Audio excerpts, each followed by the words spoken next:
Chapter 51 I am that despicable villain seeking votes. White Fang's prestige was too great in the past. Regardless of the truth, you guess that the third generation is excusable, but why do you think that today's incident must be done by the third generation? Sima Yi looked at Shisui and asked with interest. The rumors are everywhere. The villagers are saying that the security department is not doing anything. The arrest of the wanted criminals is the work of the three generations and the Umbu. Where does the security department stand? He used the Umbu quota to appease me before. I am afraid it was just a deliberate confusion. He must have deliberately suppressed and appeased people's hearts in secret. Shisui was a little excited and couldn't help cursing. Despicable villain, why did I regard him as the savior of Uchiha at the beginning, and why was I moved by the will of fire he talked about? It's really... Shisui panted and didn't know what to curse for a while. Sima Yi sighed and put down the cup, stroked his long beard and said, I heard that Danzo was confined today, and the root was also broken up and stuffed into the umbu. Danzo. Shisui's eyes flashed with doubt, frowned and asked, could it be him who did it? But what does he want? No, his root has repeatedly targeted Uchiha. If the Hokage intends to appease the Uchiha, the root will not be very useful, so he does this to deepen the conflict between the Uchiha and the villagers in order to continue to gain the support of the Hokage. Despicable guy. After Danzo was sent back to the clan by the Umbu, another Umbu person found the clan leader. It is unknown what he said, but several clan elders seemed very happy to hear the news. When Shisui was scolding Danzo, Sima Yi threw out another piece of information. Shisui's mood suddenly changed. Is it still the third generation? The root must have taken the criminal privately without the knowledge of the third generation. He wanted to suppress Danzo and appease the Uchiha. No, maybe it was still Danzo? Shisui cursed and gradually became confused. He sat aside and scratched his head, feeling very entangled. Seeing Shisui stop cursing, Sima Yi showed a strange look on his face. It is irrational for the third generation to constantly provoke the Uchiha. He is the Hokage, and the stability of Konoha is the first priority. For Danzo, it is right to suppress the Uchiha, but this level of stimulation will only arouse the dissatisfaction of the third generation, and he should not go to such an extent. This matter is more disadvantageous than beneficial to both of them. They don't benefit? Then who will benefit? Sima Yi looked at Shisui and smiled meaningfully. Shisui's face changed, and he stood up suddenly, looking at Sima Yi in disbelief. It won't be me, right? Yes, I am the despicable villain you mentioned. Shisui was stunned. He stared at Sima Yi for a long time without saying anything. Then his cheeks flushed and he quickly explained, Grandpa, I didn't mean that. He scratched his head with confusion and embarrassment. He didn't expect that the person he cursed in his heart for a day would be Sima Yi. But why? What's the benefit for me? The Uchiha's reputation is indeed not good at the moment, but even so, the third generation he would never dare to provoke a civil war. He would not force Uchiha to rebel, so we have to give Uchiha a push and let the third Hokage see that rebellion is not far away from him. Shisui frowned, a little worried. Force Uchiha to rebel? The third Hokage is known as the strongest Hokage. With Konoha's current strength, even the Uchiha clan cannot succeed. Now that the war has just ended, people's minds are settled. Only in this case will he start to compromise and make concessions for the sake of the overall situation, and Uchiha will see hope. Shisui was relieved when he heard this. It turns out that Grandpa is for Uchiha. If Uchiha can see the concessions of Konoha's high-level officials, then everyone may be able to live in peace with Konoha. For Uchiha? Sima Yi chuckled and continued, Uchiha will rekindle hope for Konoha after receiving the promise, but this will be the final compromise. If Konoha breaks their promise again at this time, Uchiha will be completely disappointed with Konoha and those who advocated compromise in the first place. Second Elder and Fugaku clan leader. Shisui murmured, his expression a little dull, but will the third generation break their promise? Sima Yi did not answer this question, but took out a booklet and handed it to Shisui. You need to think about it slowly and verify it carefully. Shisui took the booklet blankly, and it took a long time for him to react and asked, "What is this?" "This is the next what we are going to do and the approximate cost." Shisui breathed a sigh of relief, thinking that Sima Yi had done something secretly again. Seeing that it was just an account book, he casually said, "Grandpa will handle the money. If it is not enough, I will find another way." Unexpectedly, Sima Yi shook his head. "This period of time is crucial. You must observe and pay attention to all actions carefully. You must also carefully record these prices and never be careless. Although family management does not require you to be proficient in everything, you must know a little bit so that you will not be bullied when you become the clan leader or even the Hokage in the future." "So that's it. Grandpa is still thinking far ahead. I will remember it well." Shisui nodded and took the account book, still a little absent-minded. Seeing this, Sima Yi continued, "You don't need to worry too much. If nothing unexpected happens, the Jonin meeting in 3 days will show clues. We just need to prepare early. The Jonin meeting theoretically represents the highest power of Konoha, and the selection of Hokage, system reform, task share division, and financial sorting are all included. Although Shisui is also a Jonin, as a member of the Uchiha clan, he will not attend alone without Fugaku unless ordered by the Hokage to participate as an umbu. Jonin meeting? I hope everything goes well." Shisui was in a complicated mood and didn't know whether this meeting would go smoothly. Sima Yi was always calm, and he already had the answer in his heart. "Just keep calm, practice well, and keep an eye on Atake." When it comes to Atake, Shisui immediately looked up and asked, "Speaking of which, Grandpa, what is the meaning of the book you gave Atake? The story I heard Atake tell today doesn't seem to have much meaning." "Ha ha ha, if you think it doesn't have so many meanings, why bother thinking so much? It's just a travel book, and it has no special features except for the many words." "Hi." Sima Yi laughed and explained to Shisui's puzzled eyes, "Itaki is still young, but he thinks too much. You practice with him during the day to tire his body, and give him books at night to tire his spirit, so he doesn't have the energy to think too much." "Just like that?" Shisui was confused. He thought about it for 2 days and couldn't guess Sima Yi's motives. He didn't expect it to be so simple. If he studies it carefully, the travelogue can also help him gain more knowledge, and he doesn't have to stick to this village. Finally, Sima Yi pointed to the bookshelf behind him and said, "I asked Jin Huo to buy some more. Remember to continue his book after he finishes reading it." "Okay." Chapter 52 I want to check his achievements in the next year. In the blink of an eye, 3 days passed. "Uncle Yi, you are right. When I went to their store today, the expressions of those guys were as ugly as they could be. One of them knelt down and asked me. Fortunately, I helped him up before he asked me." At noon, Hui came to the study room with something excited. As soon as he entered the door, he told the morning's affairs like pouring beans. But unexpectedly, Shisui was in the corner of the study room holding a scroll recording the sealing technique and staring at him blankly. "Shisui? Why are you here?" Hui noticed something wrong and looked sideways. The corner of his mouth twitched and he smiled awkwardly. Shisui raised his eyebrows, his face was strange. "This is my home." "Ah ha ha ha, yes, I want to ask you, aren't you going to practice with Itake? Why did you come back so early today?" Patriarch Fugaku and Aunt Mikoto were busy today, so they left Suzuki to Itake to take care of, so he came to tell me this morning and went back.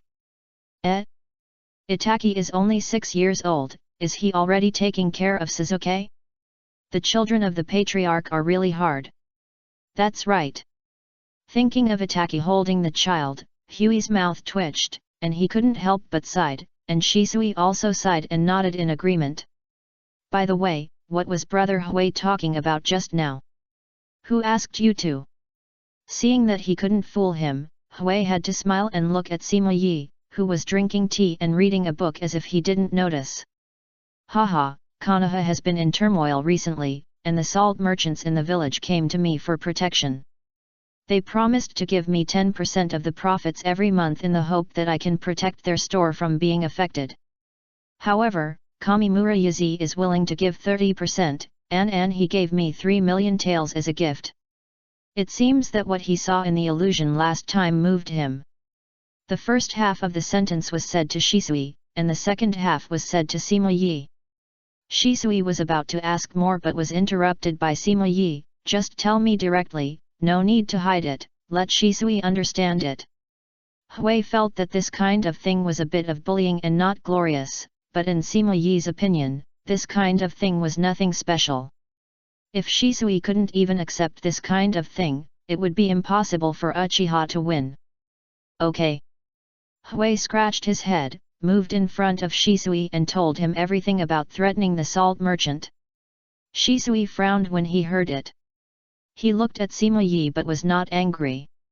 Instead, he said, they concealed taxes and caused a shortage of funds in the village. How many sacrificed ninjas, their families could not get pensions, and they were lucky not to be arrested directly.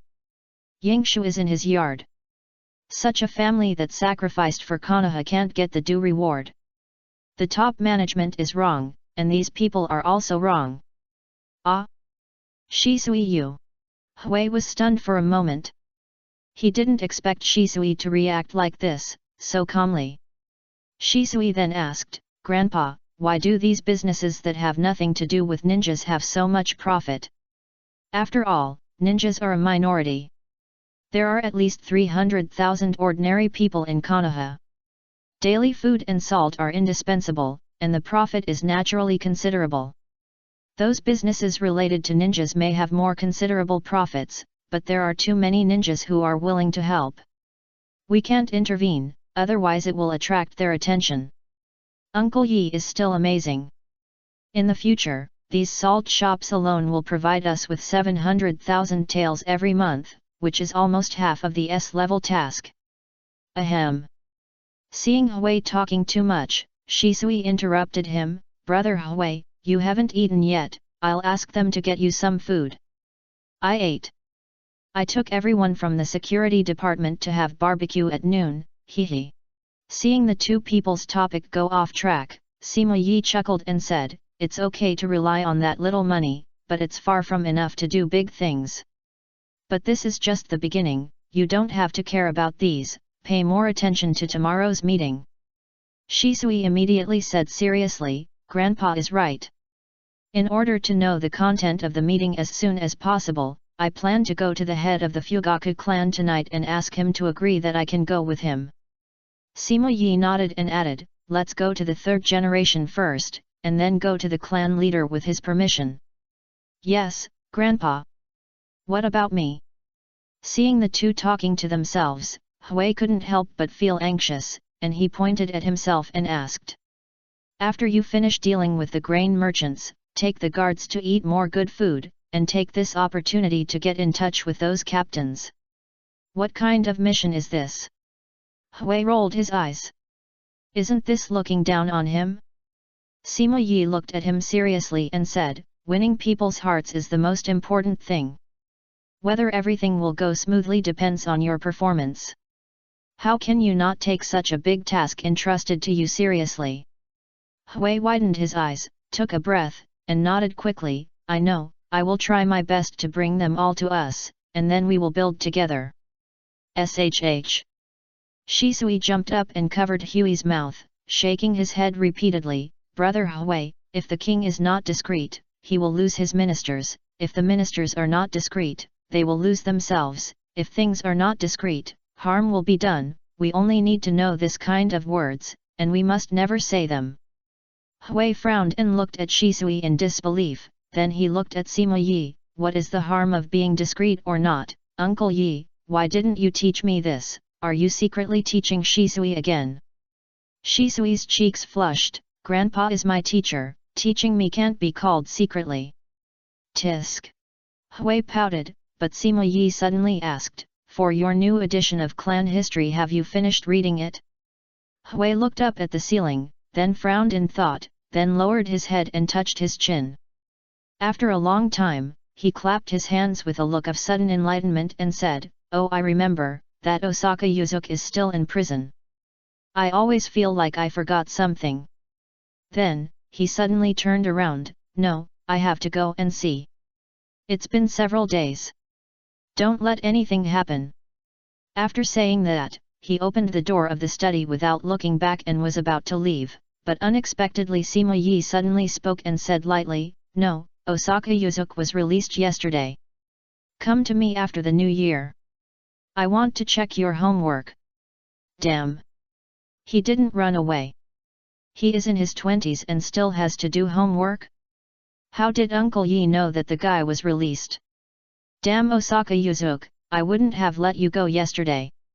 Shisui, thank you for your hard work on the Uchiha matter. If you participate in this meeting, it will be smoother. In the evening, in the Hokage building, the third generation was a little surprised to see Shisui, who was supposed to be on vacation, but he immediately nodded with relief after hearing his purpose. During this period of time, there have been constant turmoil. He needs a rational Uchiha who is inclined to Konoha to help him stabilize the Uchiha clan. Shisui came just in time. Everything is for Konoha, third generation. Chapter 53 Beginning Seeking Votes. Grandpa, good morning. The next day, the cold wind suddenly rose and snowflakes fell. Shisui got up early and stepped on the snow to exercise by the pool in the yard. When he saw Sima Yi walking out of the door, he immediately stopped and exhaled a breath of hot air to greet him. Sima Yi smiled and nodded in response. After washing up, the two sat quietly in the house to enjoy breakfast. "Grandpa, I will go to the Jounin meeting with the Fugaku clan leader later. Do you have any instructions?" After the meal, Shisui looked at Sima Yi with some expectations in his eyes. "Listen more, watch more, speak less, don't have too many expectations, just let it go." Sima Yi didn't care about the result of the meeting. If it went well, they could start later and be well prepared. If it didn't go well, they could still seize the opportunity. Shisui took note carefully and nodded and replied, "Okay, Grandpa, I'll leave first." He stood up and said goodbye, and came to Fugaku's house with mixed feelings. Fugaku also got up early in the morning, but his complexion was not very good. He was more tired than usual in the past few days. The conflicts between the family and Konoha, the conflicts between the elders, and all the matters of the annual meeting had to be resolved by him. "Master Patriarch, Brother Taihuo."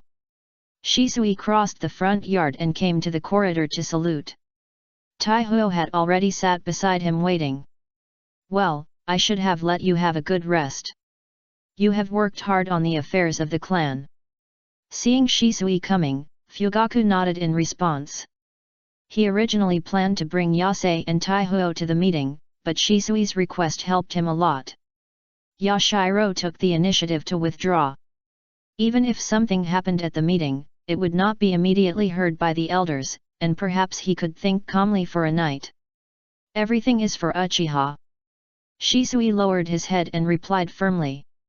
"Master Patriarch, it's almost time, let's go."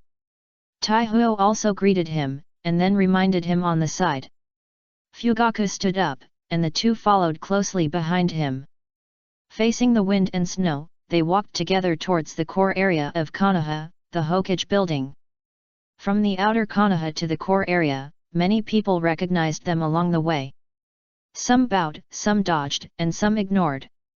Fugaku who bowed also nodded in response, and he ignored those who dodged and ignored. When they arrived, many ninjas had gathered in the conference room. The Hyuga clan, Nara clan, Yamanaka clan, Akimichi clan, and other powerful families all came with 2 or 3 people, while the weaker families such as Karama and Heitake came with only one person sitting quietly aside. The rest were all civilian ninjas who had made their mark in this war, and they were elected to participate in this Jonin meeting. After Fugaku and his 2 companions arrived, the slightly noisy conference room gradually became quiet, and everyone's eyes fell on them. And Fugaku and his two companions had the same expression, and sat in front of the conference room facing everyone's complicated eyes. Da-da-da. Soon after the three of them sat down, footsteps and the sound of crutches hitting the ground were heard again in the quiet conference room. Everyone looked away, and then glanced away when they saw the person coming. Danzo was seen walking slowly alone with the crutches. His cold eyes swept over Fugaku and the other two and then went straight past the seat in the middle of the front row. Then, Koharu Utane and Enmitaman each brought two family members to sit with Danzo. Up to this moment, there were nearly 60 people in the conference room, but there were still 2 empty seats in the middle of the front row, and everyone was waiting. Ho ho ho ho, am I late? Before the person arrived, the voice came first, and the gentle voice with a smile entered the conference room. Everyone stood up to greet him, and saw the third generation wearing the Hokage's divine robe, one hand behind his back, and the other hand holding a pipe and walking slowly. Behind him were 2 people, a man and a woman, both wearing Jonin chain armor, with sharp eyes and strong aura. The 2 were the sons of the third generation, Sarutobi Shinichug and his daughter-in-law Sarutobi Yuki. Third generation. Everyone greeted him, and the third generation smiled and took the 2 of them straight to the high platform. He took off his hat and shook off the snowflakes, looking at everyone.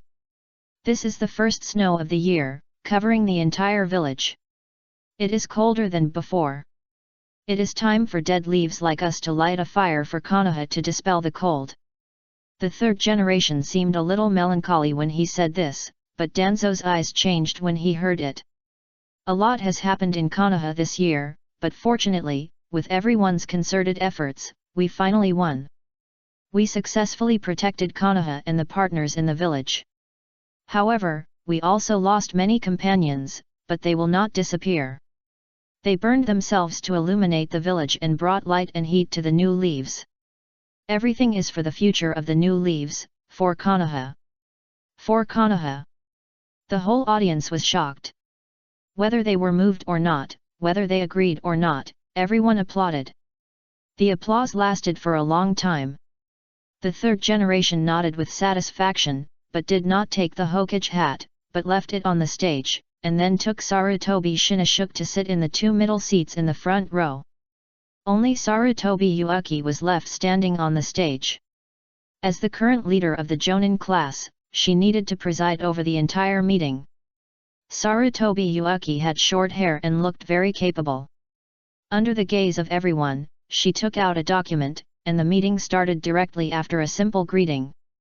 The first topic was the battle report related to everyone.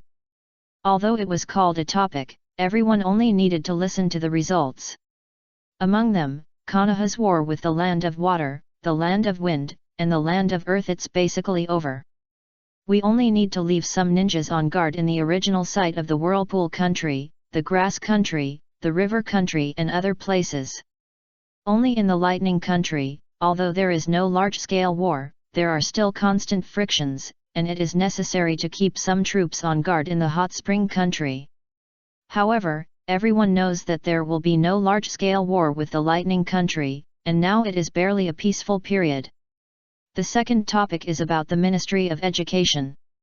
After the war, the difficulty of the ninja school graduation examination will increase, and at the same time, the examination of the Chunin and Jonin will also increase. However, this has little to do with everyone. Those who are qualified to come here are genuine Jonin. The third topic is related to the system, which mentions that the death pension will not be received in one lump sum in the next few years. Although the consecutive topics are cumbersome, there are not many that require everyone to vote, until the 8th item. Since the 4th Hokage died in the Nine Tails Rebellion, the 3rd Hokage had to take over as Hokage again, but this was a temporary wartime strategy after all. Now that the war is over, should we reselect the 5th Hokage for the village? As soon as this was said, the whole audience was in an uproar. Danzo's eyes widened, and his breathing became a little rapid. He was about to speak when he heard Yuta and Koharu beside him say first, "Now that the war has just ended, there are signs of the Lightning Country rekindling the war. The situation in Konoha is unstable. How can Hiruzen leave at this time? Let's wait until the situation stabilizes before talking about the 5th Hokage.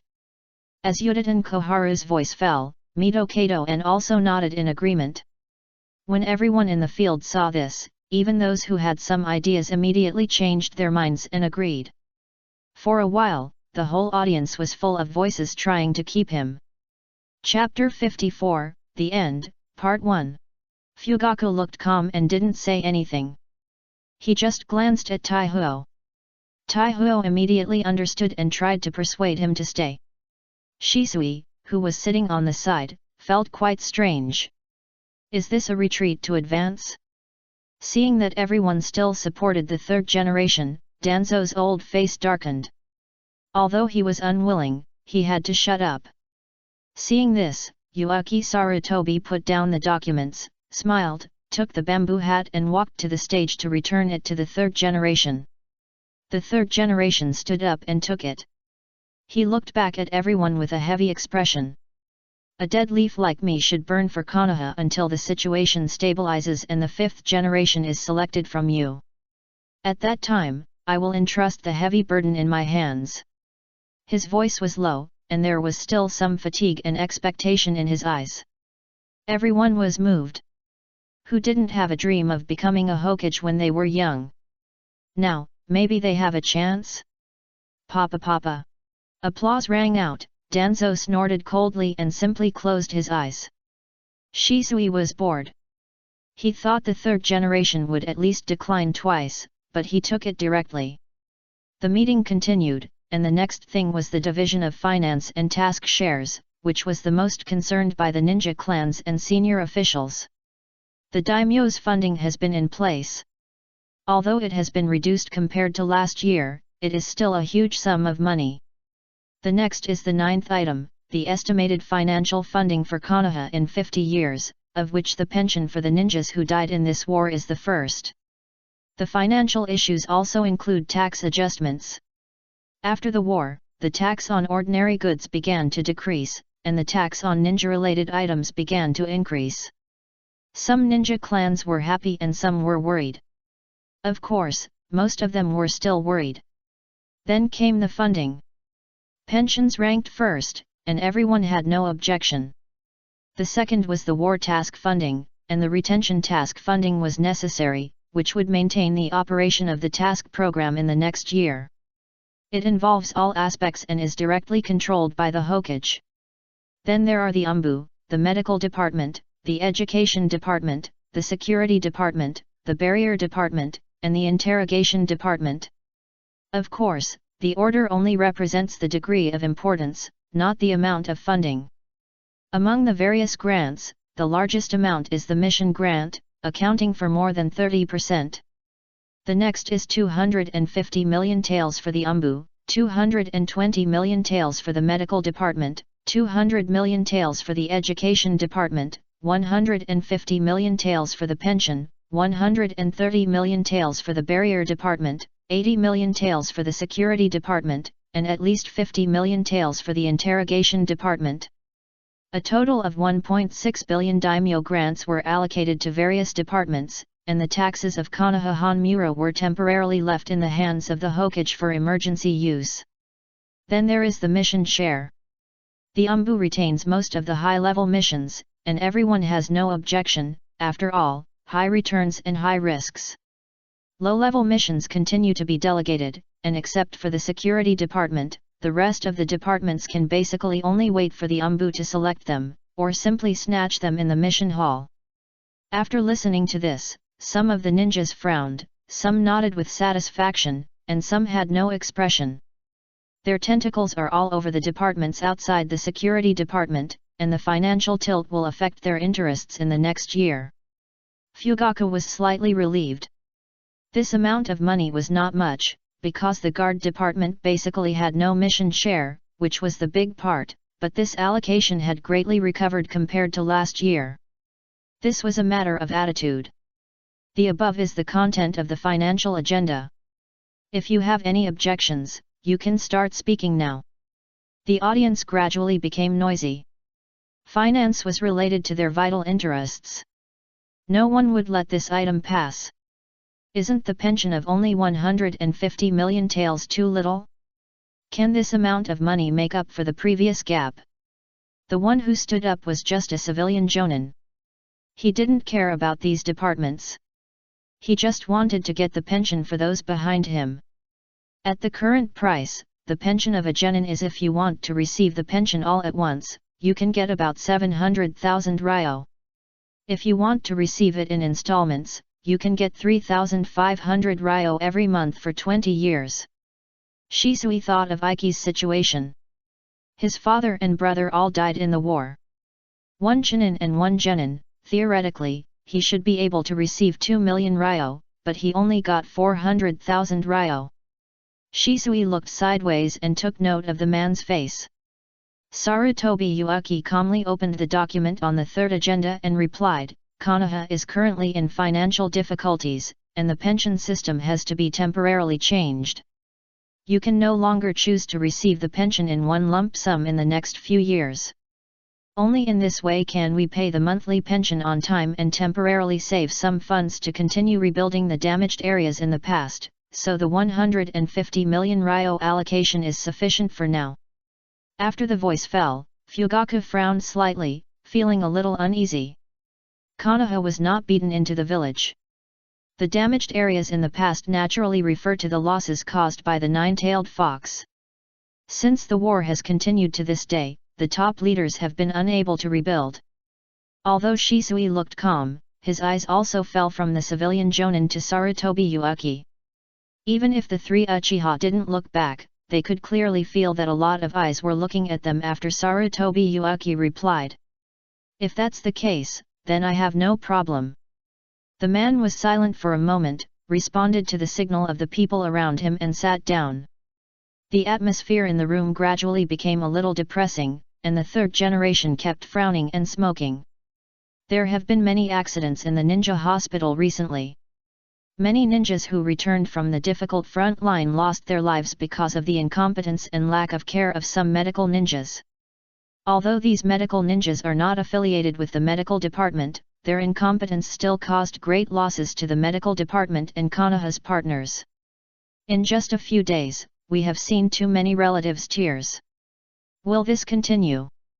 A person stood up behind Yuditen Koharu. It was Yuditen K. Her voice was excited and seemed to be angry. Everyone was puzzled. The medical department received the second most funding among the 6 departments, only after the UMBU. What else could she not be satisfied with? We need to train more medical ninjas, instead of letting those incompetent people who have no will of fire in their hearts fill the gap. Ueki Sarutobi was speechless. She didn't know much about the things in the village. She knew what was going on. Seeing this, she immediately glanced at the third generation. Seeing that he didn't say anything, he responded, Konoha is in financial difficulties this year, and there are still many things to do. The funding for the medical department is already the limit. Unexpectedly, Yuditen K looked annoyed and roared, no, it is precisely because of the financial difficulties this year that we should spend money on important places instead of letting such things continue to happen. What do you think? Lord Fugaku? How dare you? Tetsuka was furious when he heard this. He stood up on the spot, staring at the other party with 3 megatama, and Shisui also stood up, but his breath did not change. Fugaku was the head of the security department after all.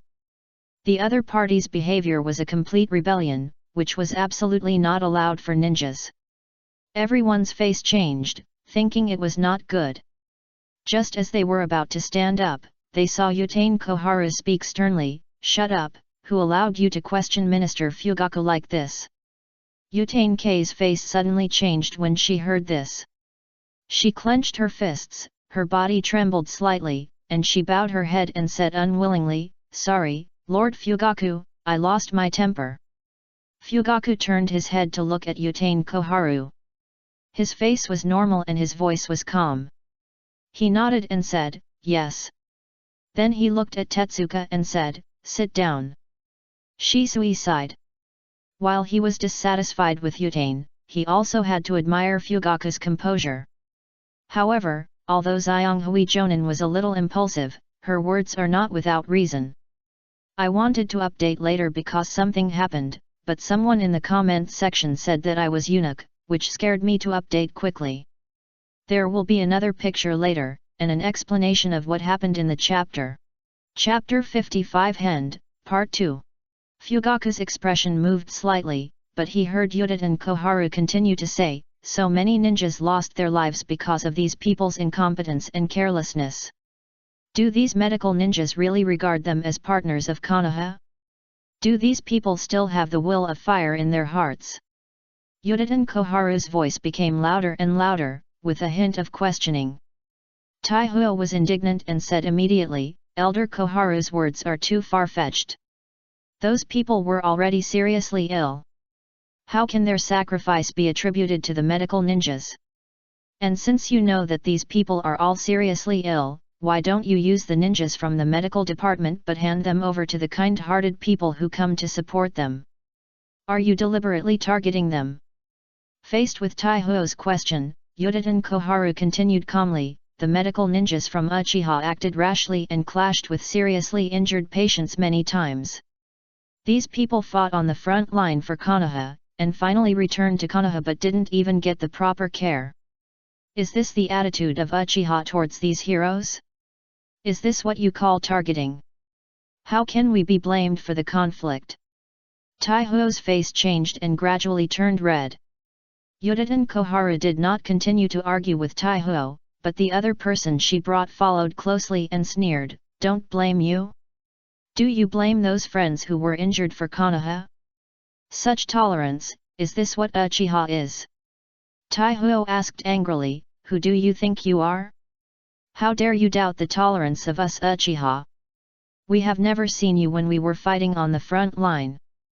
I am a doctor, how can a medical ninja ignore the overall situation and go to the front line in person? Don't the Uchiha people know Tsunade's warning? No wonder they treat their seriously injured partners so harshly. You. Taihuo paused, and was about to continue arguing when he was interrupted by Fugaku. Fugaku glanced at the Sandai, and then said, then I don't know what Elder Koharu means? If you are dissatisfied with our medical ninjas, why don't you inform us in advance? I can order them to be transferred from the ninja hospital today. I don't mean to target anyone, why should Minister Fugaku get angry, and the hospital is still short of staff? If they are transferred at this time, wouldn't it be disregarding the partners of the village? The reason why I said this is just to invest more of the village's limited funds in important places. Midaman Yan, who was sitting near her, asked at the right time, what Elder Koharu said makes sense. The medical department is of great importance, but the village has no spare energy to continue to support the medical department. If we want to increase support, we can only divert funds from other departments. People are not fools. They know what the consultants mean. But they are surprisingly quiet. They all choose to keep silent. Neither the ninja nor the civilians have anything to do with the interests of the guard department. If I remember correctly, the guard department's funding last year was only 40 million taels. Why has it doubled this year? The guard department has 52 people in 4 detachments, all of whom are elites of the clan. This money is already very difficult to pay salaries, not to mention the daily maintenance of a large number of facilities and barriers of the guard department. Fugaku's eyebrows moved slightly. Last year, because of the Nine Tails rebellion, they were rejected by the whole village, so the funding was directly reduced from 100 million taels to a mere 40 million taels. With such a big sharinon hanging there, all their excuses are pale. Last year, the war continued. The situation was special. Each department cut funding to support the ninja army. This year, Uchiha has made great contributions to Konoha. Now that the war is over, Konoha has a lot more things to do, and the guard department has become busy. It is reasonable to increase funding. While Fugaku was thinking, the third generation suddenly started to explain. Yutane Koharu and Midaman N were stunned, and then looked at the third generation who had been silent, with some confusion in their eyes. However, Fugaku still has to mention it to the clan members after the meeting, and try to control it. Yes, Lord Third Generation. Fugaku responded quickly, feeling relieved. No wonder the hospital incident has not spread throughout Konoha. It turned out that it was secretly suppressed by the Third Generation. Yutane Koharu's face darkened, and she was even more puzzled why the Third Generation wanted to defend Uchiha. Can the security of Konoha be counted on by the security department? The silent Danzo finally spoke up. He snorted and said, "Hasn't Konoha been in chaos recently? Villagers are in conflict, ninjas are in conflict, and the exposed spy has not been caught until today. And these seriously ill relatives, this is all due to the incompetence of the security department. Is this how the security department treats the funds we allocated?" Midaman Yan seized the opportunity to take over the topic. The villagers are constantly talking, and Konoha is in chaos. The security department should be rectified. I think we should be cautious about the allocation of funds. Yes, we still need to consider it carefully. Let's allocate this money to the medical department. Some ninjas related to the medical department couldn't help but agree, but most people chose to watch the show silently. Fugaku's face gradually became ugly. He didn't expect that these assistants would suppress Uchiha together. If the content of these meetings was passed back to the clan, he could already imagine the anger of the elders. He was annoyed at the moment, and snorted coldly and asked, "You three are talking lightly. How can the guard team be reorganized without funds?" Shisui's mouth twitched when he heard this, and he looked at Fugaku in disbelief. Yudatan Koharu seized the opportunity and immediately said, "Since Minister Fugaku has also realized the incompetence of the guard department, let's think about how to reorganize it in the next year. As for the funds this time, I think it's better to follow the last time." Fugaku paused. When did he admit the incompetence of the guard department? The Third Generation sighed and joined in again. The funds are limited, and the war is over. The funds for the medical department don't need to be increased. The guard department is also very important to the village, so let's keep this money there. Seeing the Third Generation speak again, Yudatan Koharu took a deep breath and was very puzzled, while Mito Kadokainen realized something was wrong and chose to remain silent. Danzo glanced at Yudatan Koharu and sneered, and suddenly suggested, "Since the funds for the medical department are enough, why not transfer 20 million ryo from the guard department to repair the places damaged by the Nine Tails last time?" Nine Tails. Fugaku was speechless. The Nine Tails was a hurdle they couldn't get around. The third Hokage frowned and ignored Danzo. Instead, he looked at Fugaku deeply. The two looked at each other, and there seemed to be some helplessness in their eyes. "Then let's vote." Seeing the third Hokage's silence, Mito Kadoen suggested. Yudatan Koharu glared at Danzo. Although he was a little unwilling, he could only nod. Everyone looked at the third Hokage again. Since it came to this, he had to agree. Until this moment, Yuaki Sarutobi started to preside over the vote, but the three Uchiha had already anticipated the result. For all votes, the Hokage, assistants, and the 6 ministers were not allowed to participate. Only other Jonin could vote, and the results came out soon. As expected, 24 people agreed to allocate funds, 3 people opposed, and basically all ninjas chose to abstain. Chapter 56 Friday Shelf Notice. First of all, thank you all for your continued support.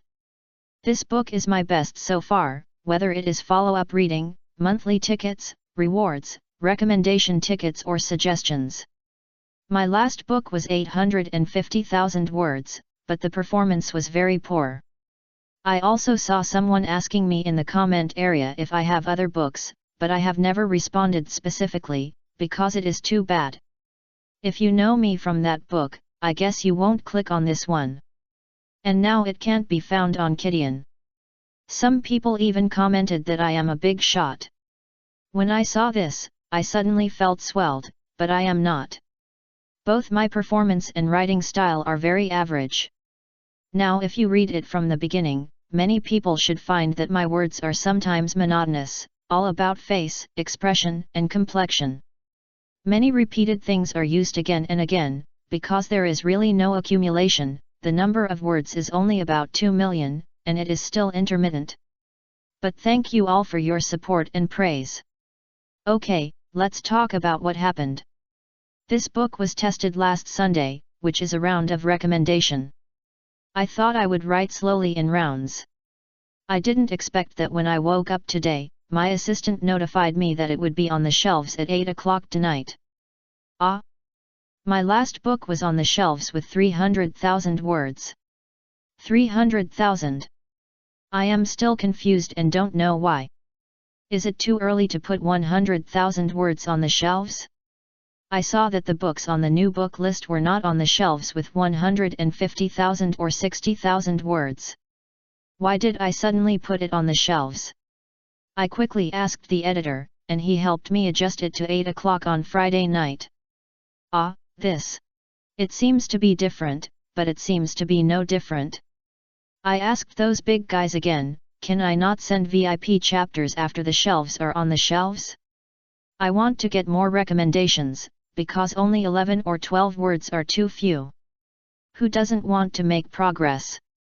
But the big guys told me that not sending VIP chapters will be considered a break. Then I asked the big guys again just now, whether it would seem a bit anxious to put 100,000 words on the shelves, which made me a little embarrassed. He said that 200,000 words is late to put on the shelves. Although my work is not very good, it is not a failure. 120,000 words is about the same. It is late to move it to Friday. I don't understand these things, but the editor can pull me up and won't cheat me. I still have to listen to the professionals. Then I looked at Sanjiang's books again and found that many of them were put on the shelves today. Suddenly I felt lucky, as if I had accidentally avoided them. Happy. Anyway, it's almost like this. If nothing unexpected happens, it will be put on the shelves this Friday night. I will try to save more chapters, but I don't think I can save much. Yesterday, the updater spent 7 hours in the coding room and only wrote 4,000 words. I really can't imagine the speed and thinking of Lao Ying. I dare not say more, at least 5 chapters. As for the other extra chapters, I will see how they write the induction of the shelf, and I will also write one on Thursday night. That's all, thank you all. Chapter 57 Snow. This means that Uchiha's budget for next year will be reduced from the original 80 million taels to 60 million taels. Is this a lot of money? Too little. Uchiha people normally cannot take on too many missions, especially those who join the guard department. This money is equivalent to the income of the entire police department for the next year. Although there was less last year, there were war missions after all, and many people received extra compensation. Shisui's expression was calm, but his eyes swept over Danzo. Although he had expected it, he still couldn't suppress his anger when he got the result. However, what surprised him was that the third generation took extra care of Uchiha today, which made him a little puzzled. The vote passed, and 20 million ryo will be allocated from the guard department budget to rebuild the damaged parts of Konoha. The next item is the 10th item. The remaining items were quickly finished. Fugaku and Taihuo were in a heavy mood and didn't pay attention to it, while Shisui calmed down and wrote them down one by one. It was not until the evening that this meeting of the Jonin finally came to an end. Before leaving, the third Hokage called Fugaku, and he said with a sad face, "Fugaku, Uchiha is a member of Konoha after all. I believe in Uchiha, and I also ask Uchiha to believe in Konoha." Fugaku was slightly moved, and thinking of the third Hokage's protection today, his anger could not help but subside a little. He promised, "Uchiha will always be Konoha's Uchiha." The third Hokage nodded with satisfaction and continued, "Give me some more time, and everyone will understand Uchiha." Shisui remained silent and observed the third Hokage's every move. Fugaku agreed, and the three turned and left. Outside the Hokage building, the snow was getting heavier and heavier, and a thick layer had piled up. The street lights were quietly lit, illuminating the way for everyone to return. Everyone stepped out of the Hokage building and dispersed. Suddenly, a man passed by Fugaku. He looked a little old. After noticing Fugaku, he bowed and saluted. After Fugaku responded, he left. The two did not communicate. Fugaku and the other two looked at the old man who left alone and felt a little sad. He was the old patriarch of the Kurama clan, one of the few jonins on the Kurama clan, and the third person to vote against it. "Let's go," Fugaku said softly, and the three of them walked back to the clan on the snow. Before they parted, he looked at Shisui and told him, "Don't reveal the content of the meeting easily. I will tell the elders of the clan." Shisui understood what he meant and nodded in agreement. "You are the bridge between Konoha and Uchiha. I'll leave the family affairs to you." Fugaku's expression remained the same, but he looked at Shisui with a little expectation and sadness. "Yes, everything for Uchiha." Shisui lowered his head, his answer was still so sincere. The two said goodbye to Fugaku and walked quietly in the clan land. Taihuo was in a complicated mood. He looked at the snowflakes falling on Shisui's shoulders, and his voice was full of confusion. "I will save everything and will never let such a thing happen, for Uchiha." Shisui continued to walk, never looking back, but his answer was so firm. The red back was particularly hot in the grey snow. Taihuo looked at it blankly and couldn't help but follow it. "Then I'll leave it to you, Lord Shisui." Shisui turned around, with a gentle smile on his face, which seemed to dispel the coldness. He whispered, "Leave it to me." Back in the yard, Sima Yi was sitting in the corridor drinking tea. There was a stove next to him, and he was concentrating on watching the snowflakes fall into the pool and then disappear. "Grandpa, I'm back." Shisui walked over on the road he had just cleared. Sima Yi came back to his senses. He stood up and looked at Shisui. With a smile, he gently shook off the snowflakes on Shisui's shoulders, and then said in a local way, "Welcome home." The two walked into the hall from the corridor. The meal was ready. The moment Shisui came back, Uchiha Suihua rushed to the kitchen to notify him. The two sat down to enjoy dinner. Shisui accidentally glanced over and looked at the snow scene outside through the corridor. He couldn't help but sighed, it would be nice if it could be so peaceful all the time. Sima Yi chuckled. He knew that the meeting would not go smoothly, but seeing that Shisui seemed a little decadent, he still said, "Those who have no ambition will eventually be controlled by others." Shisui paused, turned back and smiled, "Grandpa is right. The decision-making power should be in your own hands to feel at ease." The two did not mention the content of the meeting. Since they recruited attendants, they have agreed that they will only discuss business in the study. After dinner, the two came to the study, and Shisui told Sima Yi everything that happened in today's meeting. "Grandpa, why did the third generation defend us so much today? Is it also to appease? But I don't think so. This time I feel that he seems to be more sincere than before." Sima Yi nodded and said, "You are right. He secretly suppressed the hospital matter because he didn't want to make a big fuss. Today's defense is also to prevent Uchiha from putting too much pressure on him." Shisui's eyes moved, thinking of what Sima Yi said 3 days ago, and immediately reacted. "Is he afraid that we will really rebel?" "That's right. There are constant frictions in the north, and the war has just ended. Konoha is in a weak period. If Uchiha rebels, even if he can quell the rebellion, the entire Konoha will be riddled with holes. By then, the Fourth Ninja World War will inevitably break out, and Konoha will no longer exist." Shisui nodded, then thought of the 3 assistants, and suddenly got angry. As the Hokage's assistants, the Hokage is unwilling to continue suppressing the Uchiha, so why are they so aggressive? Hehe. Sima Yi shook his head and chuckled, "Those who eat meat are despicable and only care about what is in front of them. The 3 are just assistants, not Hokage. They can't see or consider the things that the Hokage needs to consider. But Yutain is a bit greedy. Obviously, he doesn't understand the third generation as well as Danzo, nor is he as experienced as him. Yutain Koharu hopes to transfer all 40 million ryo to the medical department, while Danzo only takes 20 million ryo and says it will be used to rebuild Konoha. Although they all know that the money will inevitably pass through Danzo's hands, at least it's acceptable. Danzo is really insidious. No wonder Grandpa said before that he could consider cooperating with him. Ha ha ha, this is also a recognition of him. Shisui chuckled and continued, I plan to end my vacation tomorrow and return to the Umbu early. If there is a chance, I would like to contact Danzo. What do you think, Grandpa? The support of the Hokage is indeed important, but the attitude of the Hokage is already very clear, so there is no need to rush. As for Danzo, it is not the right time yet. Let's wait for the news to spread.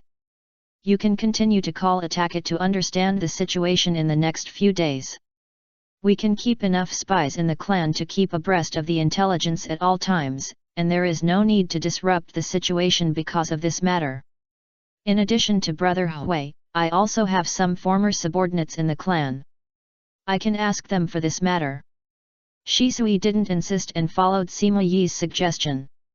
Although he would not spread the content of the meeting, such a big event would be known to all the ninja clans within 2 days. Of course, with the power controlled by the Great Elder, such a thing might not be hidden tonight. The turmoil in the clan is inevitable. Chapter 58 Exploration. As expected by the two, Itaka brought news the next day. The elders came to the house early in the morning to argue, but I haven't heard what they were arguing about yet, so my mother asked me to come out and practice with brother Shisui. Shisui touched Itaka's short hair and took out the 3-color meatballs he had bought in advance from the table. Don't worry, the clan leader and I will deal with these things. Eat some of this, and you and Jinhuo will go to the backyard to practice first, okay? Itaka took the balls and nodded obediently, but he knew that it was no small matter to make those elders come to his house to argue. After Itaka left, Shisui frowned and asked, the people of the Great Elder have always been radical. This time they may propose a coup again. Grandpa, do you think the 3 generations can stabilize the Great Elder and others? No need worried, a coup d'état is not something that can be accomplished by just opening one's mouth. Their actions are too big, and there are many people monitoring near the clan land. I think the 3rd generation and others must have known the reaction here. Sima Yi did not answer immediately, but helped Shisui analyze it bit by bit. Hey, everyone knows about the surveillance outside the clan land, but even so, didn't they discuss and act in the same way last time? The forms are different, how can we generalize? And your character as the clan leader seems to be a little weak. He and the 2nd elder will not agree to a coup, especially when they know that it will never succeed. Besides, judging from the results of this meeting, the funds have increased after all, and the 9-tailed fox incident can also make most clan members difficult to speak. As long as the 3rd generation is willing to show the strength of Konoha at this time, and give them some extra benefits, it will not be difficult to appease them. Shisui suddenly realized, thought for a moment and asked, this should be the same as what Grandpa said before, using both kindness and force, right? Yes, but the people in the clan who want a coup d'état are not firm in their positions. They don't even know what they should want. This is very dangerous. Sima Yi was shocked by the behavior of these people. When they were not as strong as the other party, they were not honest and kept hiding. They dared to make big moves under the noses of their political enemies to attract attention. They also discussed the coup d'état blatantly. The most terrible thing was that the news could not be blocked. The other party knew it before they took action. They almost did all the most taboo things in a coup d'état. This. Hearing Sima Yi's words, Shisui was also quite embarrassed. Even he just wanted everyone to understand Uchiha and let Konoha and Uchiha coexist, but he didn't know how to do it specifically, and he didn't have any clear demands. Anyway, since the clan can be stabilized for the time being, I plan to take this opportunity to continue to contact my former subordinates to help me pay attention to the news outside the clan, so as to prevent those assistants from spreading rumors that are unfavorable to Uchiha again. Shisui used his brain to make a suggestion, but it was rejected by Sima Yi again. Now is indeed a good time to take action, but it is better not to contact your subordinates outside the clan for the time being. Huh? Why? Most of your former subordinates are still on the side of Konoha. If you go directly to them, you will inevitably be exposed. This kind of thing is absolutely not allowed. Sima Yi still remembered what Shisuis was like before. Sima Yi could not believe the subordinates he brought with him. Shisui's forehead was full of black lines. He raised his head and was somewhat unconvinced. Those people on the battlefield were all trustworthy partners. But when he met Sima Yi's firm gaze, he began to doubt a little. Then he lowered his head to examine his past, but helplessly found that those people seemed to be more inclined to Konoha. What about the information outside the clan land? Why limit your vision? There are so many people in Konoha, including some poor genin and some ordinary people struggling for food and clothing. Do they also have Konoha in their hearts? Do they also believe in the will of fire? It's just passing on some information. How many people would refuse to make a profit by talking?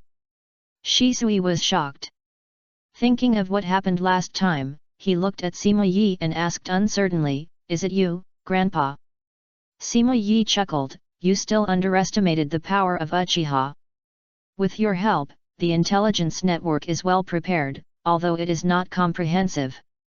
But as long as it is not top secret, we can get the news inside and outside the clan. We can also rely on them to manipulate public opinion in the future." For Sima Yi, this is not a big deal, but for Shisui, it is amazing, as if his mind is opened up, and he admires him even more in his heart. With Grandpa here, I feel a lot more relaxed. Ha ha ha, it's not time for you to relax. It will be the new year in a few days. We have to try our best to win the hearts of the people before and after the new year. Whether it is the lineage of the Great Elder or the Second Elder, you have to fight for it. Shisui was a little embarrassed. Others are easy to say, but the Second Elder and the Great Elder have very different personalities, and they are quite stubborn. I'm afraid it will be difficult to convince them. Sima Yi didn't care, everyone has something to ask for. If you want peace, promise peace. If you want status, promise status. Now the clan leader is in trouble. His prestige has been reduced. It is increasingly difficult to subdue the clan members. It is very likely to find an excuse to come forward at this time. As for whether he can do it after the promise, that is a matter for the future. Let's take the position of clan leader first. If you want peace, promise peace. If you want status, promise status. Shisui frowned and thought about this sentence carefully. He suddenly remembered the scene where the third generation promised them every day. It was strange. Isn't this what the high-level officials of Konoha often do? Although they have never realized it. In addition to a few clan elders, I will arrange Hui to approach the 4 captains of the guard department. As for the other people in the clan, I have also made preparations and will only show my favor at the annual meeting. Grandpa. Shisui was moved. He opened his mouth but didn't know what to praise. He could only say, "Thank you, Grandpa." No need to do that. Small favors can only be appreciated temporarily. Long-term benefits are still needed, and you still have to fight for them yourself. Where to fight for? Third generation. Shisui's eyes moved slightly, as if thinking about something. The two chatted until noon, until lunchtime. He kept Itake, and the 3 of them had lunch together. Halfway through the meal, Shisui remembered Sima Yi's suggestion. After dismissing Suihua and the others, he asked directly under Sima Yi's gaze, "Itake, do you think that if a new clan leader is replaced, he can lead the clan out of the predicament?" Sima Yi raised his eyebrows and immediately looked at Shisui. He knew that the other party was deliberately testing him, but this test was a bit obvious. His heart sank, his eyes suddenly changed, he slowly put down his hand, and runes spread silently from under him, and countless runes hidden in the courtyard responded faintly. "Brother Shisui, do you think your father is not doing well?" Itake was slightly stunned, put down his chopsticks, sat up straight, and asked curiously. No, I just think that it seems very hard for Lord Fugaku to be the clan leader, and he doesn't seem to be good at dealing with these things. Being the clan leader is a bit of a waste of Lord Fugaku's talent. Itaka smiled at Shisui's serious expression. He nodded without hesitation and said, if anyone can help Uchiha, I believe that person must be Brother Shisui. I checked Japanese mythology for a day today and made some settings for the ability of the Manjikyo. I don't know if it's appropriate. Chapter 59 Tianliang. Ah? That's your father. That's your future position. Sima Yi's pupils contracted and he looked at Itaki in disbelief. Itaka chose Shisui without any hesitation. He looked at Shisui sincerely, father and those clan elders can't help Uchiha out of trouble. Their thinking is too narrow. Only people like Shisui can help Uchiha truly integrate into Konoha. If I have to change a clan leader, I will definitely support Shisui. Thank you, Itaki. Shisui breathed a sigh of relief. He came to Itaki and stroked his short hair. He was sincerely happy for Itaki's support. I promise you, I will try my best to save it all. Seeing the two of them sticking together, Sima Yi's eyes twitched, and he silently cancelled the seal array that he had set up these days. He picked up the chopsticks again and said in a low voice, Shisui will come to the study later. Shisui's body trembled, and then he remembered that Sima Yi was here. He laughed dryly and touched Itaka's head again before returning to his original position. He lowered his head, not daring to look at Sima Yi's expression. Itaki was a little strange, but he didn't ask any more questions. After dinner, the two came to the study. Sima Yi looked at Shisui with a complicated expression. I heard you say that you have a good relationship. I don't understand and I won't argue with you, but no matter what, your behavior today is too reckless. I usually teach you that a gentleman does not stand under a dangerous wall. Have you forgotten it? No matter what, the other party is also the son of the clan leader. What Shisui did is to seize the throne. This kind of temptation is just short of asking the other party directly whether he is willing to support him in changing the dynasty. Sorry, Grandpa, but I believe in Itaki. He will never betray me. It is precisely because I am sure that I will do this, not impulsive.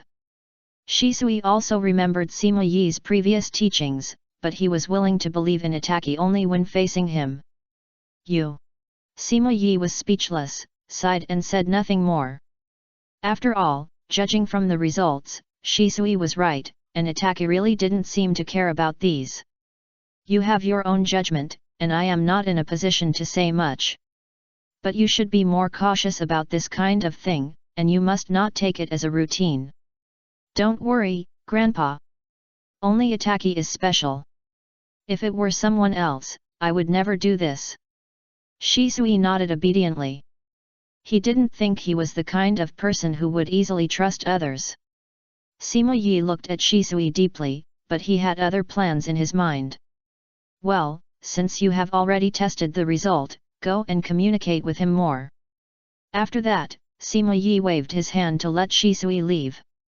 Shisui smiled honestly and didn't dare to argue. He had to say, okay. After Shisui left, Sima Yi immediately called Yingshu and ordered, go outside to explore. How is the discussion at the clan leader's house? Yingshu nodded and agreed, and then set off immediately. This was not the first time he did this, and even Jin Huo didn't know. After all, Jin Huo had connections with Tai Huo.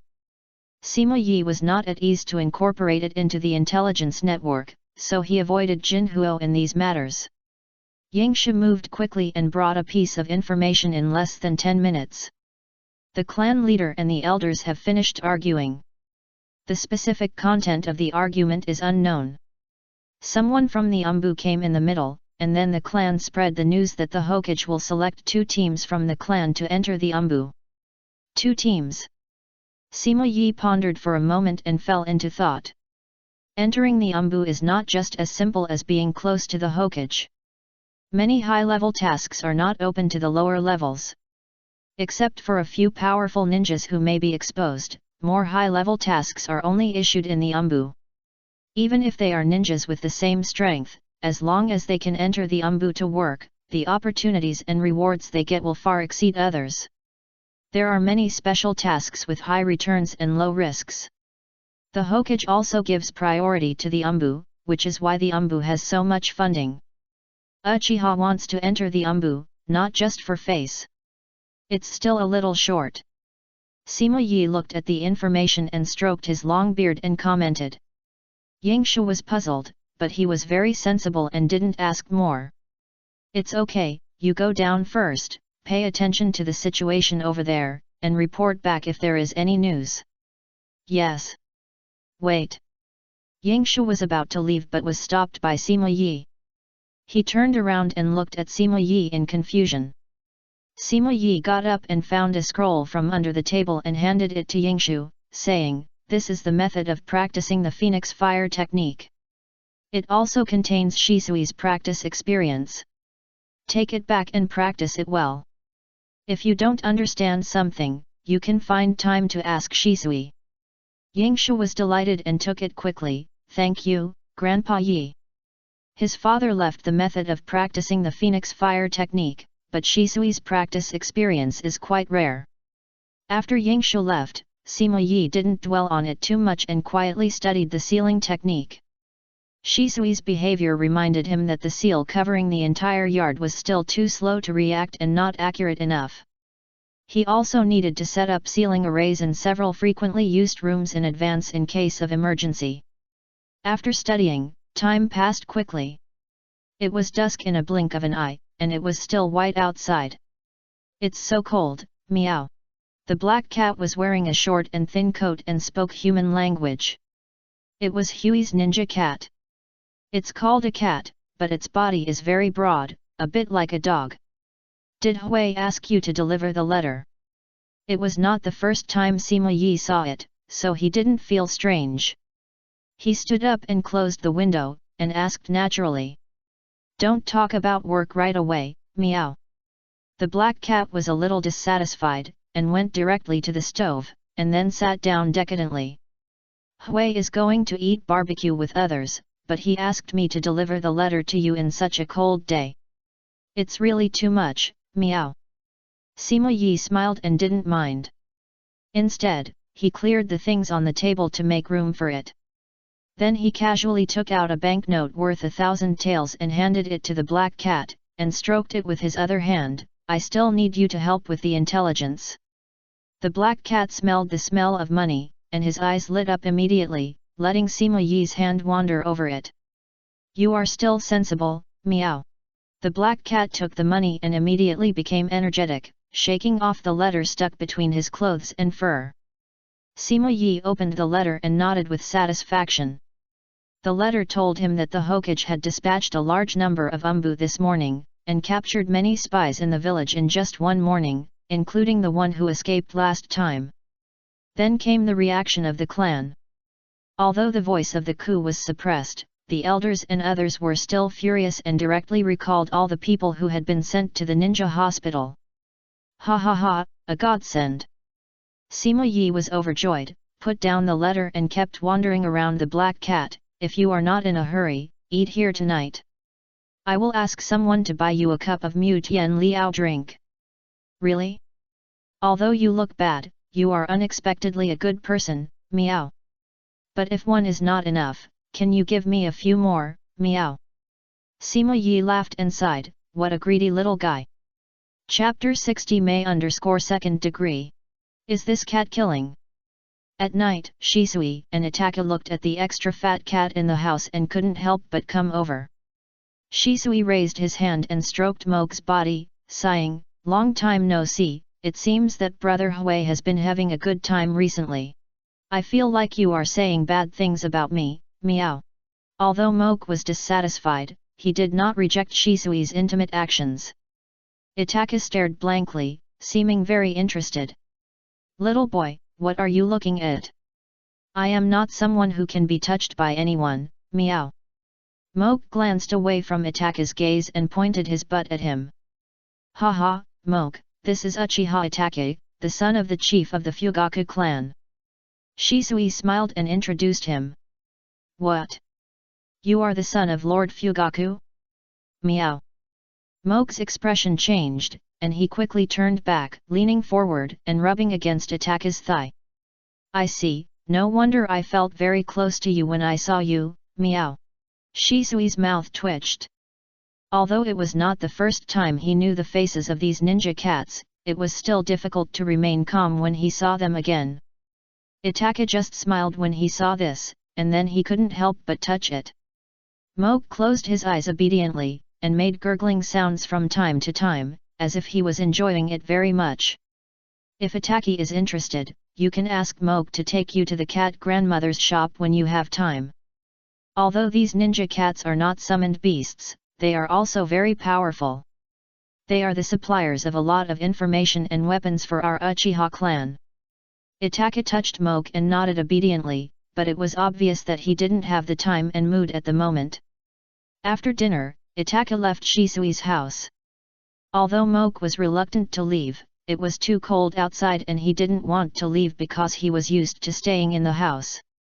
And Shisui was called to the study by Sima Yi again. He handed 2 intelligence reports to Shisui and said, take a look at this. 2 teams of Umbu, arrest the spy. Shisui quickly scanned it and said, it seems that this is the kindness and intimidation imposed by the 3rd generation. Yes, but the focus for you is not here, but the actions of the Great Elder. Great Elder. Shisui was stunned and read it again. Only then did he notice the matter of the medical ninja. He frowned and said, this behavior may attract criticism, and the transfer consultant may take advantage of it. Sima Yi nodded and approved Shisui's analysis. He continued, the bottom line of the 3rd generation is that he must not force the Uchiha to the point of a coup.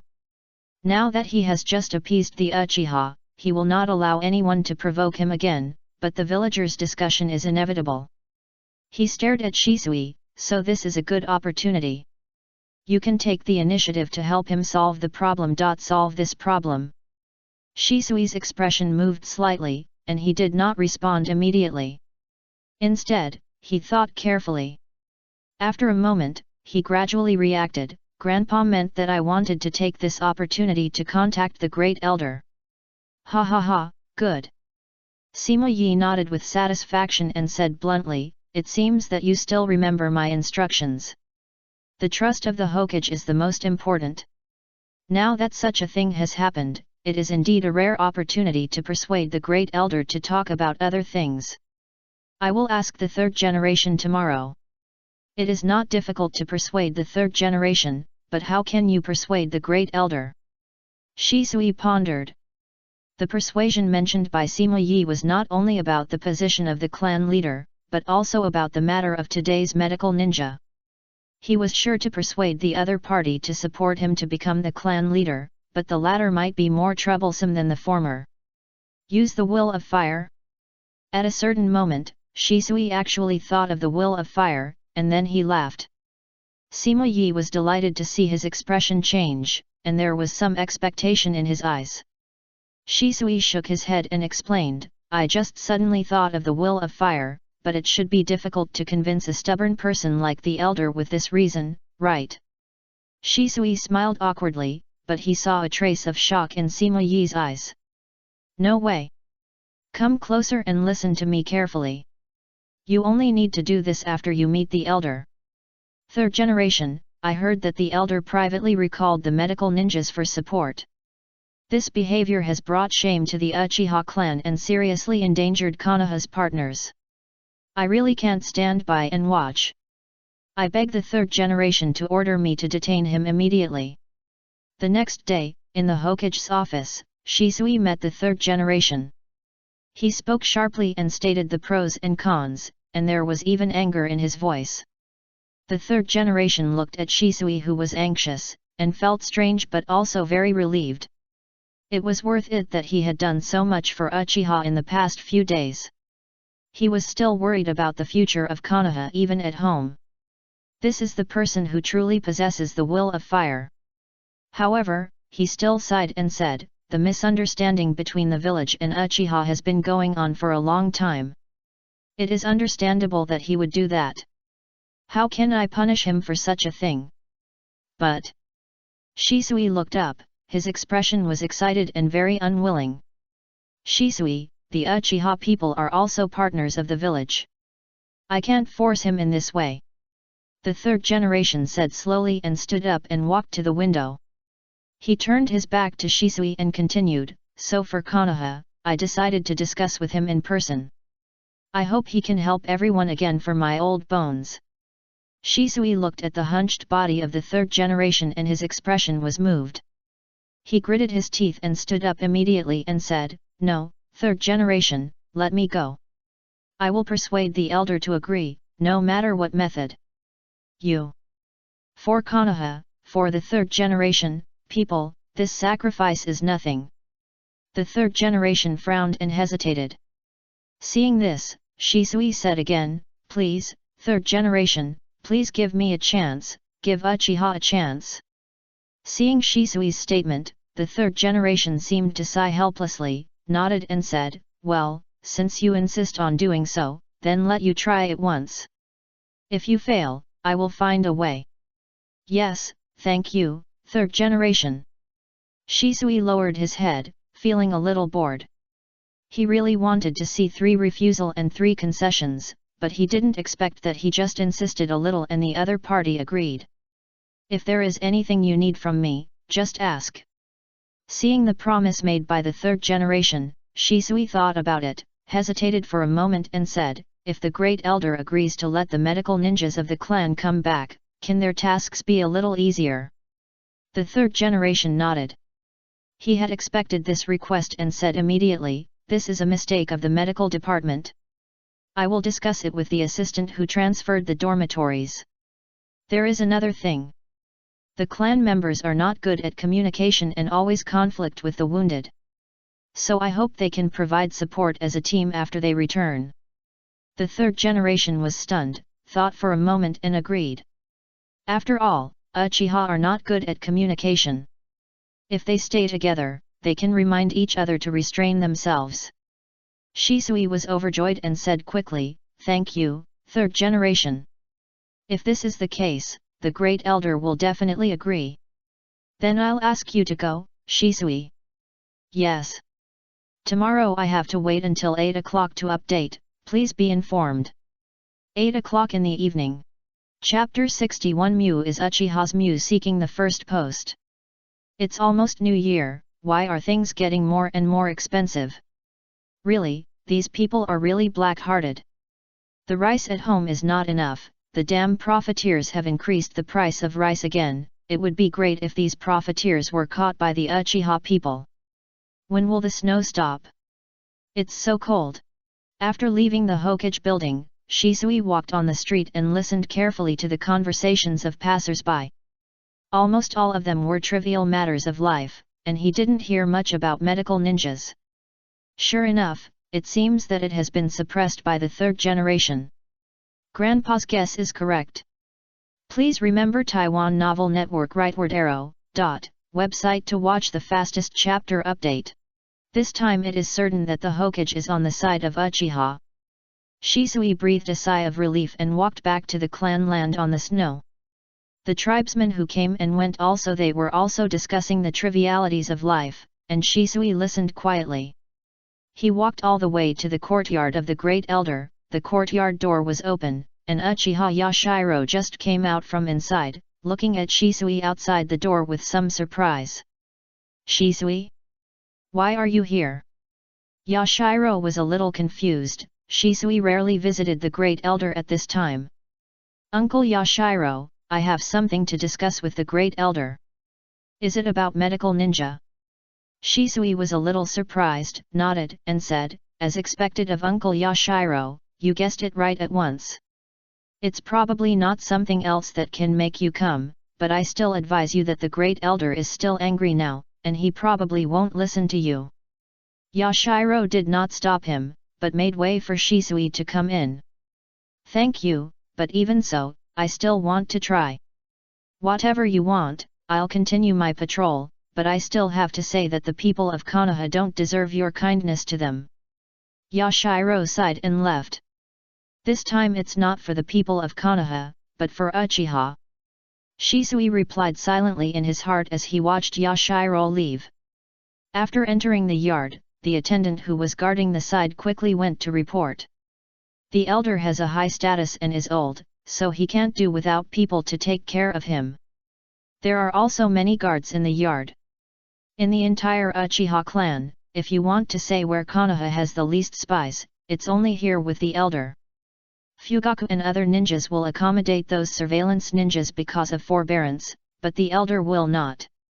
Those outside the clan are fine, but those who dare to approach here, whether they are Umbu or Root, have disappeared." Grand Elder. After passing the corridor, Shisui saw the Grand Elder sitting quietly in the hall. He stopped outside the door to salute, but heard the Grand Elder teasing, "It's rare that you come to see an old man like me at this time. The future of Uchiha and Konoha depends on the Grand Elder, Shisui has to come." The Grand Elder sneered at the words, waved away a group of attendants, and asked directly, "Are you also here for the medical ninja?" "Yes, I hope the Grand Elder can persuade those tribesmen to continue to support the ninja hospital." The Grand Elder's face changed, he looked up and stared at Shisui, with some disappointment in his eyes. Didn't he know that recalling those people would cause controversy? Didn't he know that doing so would give people an excuse? Fugaku can't see clearly, the 8th generation can't see clearly, and even you can't understand why I do this. No, I understand. Shisui suddenly looked up and looked directly at the Grand Elder, his eyes were firm, and the 3 Megatama appeared at some point. "I know that it is not your decision alone, but the common voice of all the clan members who went to support the ninja hospital." The elder paused, his anger gradually faded, and he looked at Shisui in surprise. This young man could actually tell the real reason in one sentence. "I can't believe that Fugaku and Yashiro's talents are so different from yours, not just ninja talents." The elder sighed, his tone gradually calmed down, and then asked, "Since you know, why do you come to me again?" "At this point, I will not force them to go back, and Fugaku cannot force them to go back. The elder has managed the clan for many years and has accumulated prestige for a long time. As long as you speak, the rest of the things will be easy to handle." The elder asked curiously, "Do you have a way to persuade them?" Shisui breathed a sigh of relief and immediately said, "As long as the elder cooperates, I can let them go back." Unexpectedly, the elder's tone suddenly changed, he crossed his hands and snorted coldly, "Then I won't go either." "Ah!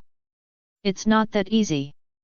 Why should I do such a thing for those guys and let the tribe members continue to suffer injustice?" "I see, no wonder the 3rd generation said that the elder is narrow-minded." Shisui saw this and stopped half kneeling. Instead, he sat outside the door and looked at the elder. "What did you say? Mind? Narrow-minded? What, are you going to tell me about Sarutobi's will of fire?" The elder's voice gradually became low. He watched Shisui's anger rise, and his breathing became a little rapid. "I remember that you are the one who likes to talk about the will of fire the most in the tribe. If that's the case, you can go back. What about the will of fire? Has the elder forgotten who founded Konoha and why Konoha got its name?" Shisui did not retreat, but asked in a loud voice. "Grand Elder, the will of fire has never been Sarutobi's will of fire, but Uchiha's will of fire. Uchiha is not Konoha's Uchiha, but Konoha is Uchiha's Konoha. Now that the Senju is gone, does Konoha have to rely on those insects instead of Uchiha? We founded Konoha, but Grand Elder wants to abandon Uchiha's past glory. Abandon Konoha? You!" A sharp shout awakened the Grand Elder. He looked at Shisui in shock, unable to believe that this was something Shisui could say.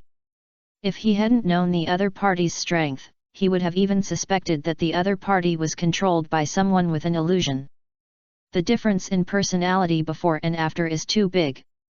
"I can't believe you said this. I'm so excited." The elder exhaled a breath of hot air, then looked at Shisui with a look of satisfaction. It's a blessing for Uchiha to have a junior like you. Well, I'll help you this time. Tell me, how do you plan to persuade those people to return to the ninja hospital? Seeing the elders relenting, Shisui also breathed a sigh of relief. Sima Yi was right. What this kind of elder cares about most is glory and face.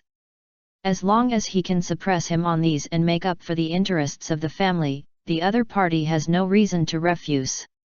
The third generation has agreed that as long as they are willing to go back, he will discuss with the assistant of the transfer room, and the previous things will not happen again. This is what should be done. The elder said lightly, without being touched. The clan members will provide support in the form of a team, and... Shisui suddenly stopped talking, attracting the attention of the elder. I will pay money to compensate for Konoha's previous behavior. The elder narrowed his eyes slightly, a little confused. For Konoha. For Uchiha. Chapter 62F. Facing Shisui's eyes, the elder kept looking up and down, and finally noticed something wrong. After living for so many years, he thought he had only misjudged Fugaku, but today he realized that he had also misjudged Shisui before.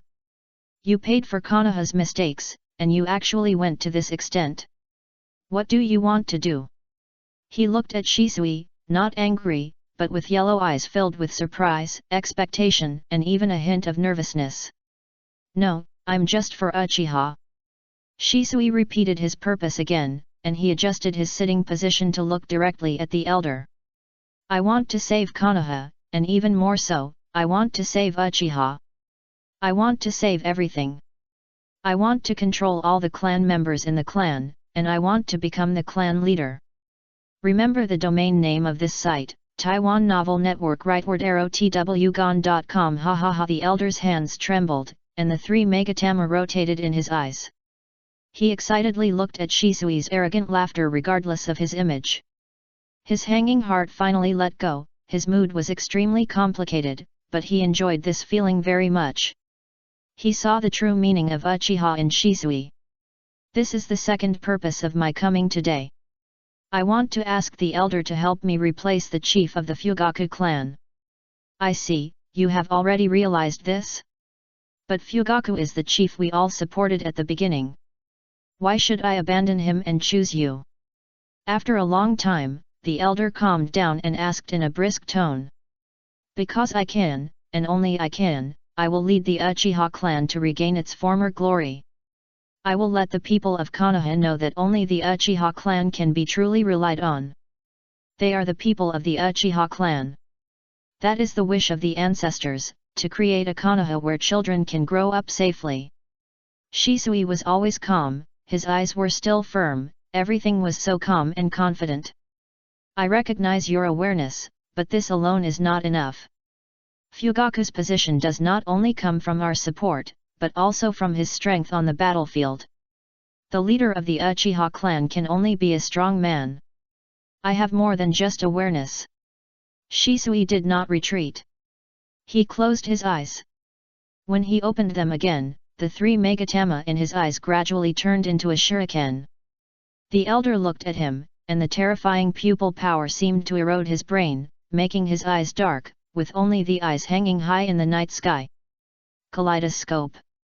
The elder trembled and said the name, the forbidden power of the Uchiha clan. The last time he saw such eyes was decades ago. He stood up tremblingly, walked to Shisui step by step, held up Shisui's cheek with his old hands, and approached carefully. Shisui could even feel the other person's breath. He looked at the elder with excited eyes, fearing that something might happen to him, and quickly put away the manjikyo and said, "Elder, please calm down." With the manjikyo gone, the elder gradually calmed down after being reminded by Shisui, but his hands were still shaking slightly. Do you know what these eyes mean? I have read the records of the clan. This is the legendary power of our Uchiha. Our ancestor Madara once used it to fight the first generation.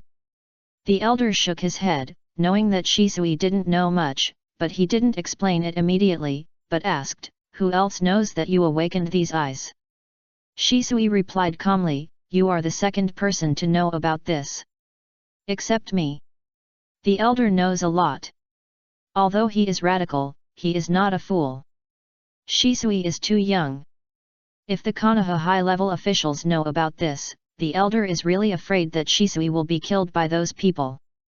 He has seen too much of this kind of darkness. Yes, great elder. Then I, who have these eyes, should be qualified to be the clan leader, right? Of course, I can't refute it. I will let Yashiro and Yangche fully support you. As for me, I will only help you if you can succeed.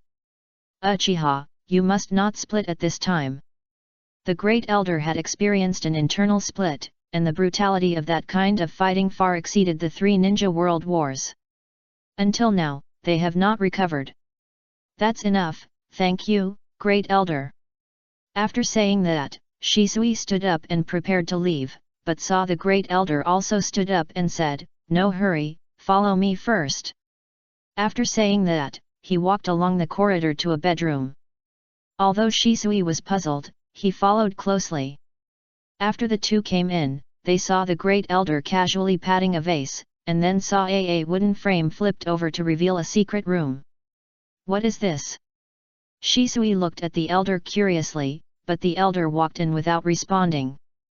The secret room was not big, with dense runes on the walls, and only some well-preserved books and scrolls inside.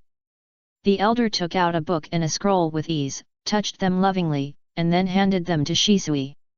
This is the Book of Inheritance and the Taboo Scroll. The insights left by the clan members who have awakened the Mangekyo in the past are all here. Some of them were left by the ancestor Madara.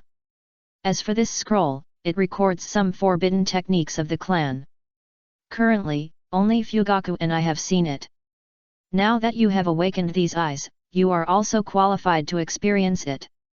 Speaking of the past, the elder couldn't help but sigh, if there hadn't been that civil strife, Uchiha wouldn't have become like this. Shisui took the book and scroll and comforted him, don't sigh, leave the future of Uchiha to me. I thought the elder would be very pleased, but he frowned and scolded, don't rely too much on those eyes, they will make you lose your sight. These are all left in the book. You must read it carefully and take it as a warning. Yes, I will. Shisui's neck shrank and he nodded repeatedly. You can try to practice the things in the scroll, but don't let other clan members see it. Don't use those forbidden techniques unless it is absolutely necessary. The price and effect are all above. Yes, great elder. After saying that, the great elder continued to give instructions, and the two of them left the secret room. Before leaving, he called Shisui again. I will pay for the medical ninja, in your name. Shisui was moved, and he looked at the great elder with a hint of gratitude in his eyes. I still have some savings, and as for your money, there should be other uses. The great elder smiled and returned to the hall to sit down. He looked at Shisui standing in the corridor and said, go ahead and do it, Uchiha. No, the future of Konoha depends on you. Shisui was silent, he slowly bowed and then turned and left. After he left, the great elder took out a few pieces of paper from his arms, looked at them for a while, and then burned them bit by bit. Then he called someone and told him, go and inform them, don't ask about Shisui anymore. Yes. Chapter 63G. Grandpa, this is what happened. The elder has agreed to help me and gave me these things.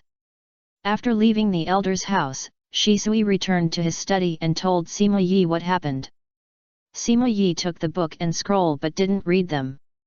Instead, he looked at Shisui and said sternly, you shouldn't have come back so soon. Have you been to the Hokage? Shisui's smile froze. He wanted to tell Sima Yi the good news, but ignored this point. I'm sorry, Grandpa. I overlooked it. Sima Yi didn't want to blame Shisui. Seeing this, he waved his hand and comforted him, it's too late to regret. I just hope you can stay alert at all times. Yes, Grandpa, should I go to the third generation to report now? No need. You can go to the elder again. After you leave the elder's house, go to the third generation. Someone will help you explain the rest. Shisuis suddenly realized and nodded and left immediately. After he left, Sima Yi began to read the inheritance book. Mangekyo Sharinon? Is it the advanced form of Sharinon mentioned in the family history? Sima Yi noticed something wrong when Shisui just talked about it. Shisui seemed to think Sima Yi knew that he had awakened the Mangekyo. In fact, he only knew the name of Uchiha Shisui and very little basic information about this world. Otherwise, he would not ask the other party if he was Uchiha Shisui when they first met. It's just that there are other things to do at the moment, so he didn't interrupt the other party to ask directly. When he opened the record, he found that these eyes seemed extremely powerful. Even though the Uchiha clan has many talents, there are less than 10 recorded Mangekyo in the past 1,000 years. It seems that Shisui's strength is even stronger than I thought. He turned the pages one by one. The book recorded the names of those people and the awakening time of the Mangekyo, and used it to constantly summarize and speculate under what circumstances the Mangekyo can be awakened. When you are in a desperate situation and great pain, these eyes will respond to your deep desire. Desperate situation and pain? Looking at this description, Sima Yi thought of Shisui. The 11-year-old boy has been running around on the battlefield for many years and has made a great reputation. I think he has also experienced desperate situations and tasted pain. Continue to read it. The book describes the Mangekyo as the legendary power of the Uchiha clan, which has extremely powerful power. The most detailed record is the original Uchiha Madara. It is evaluated as having a power close to that of a god. God? Sima Yi frowned slightly. He didn't quite understand whether this comment was realistic or just a compliment. Any of these ninjas who appeared in his world could be called gods, but the comparison between ninjas was a bit sparse and ordinary. The last time he fought against the Chunin in the military camp was the most intuitive time for him to feel the ninja battle. Compared with Shisui, these people had obvious differences in the power of their techniques, but he had not found anyone whose power could be called a god among ninjas. He once joined forces with the first generation of Hokage, Senjo Hashirama, the god of the ninja world, to unify the land of fire and create Konoha. After this paragraph, there is another paragraph that he used in the past. The description of the battle of the Mangekyo said that it had the power to move mountains and fill the sea, and could hit the other side of the sea with one blow. Sima Yi frowned, and he found that he seemed to have overlooked something. At most, he would consider the unique blood advantage of Uchiha, but even so, these people were just elite soldiers in armor in his eyes, and he doubled or tripled them when calculating. But the appearance of the Mangekyo seemed to break this calculation. If its strength was really as terrible as described in the book, wouldn't it be that one person could defeat thousands of troops? And the first generation of Hokage can be compared with Uchiha Madara, and the third generation of Hokage is also known as the strongest Hokage. Could it be that? Sima Yi thought more and more, and various conjectures gradually flashed through his mind, constantly overturning and rebuilding previous plans. After a while, he had to shake his head and give up. He couldn't judge without enough information, so he could only put it aside for the time being. If the third generation is too powerful, then just wait for him to die of old age.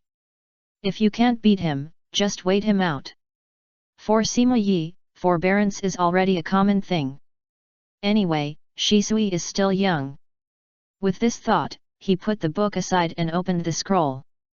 The scroll records 9 forbidden techniques, all of which were left by people who awakened the Mangekyo Sharinon in the past. These techniques are the power that resides in the Mangekyo, and it is speculated that they may be hidden in the blood of the Uchiha. The 9 forbidden techniques are Aim no Miya, Ninjago no. The cost of use: the owner of the 3 Megatama will lose one eye, and the owner of the Mangekyo will also consume a lot of pupil power if he does not awaken this power, Aim no Micho, which will accelerate the speed of losing light. This. Sima Yi read the conditions, effects, and costs of the other 8 forbidden techniques in detail, and was horrified. Aim no Micho is fine, but the most terrifying ones are Izanami and Izanami, who actually have the power to rewrite reality and fate. Of course, the more powerful the technique, the more terrifying the price. Both the 3 Megatama and the Mangekyo will lose light immediately. Is this a ninjutsu that can be created by humans? Sima Yi fell into doubt. He had read through thousands of ninjutsu in Shisui's family. Most of them were applications of chakra, tending to be destructive, and a few tended to be functional, but compared with this technique, it was a world of difference. It seems that it is not only Shisui who ignores the power of Uchiha, but also me. Sima Yi immediately examined himself and found that he had not really understood Uchiha, let alone the ninja world. His thoughts and vision were still limited. We have to wait for Shisui to come back and discuss it carefully. The plan also needs to be changed. After writing down the methods of practicing these forbidden techniques, Sima Yi put away the books and scrolls. He stood in front of the table and looked at the books placed on both sides and sighed. Practicing martial arts can restrain tigers and leopards, and gathering wisdom can conquer the world. After that, he changed his clothes and came to the backyard. There were 2 figures in the backyard shuttling at high speed. It was Jinhuo and Yingshu who were practicing here. Both of them were holding long swords and chasing each other in the open space. The collision of irons made a clanging sound and sparks flew.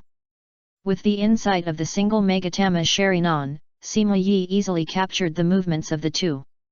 Soon he found that Jinhuo's strength was far above Yingshu, and he was almost always guiding the other's actions. What? There's a flaw. This chapter explains the Uchiha forbidden techniques. The anime mentions Izanami, a power that can change reality. Given the Uchiha situation, it's hard to imagine that it's a man-made ninjutsu. I'm more inclined to believe that a certain Uchiha awakened to the Mangekyo ability in a desperate situation, and he found a way to pass down this technique. Based on this assumption, other Mangekyos that have appeared in the past should also be able to record the technique, but the Mangekyo pupil technique consumes too much energy. An ordinary Sharingan will go blind after using it. Only the Mangekyo can use some pupil techniques that are not very powerful, or perform these pupil techniques at the level of the eternal Mangekyo to slowly recover. This also explains why Madara recovered to 2 eyes after using Izanami, and why Itaki and Madara can use Yasakani no Megatama. This is set as the ability of Kyungshinji. Chapter 64, The Hidden Sima Yi, Revised. Seeking the first post. It seemed that the arrival of Sima Yi distracted Yingshu, and he immediately revealed a huge flaw. Jinhuo shouted, suddenly picked up his sword and put it on his neck. If you are distracted in battle, you will die. Jinhuo looked at Yingshu with a serious expression. He had been on the battlefield and experienced life and death, so he was extremely sensitive to such behavior. Sorry, brother Jinhuo. Yingshu did not argue, he lowered his head and apologized immediately. Jinhuo saw that his forehead was sweating and his breath was disturbed. His tone gradually eased, take a rest first, and continue later. Yingshu nodded, pointed behind Jinhuo and said, Okay, brother Jinhuo, but the housekeeper is here, there should be a task for us, right? After Yingshu reminded Jinhuo, his face changed, and he turned back quickly. He was horrified to find that if it was not seen by the naked eye seeing that he was unaware of Sima Yi's arrival. Master Yi, your eyes. Jinhuo stepped forward and suddenly found that Sima Yi had opened his Sharingan. Although it was only a single Megatama, he had clearly heard that the other party was just an ordinary genin who had not been able to open his Sharingan in his 50s. Seeing the 2 exclaiming, Sima Yi smiled and explained casually, I accidentally opened it on the battlefield before, but I am old and I probably won't have the opportunity to go to the battlefield again in the future. Yingshu looked a little disappointed when he heard this, as if he remembered something sad. Jinhuo thought to himself, I can still open the Sharingan in my 50s. I really don't know if it is amazing talent. But his face was very enthusiastic. He approached Sima Yi and asked, Master Yi, do you have a task assigned by Master Shisui to give us? Ha ha ha, I have been in the study for a long time. I just want to stretch my muscles. Jinhuo was a little disappointed when he heard that there was no task, but he became very excited after hearing the second half of the sentence. With a swish, Jinhuo leaped back to the open space, then waved his sword and shouted, "Since Master Yi wants to exercise, let me be your opponent." "Don't worry, I will be very careful, hehe." Sima Yi raised his eyebrows, and he could hardly hide the smile on Jinhuo's face. "No, brother Jinhuo, if you hurt the housekeeper, Master Shisui will be angry." Yangshu's face changed, and he hurriedly blocked in the middle, fearing that Sima Yi would really go over. He also had a single Megatama, and was completely suppressed by the opponent in terms of physical skills, ninjutsu, and illusion. If both sides used their full strength, he would not be able to walk a few rounds in front of Jinhuo. And what about Sima Yi? If he did not use the ceiling formation arranged in the courtyard, he did not think he would be Jinhuo's opponent. Although he claimed that he could live another 20 years, his body in his 50s had begun to decline significantly even as a ninja. Since he could not beat him, he would wait for Shisui. Sima Yi looked at Jinhuo meaningfully and said, "No, I'll come to see how your ninjutsu practice is going, so that I can mention it to Shisui later. If he has time, he will come to teach you." When Shisui's teaching was mentioned, the two people's eyes lit up. Especially Jinhuo, although he couldn't compete with Sima Yi, he still enthusiastically took Sima Yi to the small pond where they often practiced ninjutsu. The double Megatama Sharingan has the ability to copy ninjutsu. Although Jinhuo is not very old, he has copied more than a dozen ninjutsu on the battlefield. If he didn't master a few types of chakra attributes, the number of ninjutsu would be several times more. How about the Phoenix Fire technique? Yangshu has also been practicing this ninjutsu recently. It happens that I also know some of it. I will perform it for you to see together. Yangshu looked strange, and he looked at Sima Yi for advice. Then let's do the Phoenix Fire technique. You can use it with all your strength and let me take a closer look. Sima Yi naturally had no objection, and he could also take this opportunity to observe the power of Jinhuo's ninjutsu. Then watch. Fire style * Phoenix Fire technique. Seeing the two agreed, Jinhuo grinned and moved his 10 fingers in a row. Ziyin Suzhou Mao Yin, he made 4 seals in 1 second, very fast. While making seals, chakra was also mobilized. After 6 seals, he opened his mouth and spit out 8 small fireballs that flew out at a very fast speed and rushed to the ice surface from multiple angles. Boom! The fireballs hit the ice surface with a violent sound, the ice layer creaked, and then cracked, splashing a lot of water and bringing up bursts of white mist. The power of the Phoenix Fire technique is relatively dispersed. Compared with the Great Fireball, it is more suitable for large-scale group attacks. If you can do it like me, it's just so-so. How about it, very handsome? Jinhuo laughed, put his hands on his hips, and was very satisfied with the power of the technique.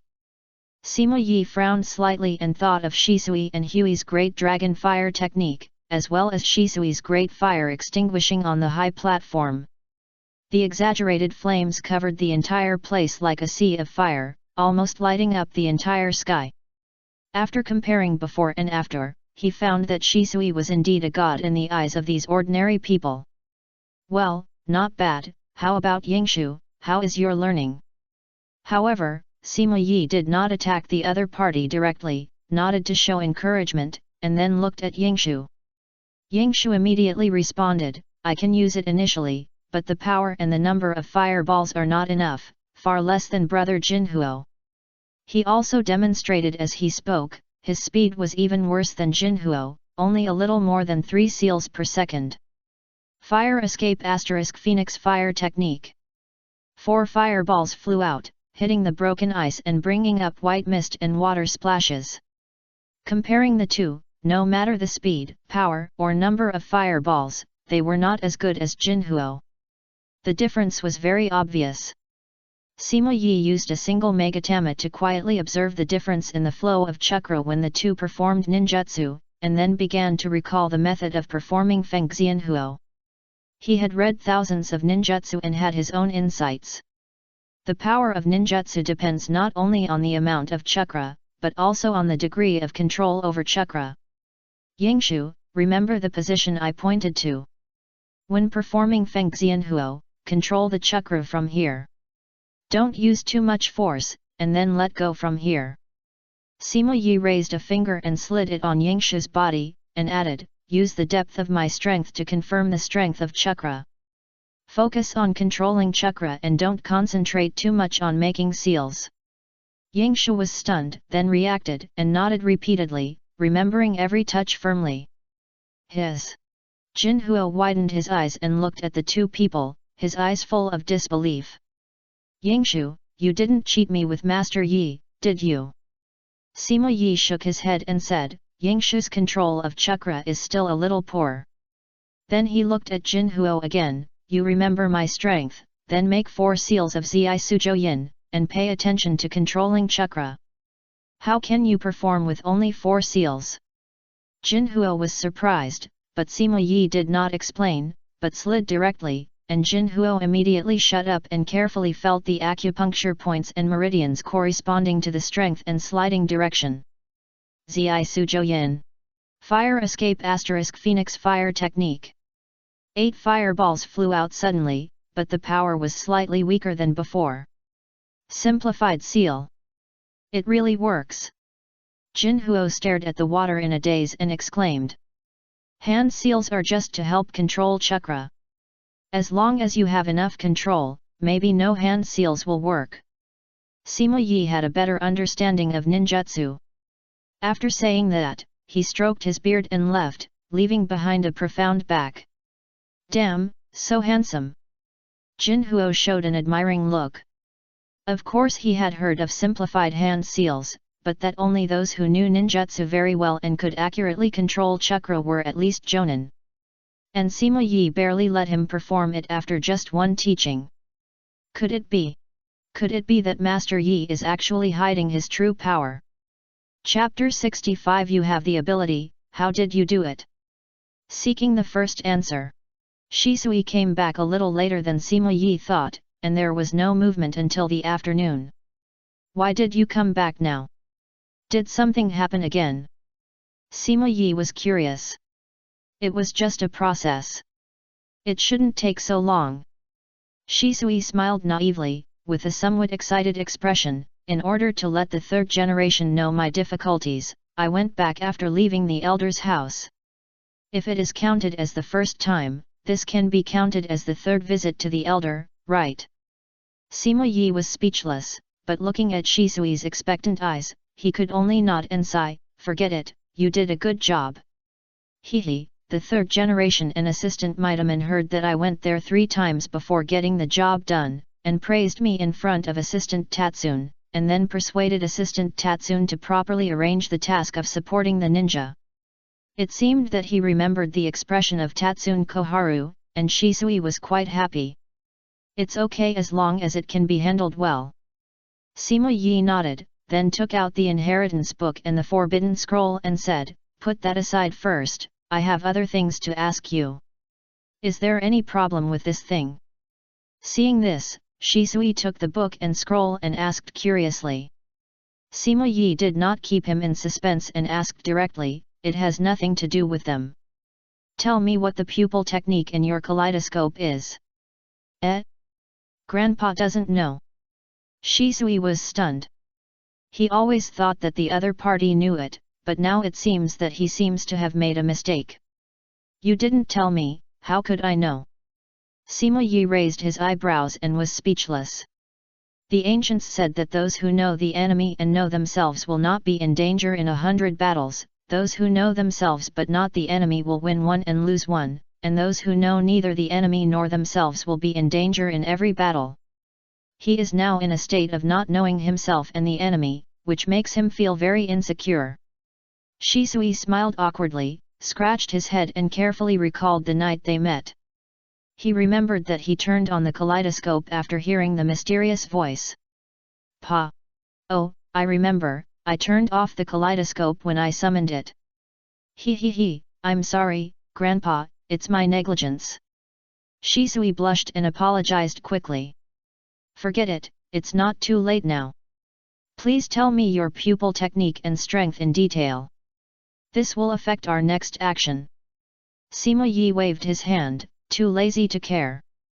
Okay, Grandpa, my pupil technique is called Koda Amatsukami.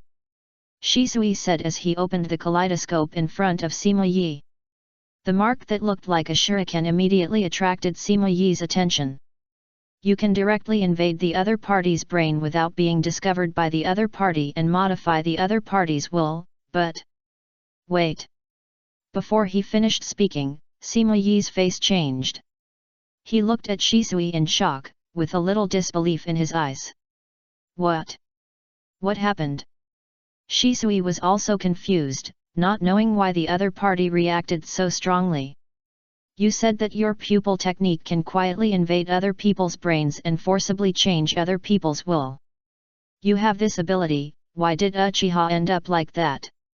What a terrifying ability, Pan Feng can unify the three kingdoms.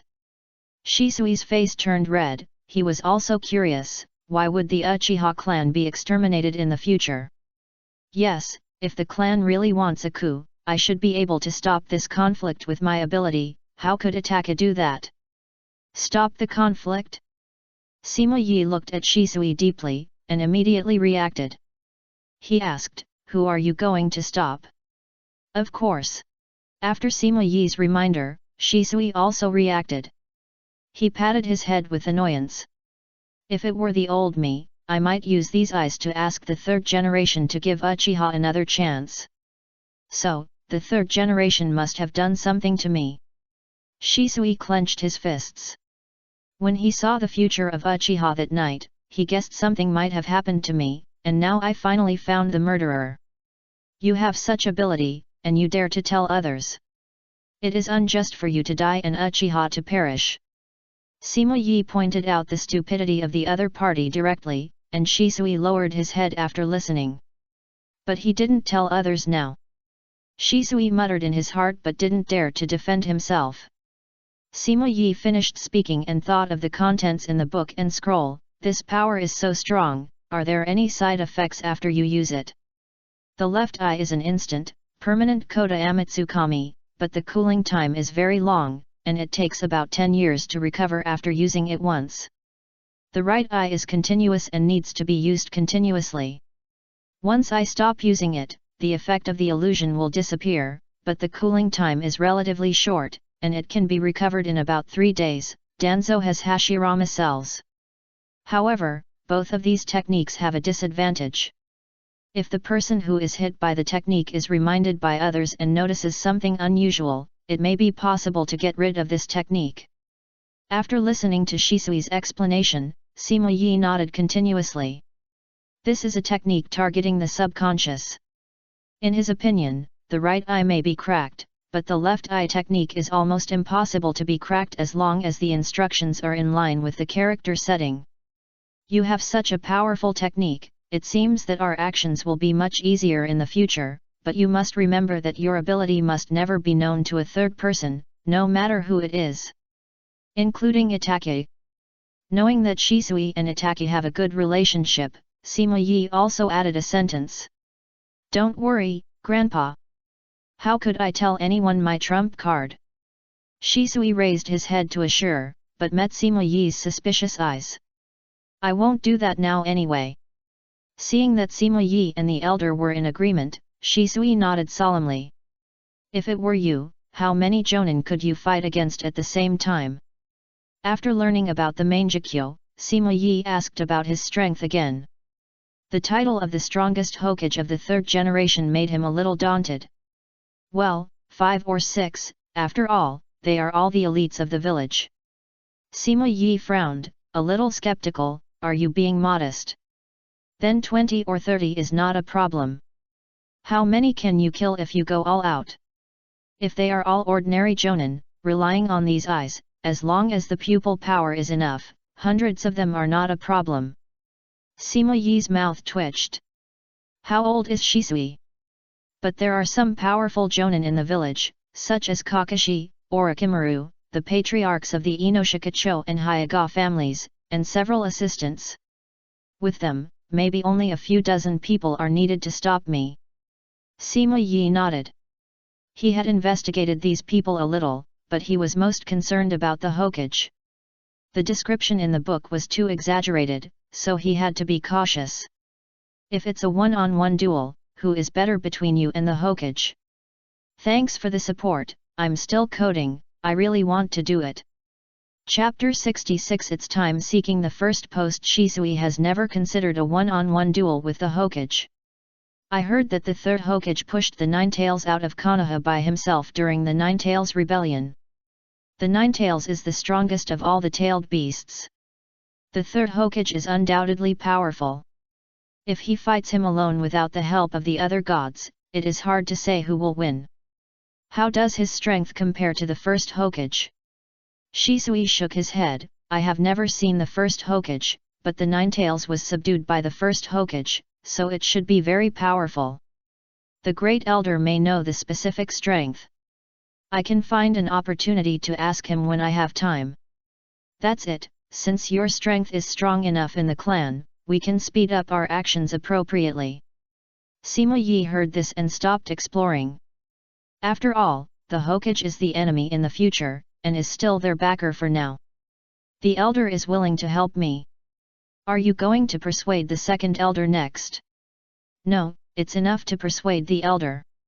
As for the rest, you don't have to worry about it. First, master those forbidden techniques. For the next actions, you just need to watch and learn carefully. I will let you come forward when necessary. Okay, Grandpa. Shisui didn't hesitate and was very obedient. He was about to get up to practice when he heard it, but was stopped by Sima Yi. By the way, Jin Huo is practicing in the backyard. You go and teach him first. Remember not to be too heavy-handed. Sima Yi picked up the teacup and reminded him unintentionally. Shisui's eyes paused. Perhaps because he had been with Sima Yi for a long time, he actually vaguely sensed the meaning of the other party's words. Okay, Grandpa, I will be careful. We have purchased the materials on the list according to the requirements of the housekeeper. Here is the account book. Because of the heavy snow, the prices of the latter part are higher than the previous survey. In the evening, Sima Yi called Uchiha Suihua to ask about the results of the previous goods purchase. It's okay, you did a good job. Sima Yi nodded with satisfaction at the list in his hand. Suihua just lowered her head and listened respectfully. Go and call Yingshu and Jinhuo. Yes. After Suihua left, Jinhuo and the others came quickly. As soon as he entered the door, Sima Yi saw Jinhuo with a bruised face. Sima Yi pretended not to know and asked curiously, how did it become like this? Jinhuo put his hands on his waist and replied proudly, these are all left when fighting with Master Shisui. Don't look at me like this, I also held on for a long time. Hiss ouch! Jinhuo suddenly took a breath of cold air, as if it was caused by the wound, and hurriedly covered his face and cried out in pain. Yingshu laughed at the sight. Fortunately, Shisui was very measured. Although it looked miserable, it didn't hurt his bones at all. The ninja's physique recovered on its own in 2 or 3 days. Really? That's really amazing. Sima Yi smiled and praised casually, then ordered, since you're fine, help me go to the police department to call Hui. After receiving the task, Jinhuo was very excited. He turned around and was about to pull Yingshu away, but heard Sima Yi continue to say, Yingshu stay, you have another task. Yes. Jinhuo was stunned. Although he was curious, he didn't think much. He made an encouraging gesture to Yingshu and left first. It has been snowing heavily these days. You go and notify them and find out if there is anything wrong in the clan. Sima Yi took out a stack of banknotes and handed it to Yingshu. Yingshu took it and immediately understood what Sima Yi meant. He nodded and said, I'll go now. Not long after the two left, Hui hurried over, with a hint of alcohol on his body. The moment he saw Sima Yi, Hui immediately sobered up and used chakra to force out the alcohol in his body, then asked, Uncle Yi, are you taking action again? You go and inform those merchants that the price of firewood, rice, oil, and salt will increase a little from tomorrow. It must be increased by at least 30% before the new year, and no more than 50%. Pay attention to food, and a 30% increase is enough. Remember, you don't show up for this matter. Hui was stunned for a moment, and asked hurriedly, "Are you short of money?" "I still have a lot here, Uncle Yi, take it first." Sima Yi waved his hand and looked at Hui with a serious expression. "It has nothing to do with money, you take it back yourself. These merchants must be controlled. Tell them that as long as they are obedient, we can find a way to send their children to ninja school. As for what to do if they don't obey," Sima Yi didn't say anything. Seeing Sima Yi's sharp words, Hui did not dare to neglect. "Don't worry, Uncle Yi, I will keep an eye on them. Also, tell those people outside to keep a close eye on the villagers during this period, and report any disturbance in time, and remember not to be stingy with rewards." "Yes. That's it for now. Go to Suihua to get some New Year's goods and then return to the police department, and tell them that Shisui bought them specially for them today." "Ah? That's it." He hurried over and didn't even drink a sip of water before he was asked to go back. "Aren't you still drinking? Go ahead, don't ignore those people." Hee, that's right." After Hui smiled and turned away, Sima Yi sent away Jinhuo, who ran back later, and then continued to flip through various scrolls. The next morning, Yingshu handed the results of his busy night to Sima Yi and Shisui. "These are the people affected by the heavy snow in the past 3 days. Many of their houses have collapsed, and some of the tribesmen are already in difficult circumstances." "Yes." After Yingshu left, Shisui asked, "The lives of ordinary tribesmen are already tight, and we don't know when this heavy snow will stop. Should we continue to recruit some people to help?" Sima Yi shook his head and said in a flat tone, "It's not time yet. Let the snow continue for a while." Shisui opened his mouth, feeling reluctant, but he did not refute and left silently. Such heavy snow stopped completely after 3 days. Fortunately, the snow in the next 3 days was only intermittent, and the total amount of snow was not as much as any previous day, so it did not cause a large-scale snowstorm. But even so, many people were affected. Outside Konoha, the roads were closed, and the third generation would issue tasks to clear the snow every day. This is the situation today. Some tribesmen have been affected. Clan leader Fugaku is busy with his first visit and seems not to have noticed it. There is no movement in the tribe, but Lord Shisui. Yingshu said hesitantly. "It doesn't matter. Let him go. The New Year's Day is in 2 days. You can ask Jinhuo to get in touch with people of the same age in the tribe and help Shisui deliver some New Year's goods." "Yes." Yingshu agreed and left. Sima Yi couldn't help but smile when he looked at the intelligence.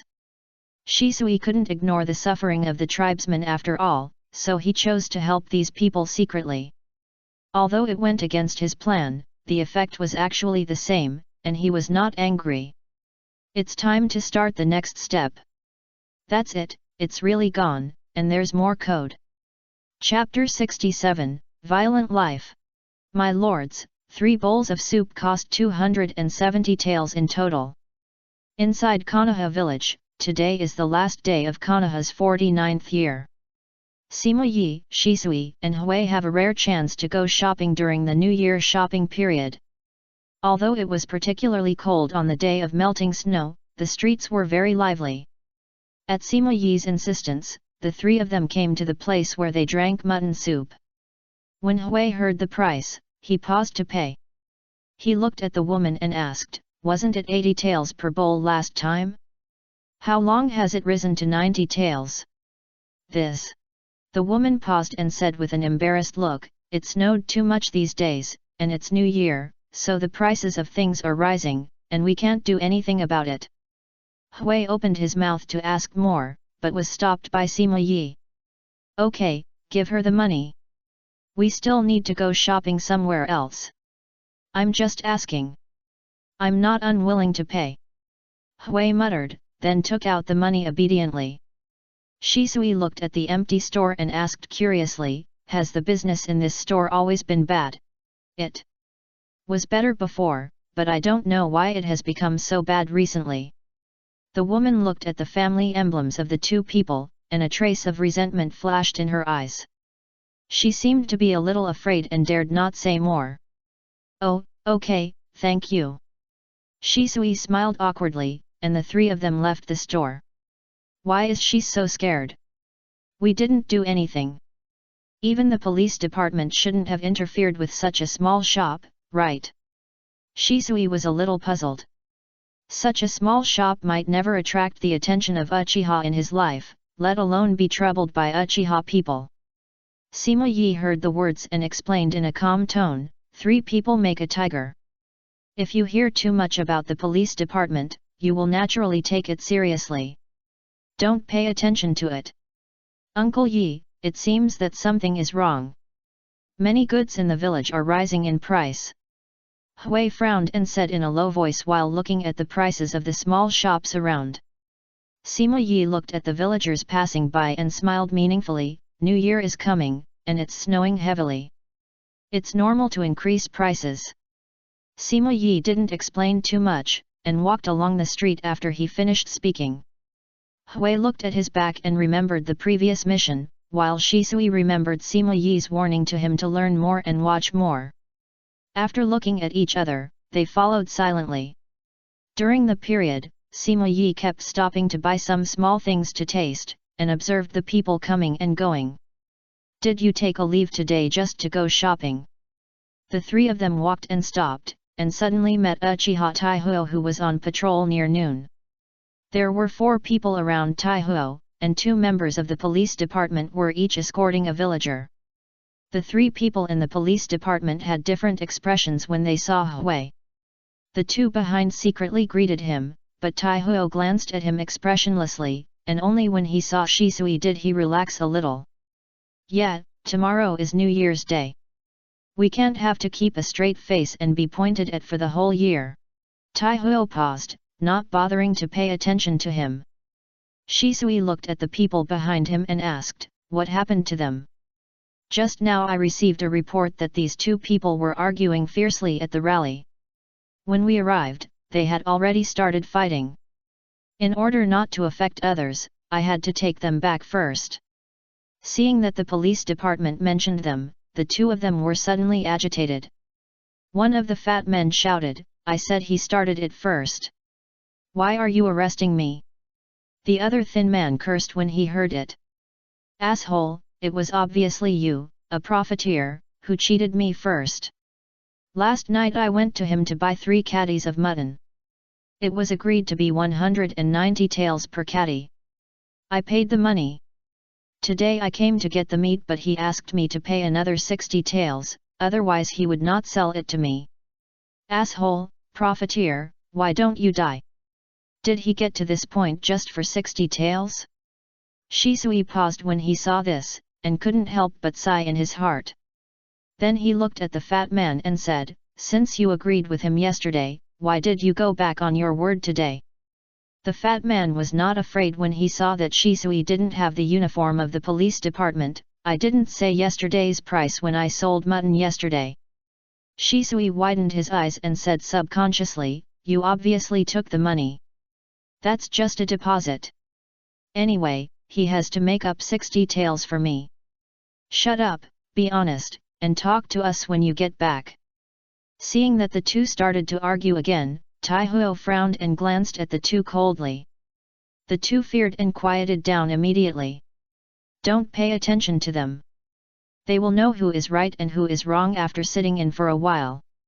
You continue to shop, and I will take them back first.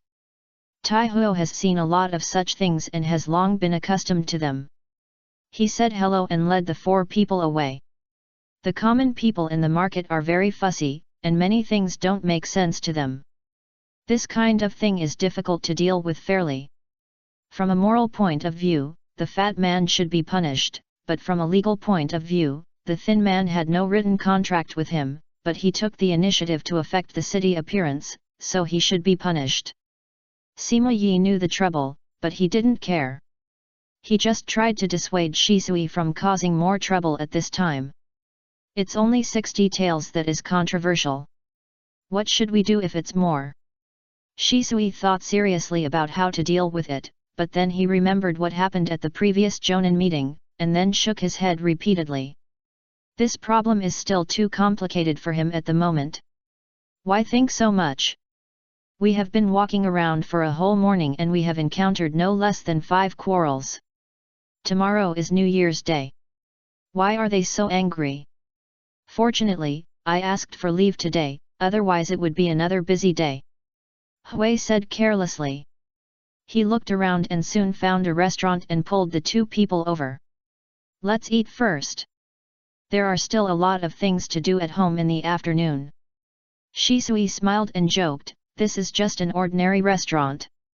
Aren't we going to the barbecue restaurant of Chiu Dao's family? After eating, the 3 of them returned to the clan. Hui had to help his father clean the yard, and Shisui and Sima Yi also had to return home to prepare for the future. These are for several elders and the clan leader, and these are for the 3rd generation and 3 assistants. Tomorrow is the first visit of the clan. After the ceremony, you have time to bring things to visit them. Remember not to get the order wrong. Visit the clan leader first, then go to the clan elder's home, and then the 3rd generation and several assistants. In the hall, Sima Yi pointed to the gifts prepared in advance and arranged the itinerary for Shisui. Shouldn't you visit the 3rd generation first? Sima Yi couldn't help laughing when he heard it. No need to do this. The elders in the clan should be visited first to avoid giving people a chance to talk. Do you have to send the 3 assistants? Shisui was a little embarrassed he could not accept it, and he even thought of being rejected by Danzo or Utane Koharu. Sima Yi stroked his beard and chuckled, open your mind, remember what I told you. A man who is generous can achieve great things. When the attitude is there, it is up to them whether to accept it or not. Shisui was suspicious, always feeling that Sima Yi had secretly done something he didn't know about, but he didn't ask much, he believed that Sima Yi would tell him when the time was right. Okay, who are these for? Shisui pointed to another pile of gift boxes and asked. These are for the police department and your former subordinates. I will send someone to deliver them to show my kindness. Sima Yi said and looked outside the hall, where Jinhuo, Yingshu, and 6 others were carrying food and clothes. And those are for ordinary clan members. I originally planned to let Jinhuo and others deliver them. However, I found from your last test that Itake's character seems to have not changed. If you don't want to fight him in the future, you should take him to the bottom to have a look. The timing is right these few days. Itake always commented on Uchiha with narrow-mindedness, broad-mindedness, and tolerance. It was from this that Sima Yi found that Itake was a bit arrogant and quite proud. His eyes were always on the upper class, constantly examining others, but ignoring the ordinary people at the bottom. If his thinking cannot be changed, there will inevitably be waves in the future. Shisui looked solemn and nodded heavily. I will, Grandpa. Chapter 68 First day of the New Year. New Year is a festival that Konoha village attaches great importance to, second only to the day when Konoha was founded and the day when the Hokage took office, especially for some families with a long history. Before dawn, Shisui and Sima Yi got up early.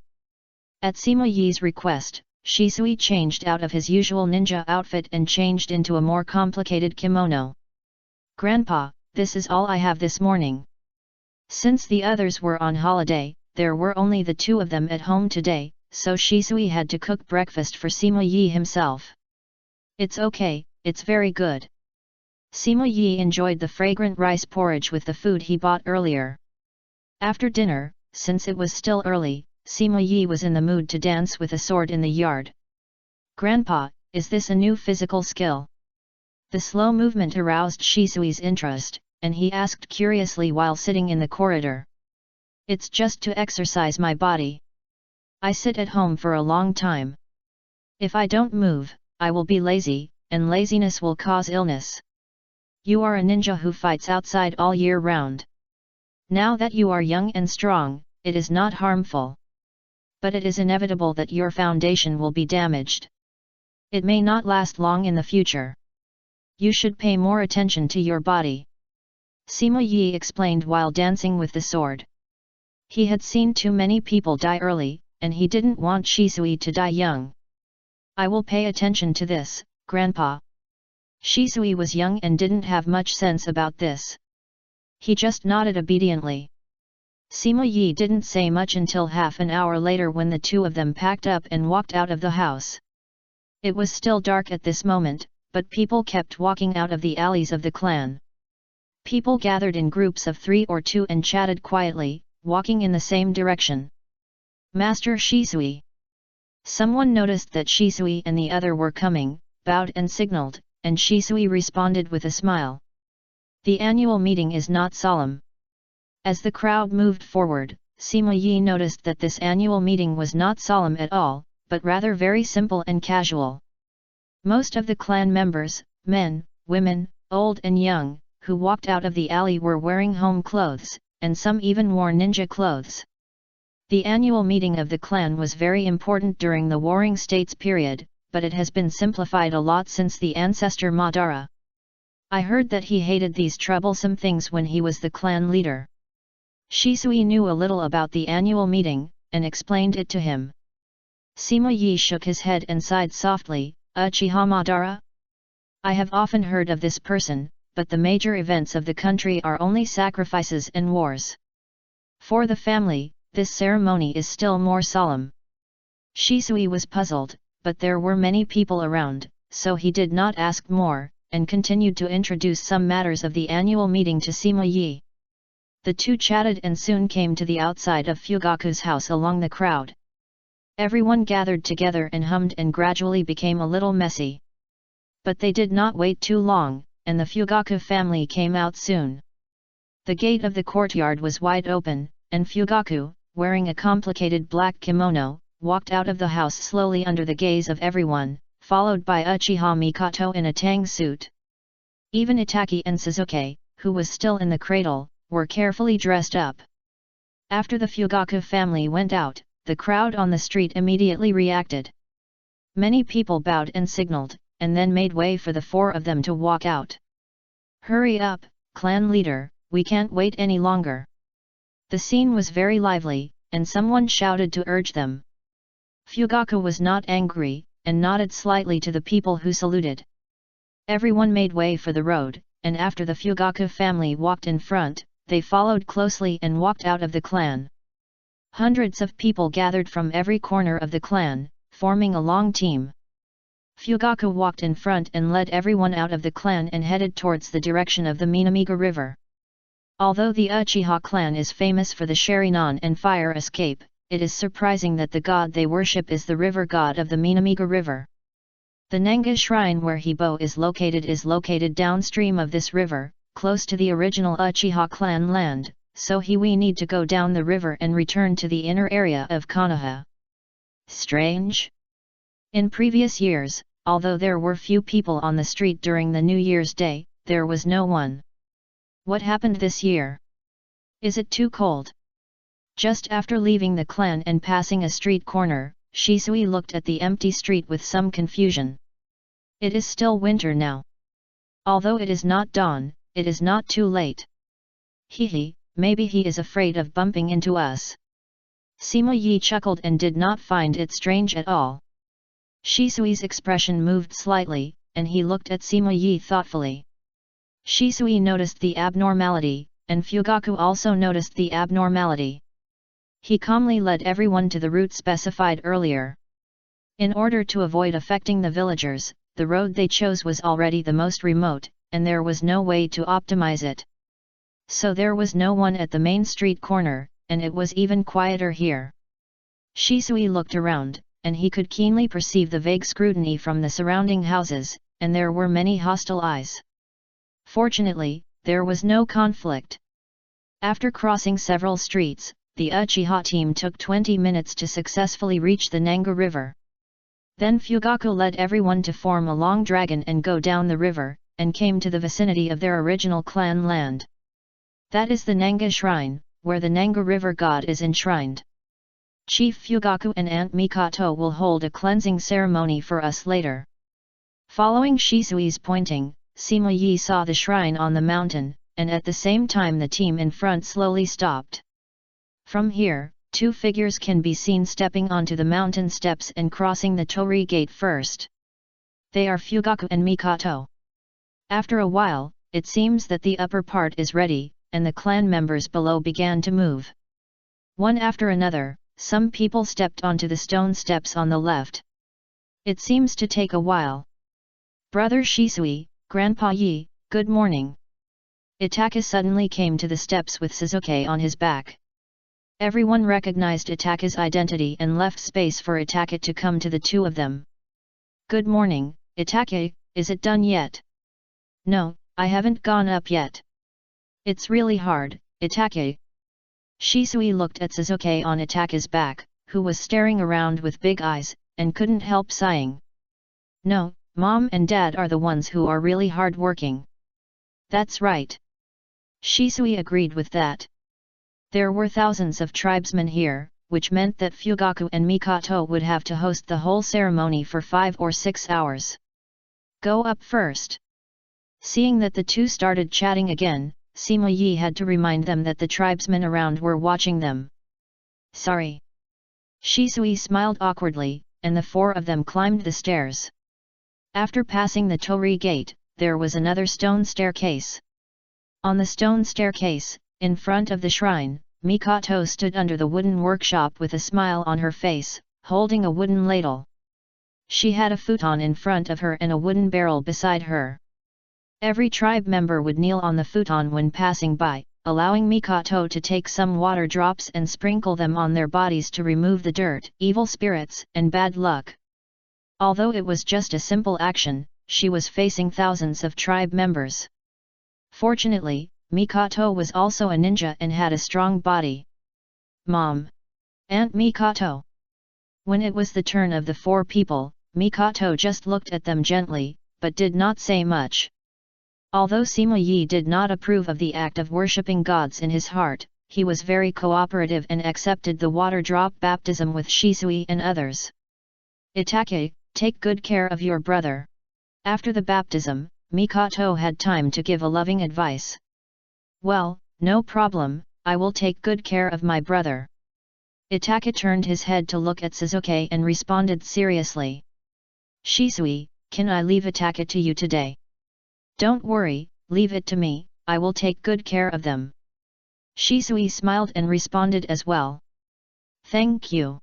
As the few people were talking, another tribe member came forward, and Mikoto had to thank him hurriedly and end the conversation.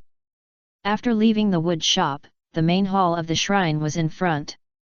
The tribe members on the left lined up to enter, and the tribe members on the right looked at the fortune sticks in their hands and talked in groups of 3 or 2. Inside is the statue of Hibike, and Lord Fugaku is also there. After worshipping the statue and getting the fortune sticks, we can leave. Divination. The day is still too difficult for me, so I can only try the day 6 first. If I write too much, my head will be empty and then filled with water. There will be another chapter later. Chapter 69 MY. Sima Yi knew a little about the fortune-telling technique in his previous life, but he had only read some miscellaneous books about the fortune-telling in the ninja world, and could only barely say that he had a rough understanding. Itaka took Suzuki in first, and after worshipping Hibike, he quickly got 2 fortune sticks from Fugaku. Sima Yi and Shisui followed closely and entered in turn. When it was Shisui's turn to enter the lobby, he happened to see Fugaku secretly stuffing a ball of paper into the fortune stick. The two looked at each other, and Fugaku's expression paused, then he straightened his body and looked serious as if nothing had happened. Shisui's mouth twitched and he tried to control his expression. After paying homage to Hibo and getting the fortune stick, he didn't dare to stay for long. He said hello and left quickly. Brother Shisui, what did you draw? As soon as Shisui left the lobby, Itaka came towards him with a piece of paper and asked curiously. This year is 11, what about you, Itaka? Shisui smiled and spread out the fortune stick, which clearly said 11. I'm 58, and Suzuki's is 1. The two looked at each other, and then looked confused, because they didn't know what these numbers meant at all.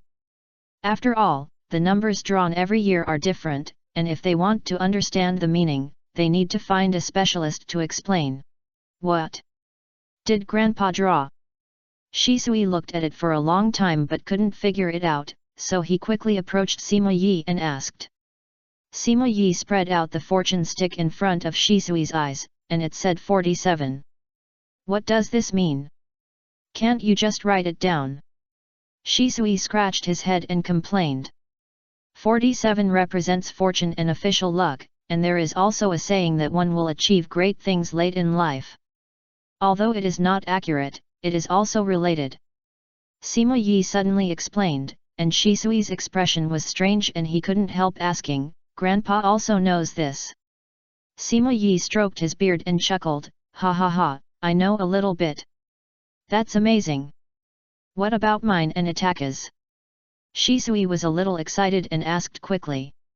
11 represents good luck, a prosperous family, and a smooth career, which is considered auspicious. As for 58. Sima Yi paused for a moment, and looked at Itaki and explained, 58 represents a difficult situation, which means being caught in a dilemma. It is bad luck. Shisui's face changed, and he immediately turned back to look at Itaki. Itaki just tilted his head and looked at Shisui calmly. Grandpa Yi, is Suzuki's one auspicious? Itaki didn't care about his own fortune stick, but raised Suzuki's fortune stick and asked.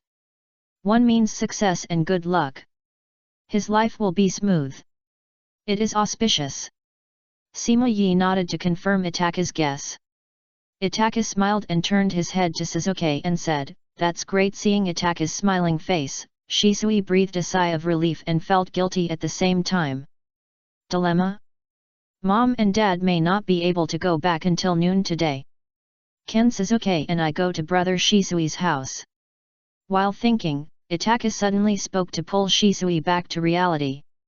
Shisui smiled gently and replied, You are welcome anytime. Hang the fortune sticks on the tree and we will go back. All this fell into Sima Yi's eyes. His eyes moved slightly and he secretly remembered it. Not long after the four left, 2 more figures came. They were Uchiha Issei and Hui, father and son. The two entered the hall to worship Hibo. Then Issei gestured to Fugaku and shook the bamboo sticks violently, and then shouted, Marriage, marriage. The roar made Hui subconsciously move away. He looked at his father helplessly. Until a ball of paper flew out, Issei stopped. He spread out the fortune sticks and asked Fugaku, The number is so small, it should be auspicious, right? But Fugaku put on a serious face and shook his head gently without replying. He was just a part-time worker, so how could he know the meaning of these fortune sticks? Hui raised his eyebrows and walked forward to look. 3. At noon, Uchiha Chinitsu and Suihua and others who rushed back from Nanga Shrine ended their vacation. They returned to Shisui's house and prepared a sumptuous lunch for everyone. This made Shisui, who was just about to show off his skills, feel regretful and relieved at the same time. Then, at Sima Yi's reminder, he gave everyone a big red envelope, including Itaki and Suzuki. I'm full, thank you for the hospitality. Itaki put down his chopsticks and clasped his hands together, then picked up the liquid food prepared by Uchiha Chinitsu and others for Suzuki, and fed Suzuki attentively like an adult. It was really hard work. No matter how many times he saw this scene, Shisui couldn't help but feel emotional. Itaki, Chief Fugaku, and Aunt Mikoto should be back soon. I will go back with you later. I want to visit your home on the first day of the new year. Itaki looked up at Shisui and nodded without hesitation, Well, Mom and Dad will be very happy to see brother Shisui. Sima Yi remained silent throughout the conversation between the two, and only told them after dinner, There are others to visit, don't delay too long. Okay. Shisui nodded in response, and then took the prepared gifts and went back with the Itaki brothers. At Itaki's home, Fugaku and Aunt Mikoto had just returned, and Mikoto went into the kitchen to prepare lunch. "Mom and Dad, I'm back." Itaka carried Suzuki into the living room first, and Fugaku turned his head and looked over the two to see Shisui behind them. "Happy New Year, Chief Fugaku." After the two of them briefly greeted each other, Shisui put down the gift box and exchanged a few words with Fugaku, while Itaka carried Suzuki to the kitchen. Mikoto came forward with a gentle expression after seeing the two of them, and then she saw a red envelope in Suzuki's collar. "What is this?" "This is given by brother Shisui. I have one here too." Facing his mother's doubts, Itaka naturally took out the red envelopes to explain. The two red envelopes were very thick. Mikoto knew that there were at least 50,000 taels in them just by holding them in her hands. "Is that so? But it's not good for children to take too much money. Mom will help you collect the red envelopes first, and I will return them to you when you grow up, okay?" "Yes, thank you, Mom." Itaki is such a good child. Mikoto was still busy. After Itaki handed over the red envelope, he took Suzuki back to the living room, but saw that only Fugaku was left in the living room. "Has brother Shisui left?" "Yes, he still has to visit other elders." Fugaku's tone was flat, and his eyes stayed on the gift box sent by Shisui, but his eyes revealed a little weirdness. When did Shisui learn this kind of thing? On the other hand, after leaving Fugaku's house, Shisui visited several elders. Among them, the second elder and others entertained him very warmly, and the first elder he took the gift but was not even allowed to enter the door. The elder should not have malicious intentions, right? Holding the gift box, Shisui came to the outside of the Sarutobi tribe and thought of the scene of being turned away just now, thinking in his heart. "Master Shisui, Master Sandai invites you in." 7,000, I broke through the limit, my eyeballs feel like they are going to explode, this chapter is a bit blurry, I have to sleep, and read it again tomorrow. If there are any problems, I will correct them tomorrow. Slept, really slept. Chapter 70 Born Evil, the third generation of the family. Master Sandai, Happy New Year. With permission, Shisui was led into the tribe by the Sarutobi tribe. To his surprise, the Sarutobi tribe revealed in just this short section of the road was stronger and more prosperous than he imagined. "Ha ha ha, I didn't expect that you would come to visit an old man like me on the first day of the new year." The Sandai was sitting outside the hall in casual clothes, smoking, and he was moved to see Shisui being brought by someone. "On the first day of the new year, you should visit the elders who are worthy of respect and trust. In my heart, Sandai is such a person." Shisui shook his head repeatedly, and he looked at Sandai and said sincerely, "An elder who is worthy of respect and trust?" "Ah ha ha ha." The Sandai was moved, and he couldn't help laughing happily when he heard it, and even said, "The village can really rest assured with someone like you. I really envy Jing for having such a sensible and excellent grandson." "No, Sandai, I can be where I am today because of your guidance, all because of the will of fire." Shisui hesitated for a moment, and then continued. "Today is New Year's Day. You are a guest when you visit me. You don't need to call me sir. You can be more casual." The Sandai smiled and turned to the living room with Shisui. Someone came to pour tea and water for them immediately. "But, wouldn't that be too disrespectful?" Shisui hesitated, but heard the Sandai continue, "This is the order of the Hokage. Although I really want to say so, I am not the Hokage here today. Kagami is my trustworthy companion. If possible, I hope you can call me Grandpa Sarutobi." Seeing the Sandai insist, Shisui was reluctant in his heart, but he had to say, "Then, Grandpa Sandai." "Ah ha ha ha, that's fine. Take it. This is the red envelope given to you by Grandpa Sandai." The Sandai smiled and took out a red envelope from his arms. Shisui immediately stepped forward to take it, and then stared at the red envelope blankly, a little absent-minded. "What's wrong?" "Nothing, but I visited the clan leader and several elders today, but was rejected by the great elder." This is the first time someone has given me a red envelope today. Thank you, Grandpa Sandai.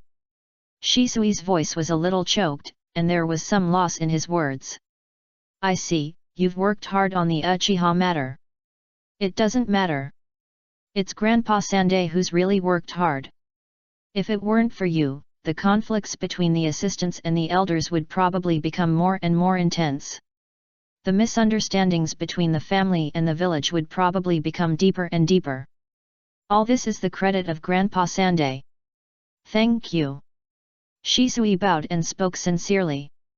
The Uchiha clan is also a member of the village, but you should not blame the assistants too much. The conflict between the village and the Uchiha clan has a long history. They are not deliberately targeting them. If possible, I hope you can understand each other.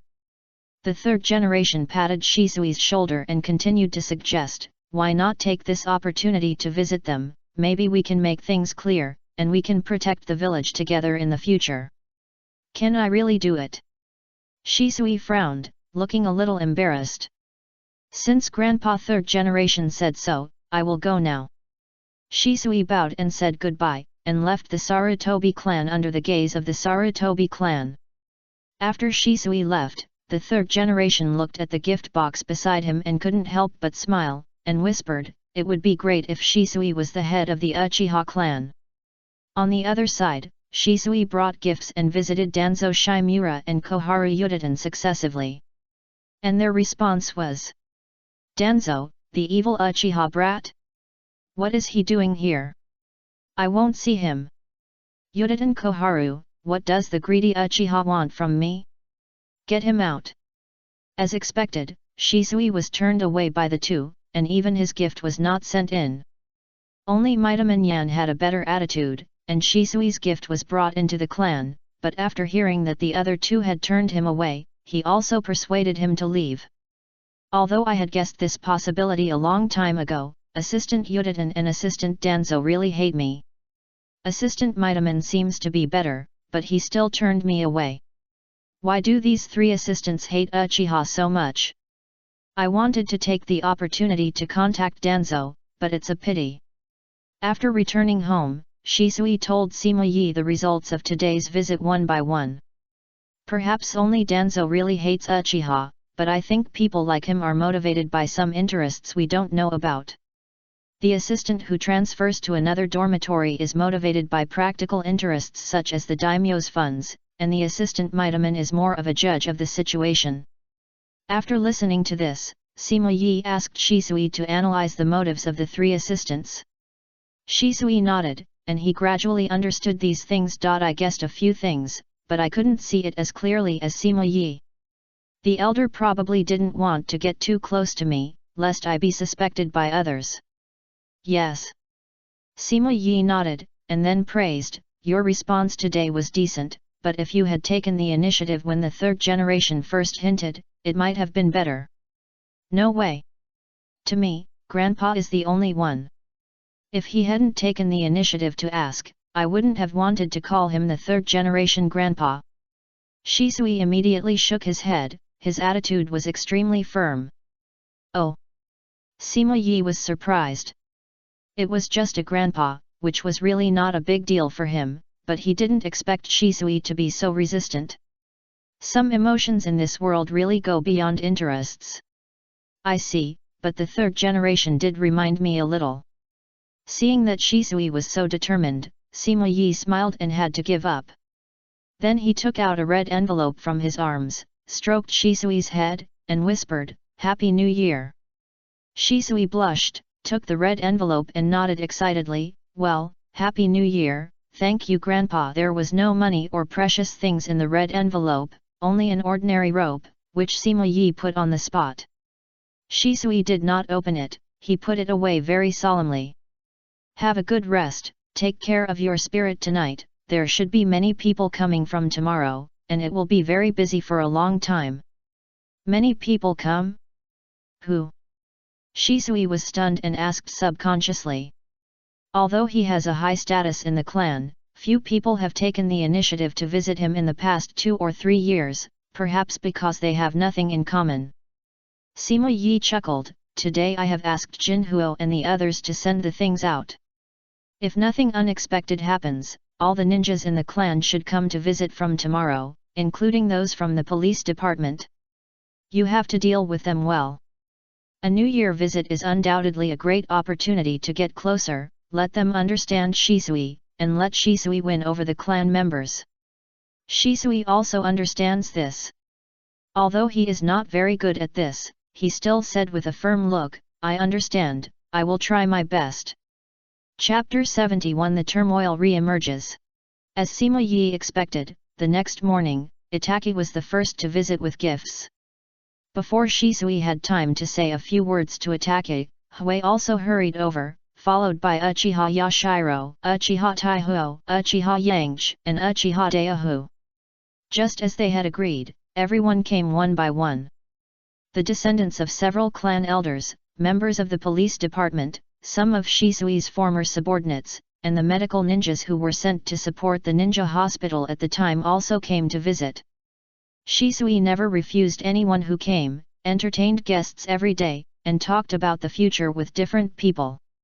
This situation lasted for 3 days, and the number of people who came to visit suddenly dropped, but before Shisui could breathe a sigh of relief, the ordinary ninjas in the clan seemed to have waited for the opportunity and began to visit with gifts. This went on for 7 days. I'm so tired, it's finally over. After seeing off the last few clan members, Shisui returned to the living room and lay on the floor without caring about his image and breathed a sigh of relief. Although the last few who came were ordinary ninjas with relatively low status in the clan, Shisui still did not neglect them. Go out to greet them, thank them for the gifts, sit at the same table, sincerely invite them to have lunch, dinner, together, and chat about the future. Those who longed for fame and status described the glory of Uchiha, and those who longed for peace described the peaceful future. He used everything he learned from Sima Yi as much as possible, and the effect was also remarkable. The later it was, the more sincere the clan members who left were. Socializing is like this. If you become the clan leader, you will have to face outsiders, and trouble is inevitable. Sima Yi smiled and then sat aside with a pen and paper sketching something. Shisui slowly got up and asked, all the ninjas in the clan should have come here except the elders, right? They all came, which shows that your status in the clan is high enough. Then what should we do next? Oh, by the way, I have to take Itaka to the clan members, but Itaka didn't seem to come to me these 2 days. Is there something wrong? Itaka's matter is not urgent. It seems that Hui will be on holiday tomorrow. You can also take the opportunity to rest and go out with him in Konoha. Sima Yi did not answer directly, but showed a strange smile. Shisui was not happy to hear that he could rest. Instead, his heart sank and he felt something was wrong. He was busy dealing with the clan members these days and he had not left the clan for a long time. Grandpa, you didn't do anything to stir up trouble again, did you? No, I didn't do it. I just went with the flow. Sima Yi chuckled and turned away, then called Suihua and others to clean up the remaining food and send it outside the house.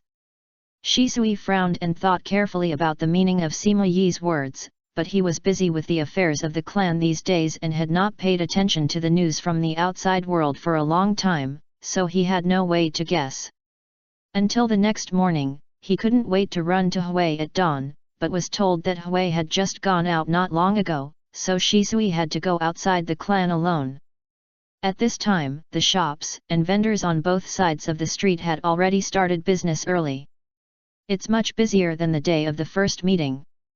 The old man's business should have recovered. Seeing the lively scene on the street, Shisui remembered the old woman selling mutton soup. He was about to go to Konoha to check inside, but he keenly noticed a stream of unfriendly eyes. Another damn Uchiha, a domineering family. Even if it's just a child, he has such a disgusting face. A tyrannical family. Ah! Shisui raised his eyebrows. Although these voices were faint, he could hear them clearly with his strength. Is there anything wrong with my appearance? Shisui was not too surprised by this kind of abuse.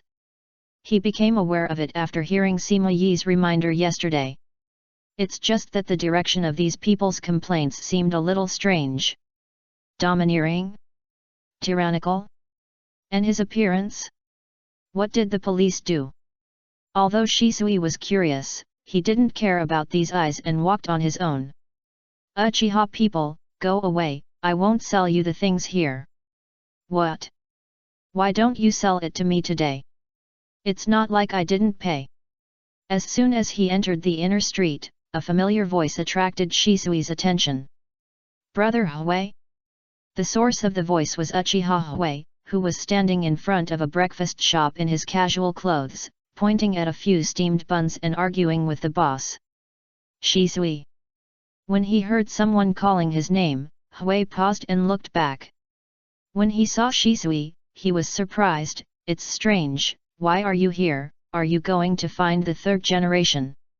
In Hui's impression, except for the mission and the third generation or Uncle Yi, Shisui rarely leaves the clan.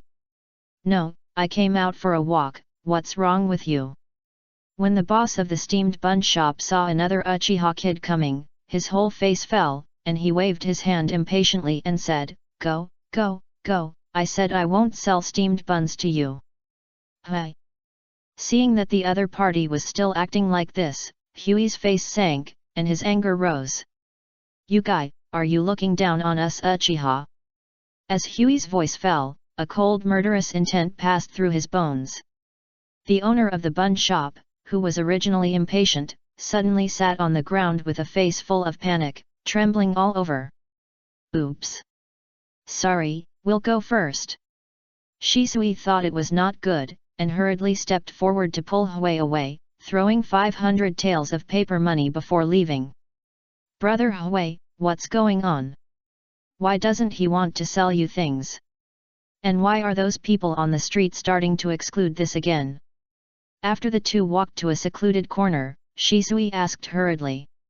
Faced with a series of questions, Hui pondered for a moment, and was also a little puzzled. He scratched his head and seemed a little entangled. These guys have been like this since the first day of the visit. I'm just wondering. When I was patrolling yesterday, that guy sold me a few baskets of buns. Why is he acting out of character today? So you know what's going on. Seeing that Hui seemed to have gotten used to it, Shisui couldn't help but twitch his mouth. Ah? Didn't Master Yi tell you? Oh, I see, no wonder you came out. Hui was stunned when he heard this, then he reacted and explained, it was the two old guys, Tsunetsu and Maitaman, who did it. Before the first ceremony, they warned all the shops on the street.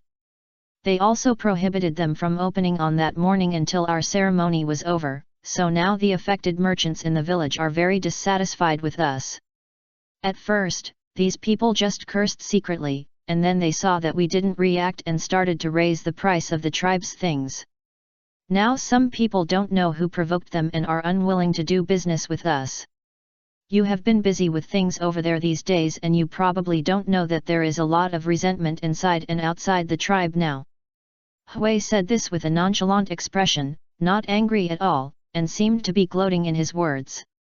Why do they blame Uchiha for what they did, and you have been excluded too? Why do you look a little happy? Shisui sighed, then frowned, and thought about Sima Yi's purpose. Seeing Shisui silent, Hui spoke to comfort him, don't worry too much, these merchants who refuse to trade are only a minority, just like the guy just now who smiled happily when he took my money yesterday.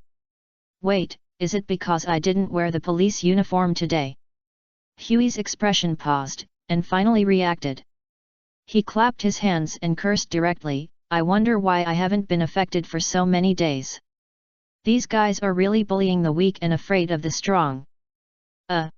Grandpa asked me to find you to go out for a walk, but I didn't expect it to be like this.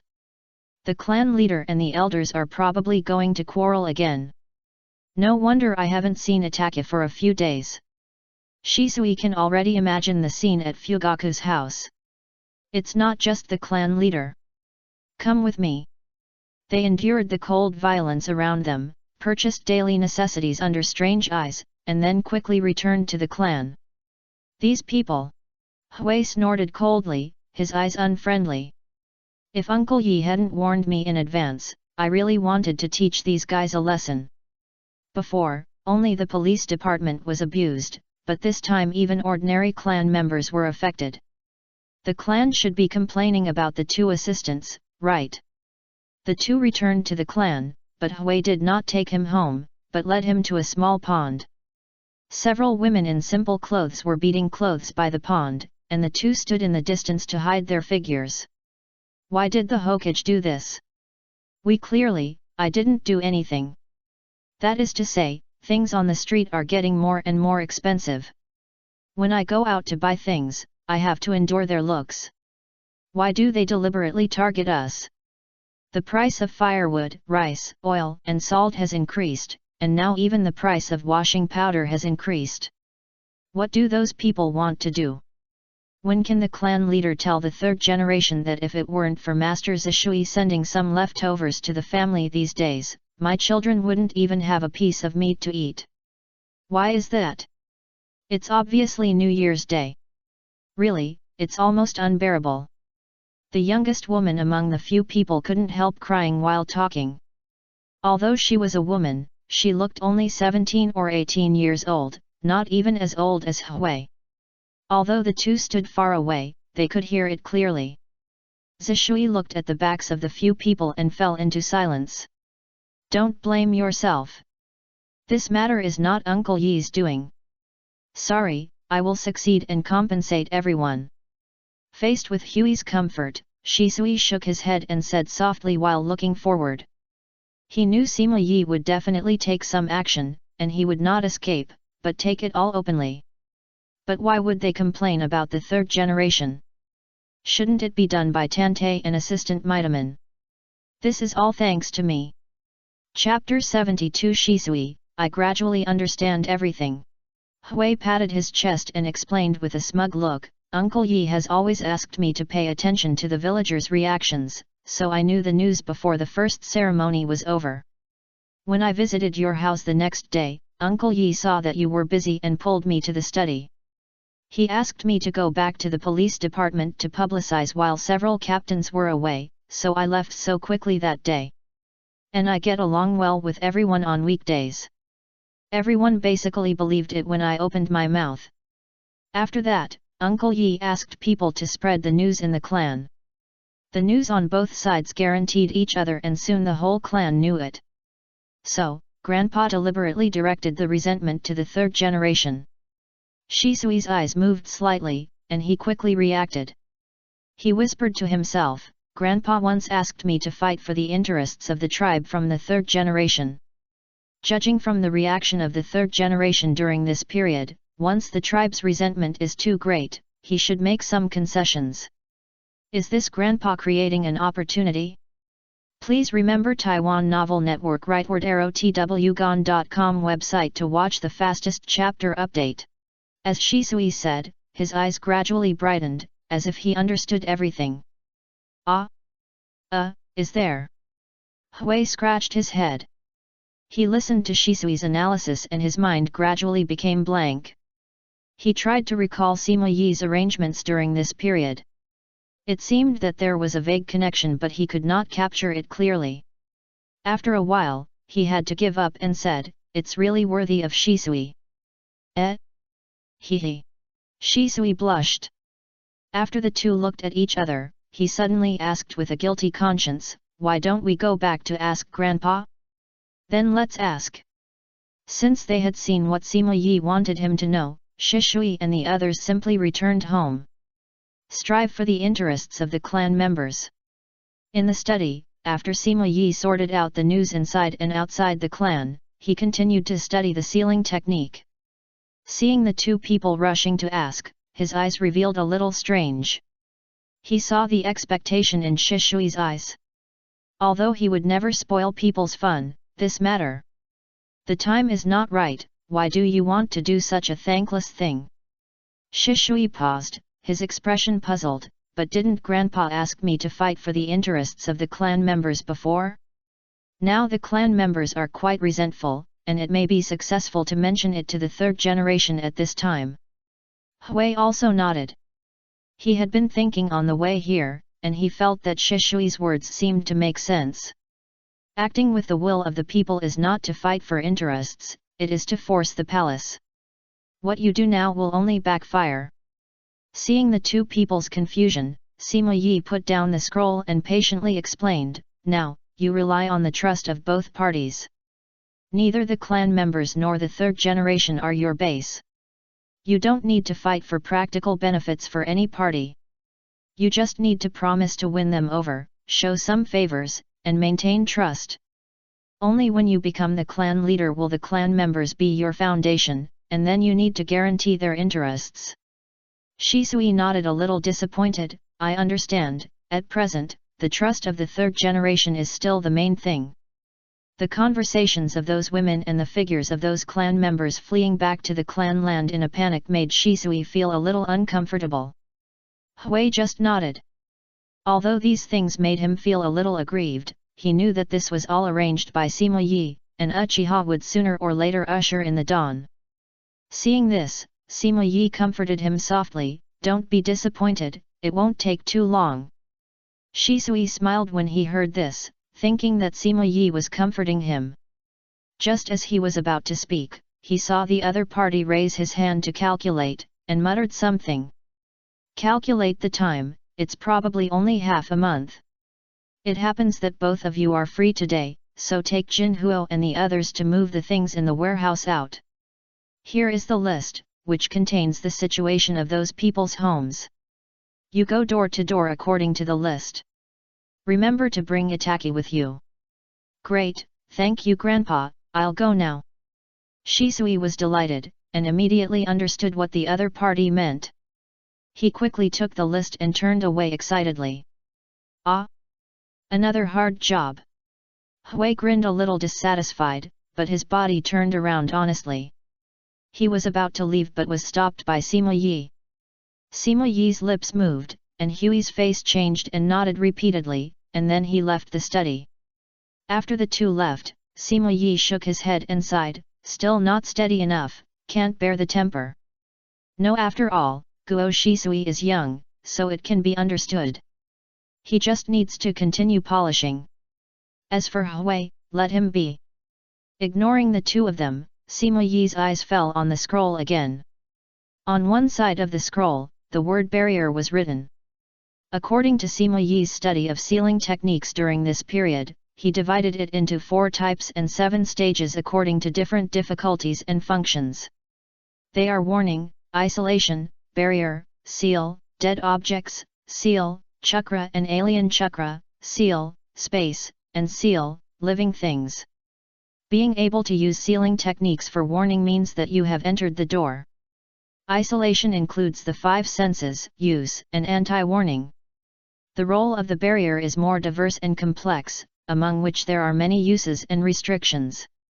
The difficulty of sealing varies greatly based on the target, among which sealing dead objects is the most basic.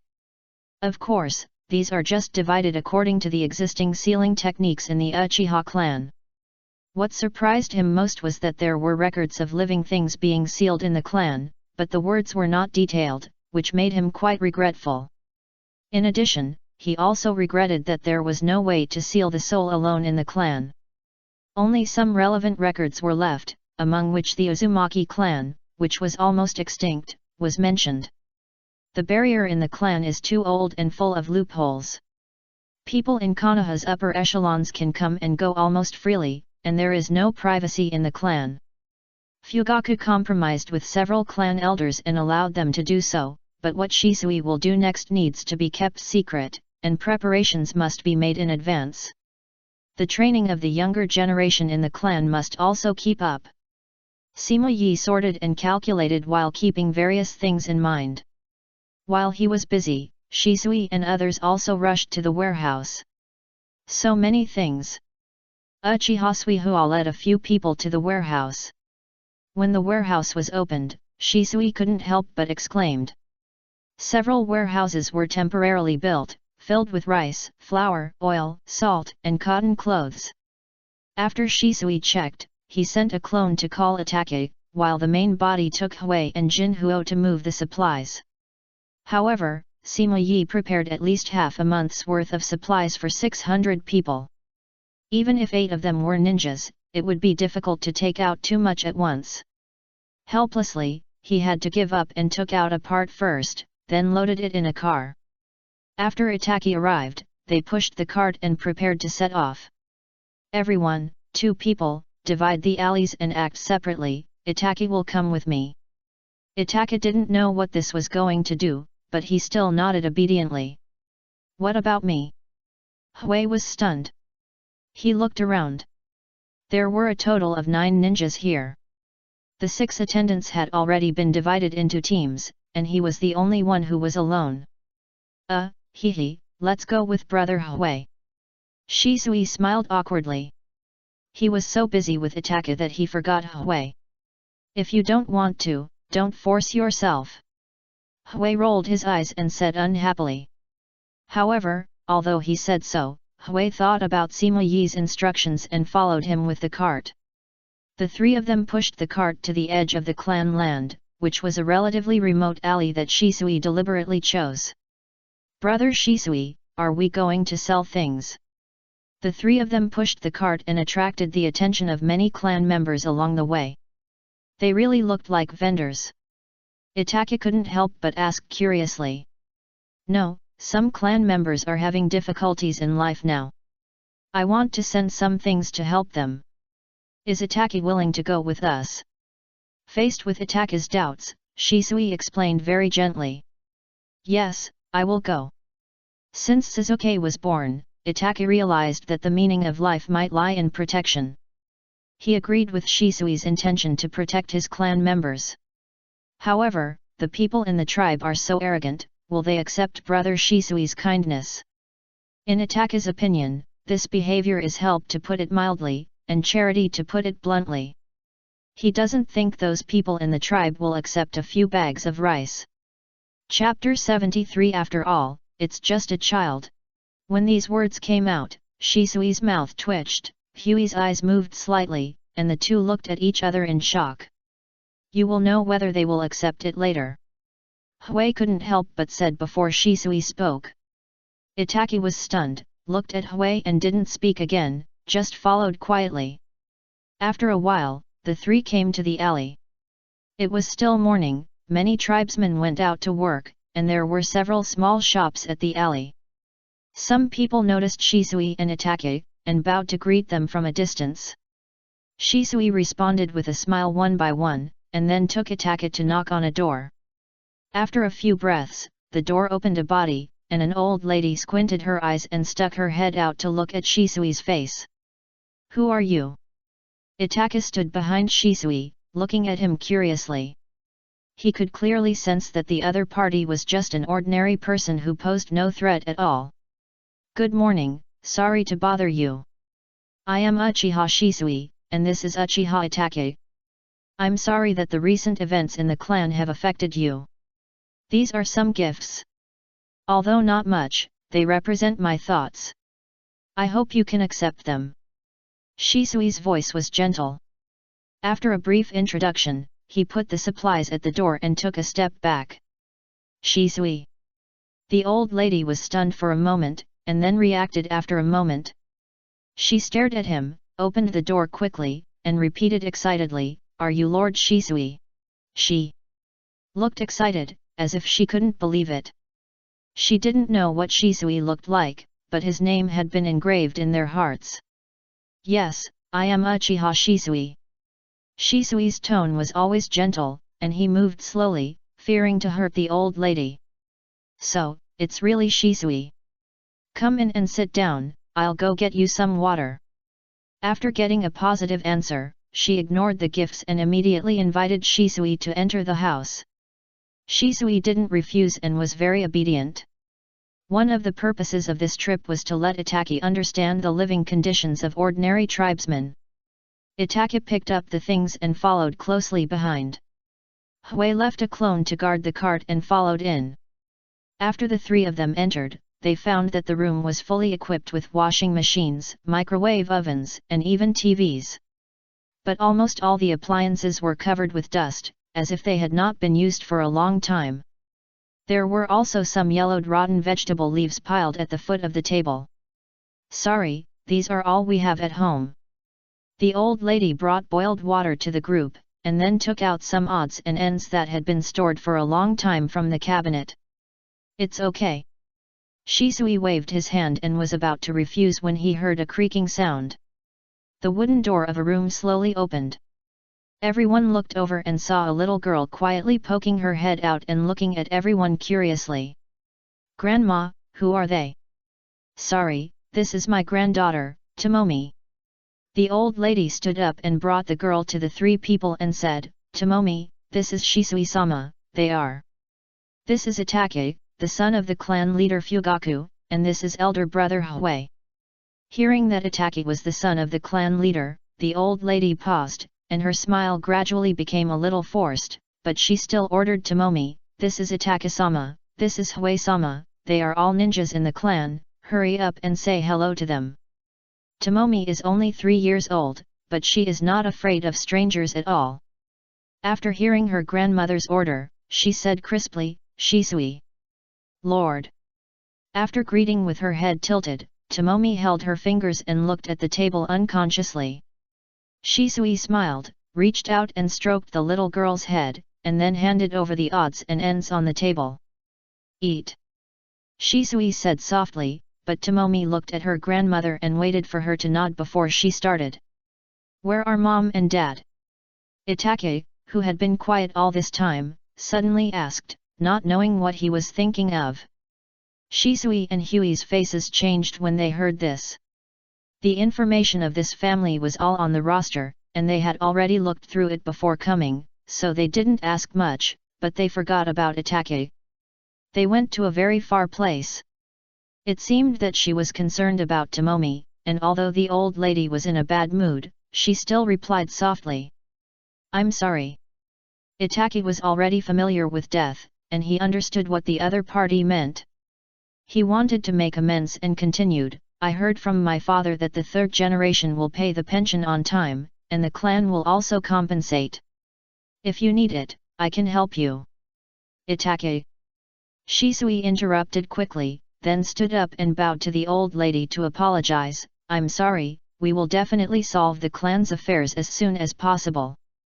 These things are just our thoughts. If you encounter any difficulties, you can come to me. I'm sorry. No, you don't have to apologize. This has nothing to do with Lord Shisui. If it weren't for your help during this period, I'm afraid it would be difficult for us to get through it. The old lady's voice was a little choked, and Tomomi looked up and saw tears, and immediately hugged the old lady timidly. Thank you, really, it's great that you can come. The old lady stroked Tomomi's hair, and she controlled her emotions to express her gratitude. Shisui bowed again and took the two away. After saying goodbye to the old lady, the three of them were in a heavy mood. They went to the next house without saying anything or resting. Then they went to more than a dozen houses in a row, until the things on the cart were delivered. They turned back again, one trip after another. Even at noon, they just ate something hastily, and then repeated it until the evening. The more they came into contact with these people, the more silent the three became. Shisui was grateful for Sima Yi's eyes in his heart, and more annoyed at the neglect in the past. Fai just followed quietly most of the time, his eyes often fell on Itake, observing his every move. Among the people they came into contact with today were elderly people living alone, middle-aged ninjas with serious injuries and disabilities, and 10-year-old boys who were alone with their younger brothers and sisters. It's great that you can come. Thank you very much, Lord Shisui. I don't know what to say anymore, thank you so much. The reactions of those people before they left emerged in his mind. Unlike what he imagined, everyone was very happy and excited about Shisui's arrival, and some even shed tears. The 10-year-old boy even opened his Sharingan because of this. Why did you stop me before? Did I say something wrong? Itake did not hide his curiosity. Under the street light, he finally asked on the way back. Shisui looked at Itake. He knew that the other party was well-intentioned, so he did not mean to blame him. He just explained, the parents of the little girl were not ninjas, and they died on the night of the 9 tails. There is no pension. Not a ninja. Itaka's expression changed. His first reaction to the death of the middle-aged man was the battlefield, that is, the ninja. Well, ordinary people like this are the majority in the clan. Do you think there is any difference between them and those ordinary villagers outside? Itaka shook his head slowly. If it was before today, he would have labeled every Uchiha clan member except Shisuis with a general label. Arrogant, rude, and narrow-minded. But after today, he realized that even if they were born in Uchiha, the lives of ordinary clan members were still centered around the daily necessities and trivialities of life. It can't be said that they like or dislike it, but there is undoubtedly a huge sense of separation from the ninja world he knows. In addition, he discovered something else. Brother Shisui, do they hate me? Including the old lady, it seems that everyone's expression will change after knowing his identity. Although they are still respectful, they are not as grateful from the bottom of their hearts as they are to Shisui. Shisui paused when he heard this, and then stepped forward and patted Itaki on the shoulder. He couldn't answer this question directly. They don't hate you, but because your father, our clan leader, has led everyone into trouble. Shisui didn't speak, so Hui said it for him. Unexpectedly, Itaka seemed to have guessed it long ago. He lowered his head and whispered, "Is that so?" "Itaka, don't worry. I promised you that I would save everything. Now I have completed the first step. Please trust me for the next thing." Shisui stroked Itaka's short hair. He turned his back to the setting sun, and his gentle smile fell on Itaka's tender cheeks like the rising sun in the cold winter. Itaka stared at Shisui's smile blankly and nodded slowly. 3 steps away from the two, Hui pulled the cart and walked away with a pout, thinking of Sima Yi's instructions in his mind. Keep an eye on Itaka's every move.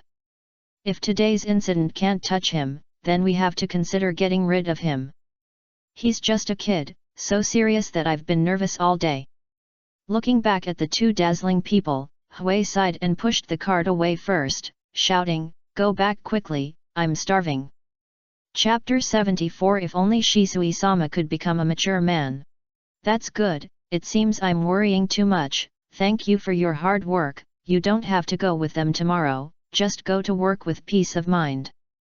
After dinner, Hui found time to report Itaka's performance to Sima Yi. Sima Yi nodded. Itaki was still a child after all. Since his thoughts could be corrected, there was no problem.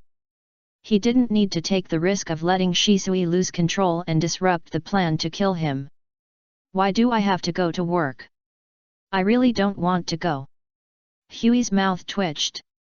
He wanted to relax, but after hearing Sima Yi's reminder, he remembered that he was just on vacation. Sima Yi smiled, and seeing that the other party was still here, he said, "I remember before the new year."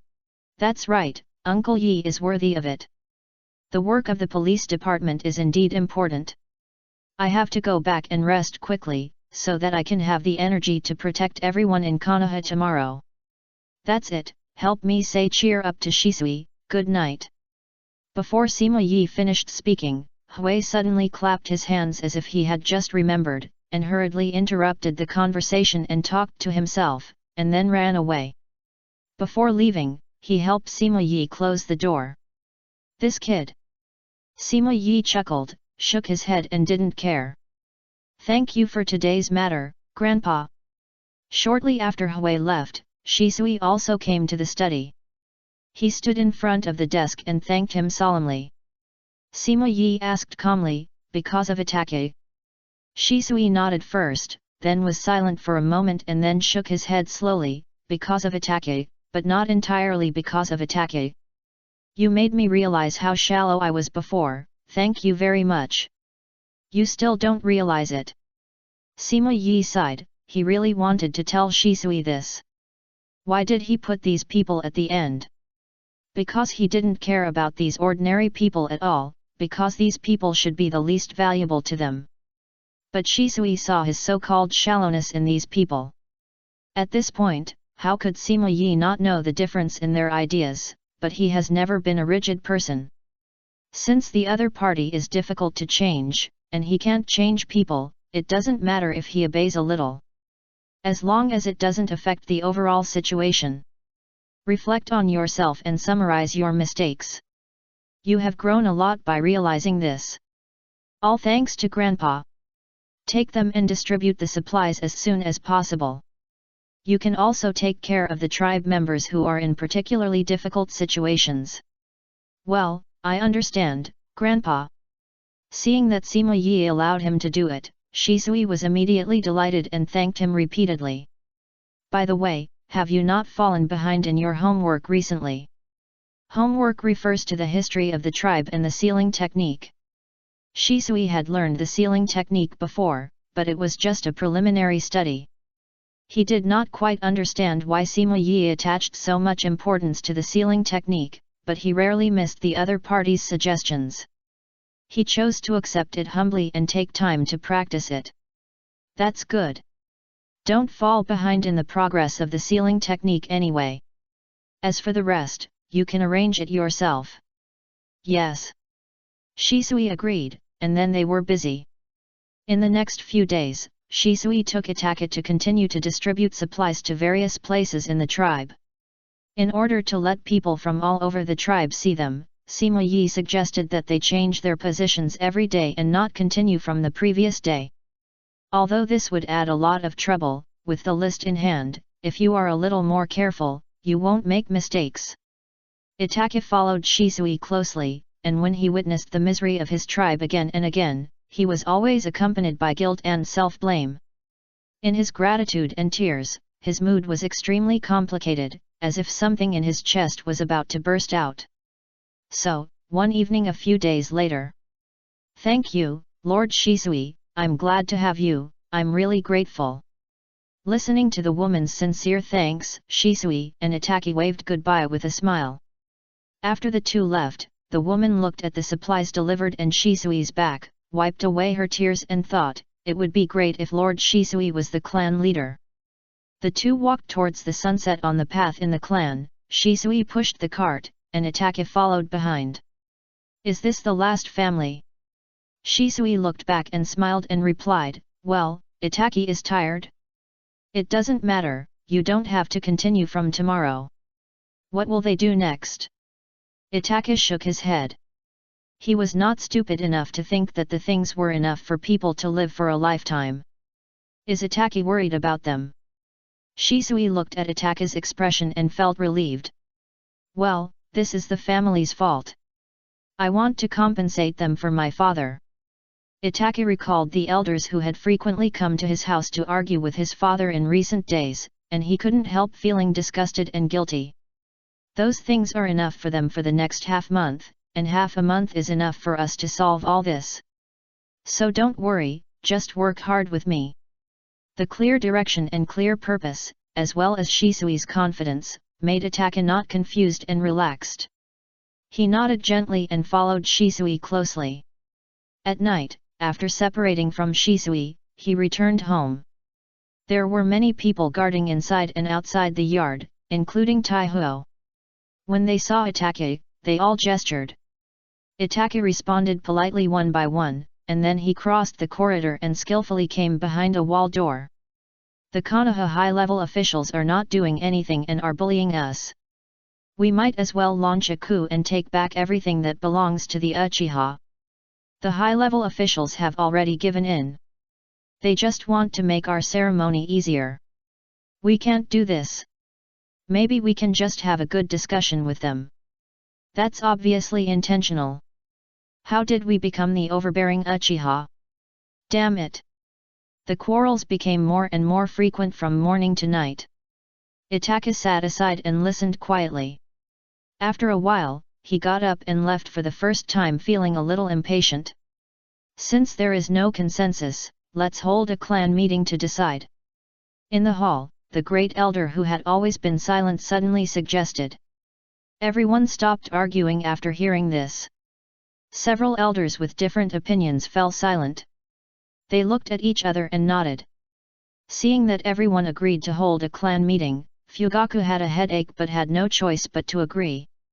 A quarrel that lasted for several days finally ended, although they didn't discuss anything. Fugaku knew that this was just the beginning. According to past conventions, the clan would not end so easily, nor would it reach a conclusion so easily.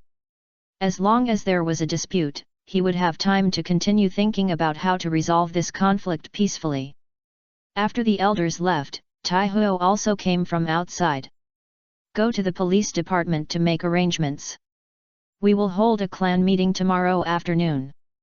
Fugaku's voice sounded a little tired, and Taihuo lowered his head with mixed feelings. Yes. Chapter 75. I'm all ready. Bang. Damn, it's all those damn guys, they made us feel uncomfortable when drinking.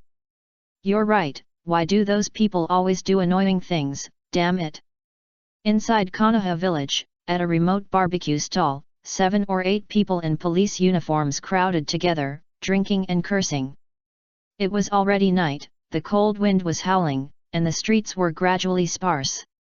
The owner of the barbecue stall looked at the few people with a smile. He was helpless at the beginning, but now he has become accustomed to it. He was even very happy to keep adding wine and food for them. Don't they know how hard we work for these people every day? They really don't understand us at all. They just say sarcastic words, that group of bastards. After drinking, the few people became more excited, and the table was knocked by them. Okay, let's not talk about this. It's rare to relax. Cheers. Among the few people, Hui raised his glass and shouted with a ruddy face. Everyone raised their glasses in response with strange shouts, and then drank them all, and then filled another glass. Ha! It's a pity that Captain Taihuo and the others have to go to the home of the Fugaku clan leader, otherwise we could all drink together. No, when I mention Captain Taihuo, I think of the quarrel in the Fugaku clan leader's home. How many days have passed and no decision has been made?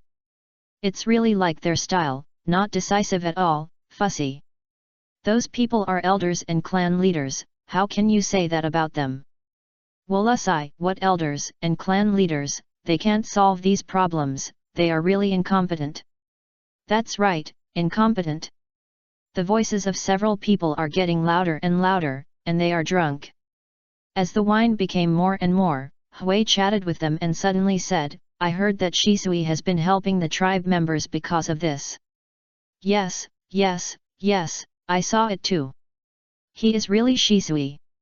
Unlike those guys who only quarrel and do nothing, he is not like an elder at all. I visited Shisui before. It's great. He is a powerful and gentle person. Hui smiled and sighed unintentionally, it would be great if such a person could become the tribe leader.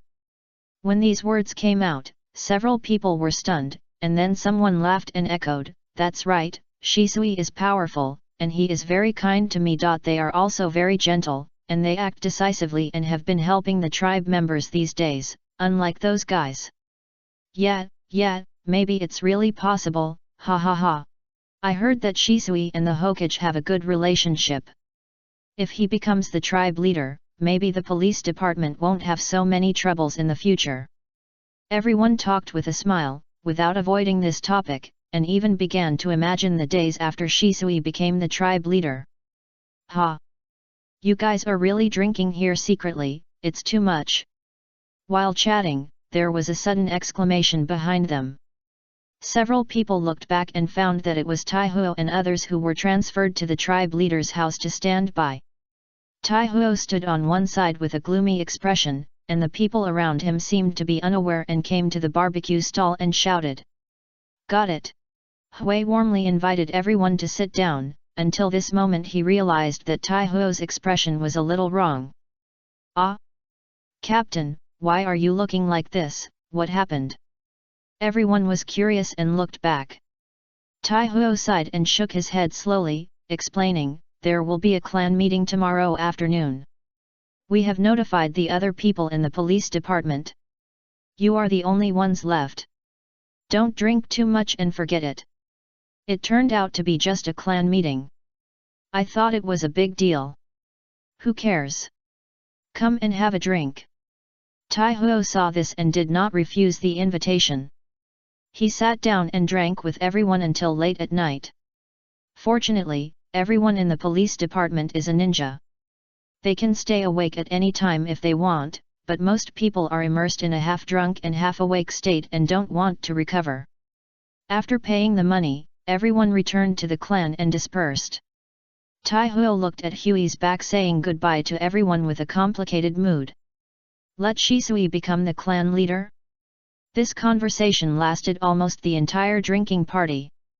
Taihuo was thinking about it and felt something was wrong, but he couldn't find any reason to refute it.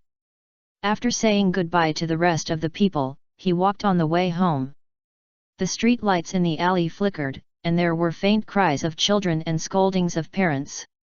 Suddenly, there was a cheer approaching, and he hid his footsteps and stayed in the dark. Today I saw Lord Shisui again. He is really an extraordinary person. He is both gentle and powerful. Just seeing him makes me feel particularly relieved.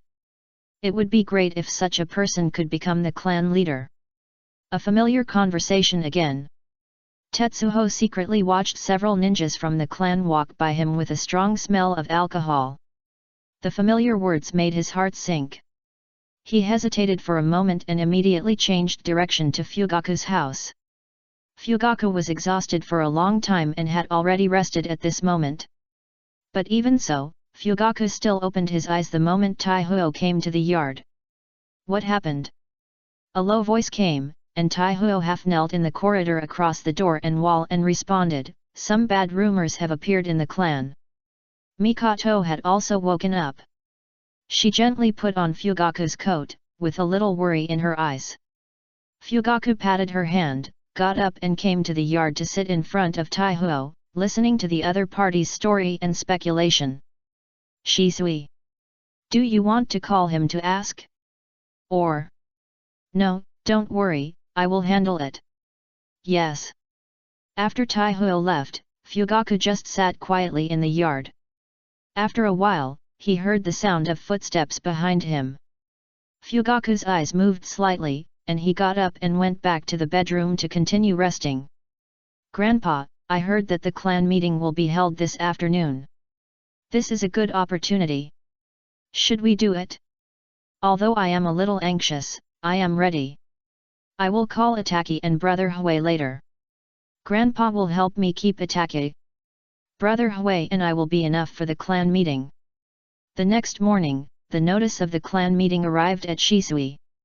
Because of Sima Yi's previous reminder, he was in a complicated mood. Knowing that the clan meeting was coming, he subconsciously felt that the time was ripe. "No hurry, there are still 3 steps to go, and I remember that I said half a month last time. Isn't there still some time?" Compared to Shisui's entanglement, Sima Yi was quite calm. 3 steps to go? Is there still so much to go? Shisui was shocked. He felt that the situation was very good now. From the elders and the police department to other ninjas and ordinary clan members, they all supported him. Even Itaka chose to help him. The chances of success were very high. Until you are desperate, you should be stable. Okay, then, which 3 steps? Sima Yi chuckled and stroked his long beard to explain: start a fire, take advantage of the situation, test, show power, create momentum, and force the emperor to abdicate. Ah! Shisui was stunned, and spread his fingers and said to himself, start a fire, take advantage of the situation, test, show power, create momentum, and force the emperor to abdicate. Aren't these 6 steps? Unexpectedly, Sima Yi smiled and said, the first 3 are the first step. I was afraid that you didn't understand, so I split them. The middle 2 are the second step, and forcing the emperor to abdicate is the last step. In fact, there is another step, to keep a retreat. After all, there is a saying that man proposes, God disposes. He must guarantee Shisui's life after failure. It's just that Sima Yi concealed it and integrated it into other actions. I'm afraid you don't understand. Shisui lowered his head, feeling deeply shocked. What about the clan meeting this afternoon? Someone will help you start the fire, you just need to wait for the opportunity. Shisui lowered his head and thought, and after a moment, he seemed to realize something. Start the fire to the chief of the Fugaku clan. Yes, you just watch his performance, but according to my guess, there will be a result in 3 days at the shortest and 5 days at the longest. Sima Yi also learned about the situation of the clan meeting. Basically, it was just a matter of moving to a larger place to argue. Although the radicals were in the majority, Fugaku would definitely try his best to maintain the balance with his character.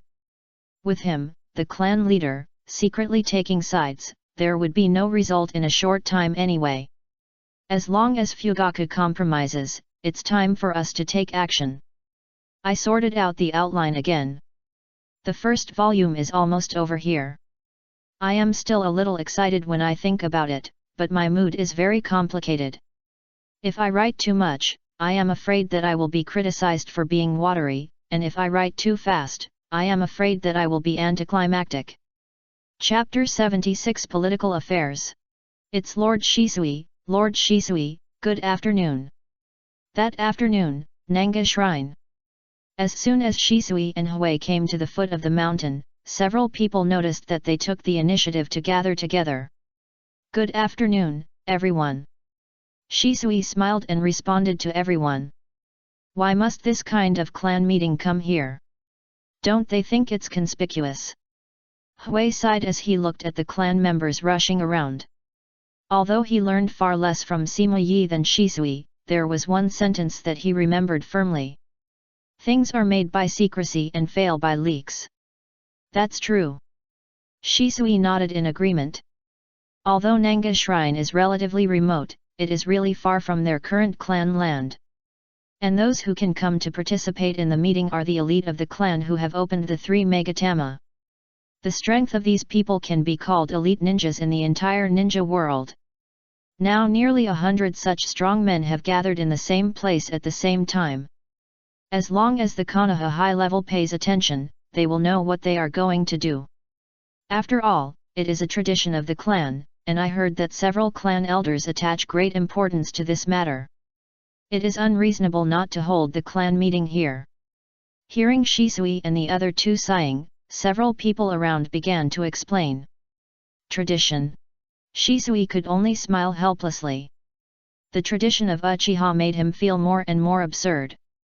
As they talked, several people climbed the stone steps and crossed the torii gate, and then went around to the courtyard at the back, where the secret clan meeting was held. At this moment, many people had come to the courtyard. When they heard the noise, they all looked back. When they saw that the person coming was Shisui, they all stood up and gestured. Seeing this, Hui's eyes lit up and he straightened his chest, feeling a little excited. Shisui stopped and looked at everyone, then bowed slightly and took the initiative to say, "Everyone, good afternoon." Everyone responded one after another, and some even sighed, "It's worthy of being Lord Shisui." Just at this time, several elders came together. The huge movement aroused the curiosity of those who had just arrived. When they entered the courtyard, they saw Shisui being watched by everyone. The elder's eyes moved, and he couldn't help but sigh in his heart, "I didn't expect that he could achieve this in such a short time." Seeing several elders rushing over, everyone gradually quieted down.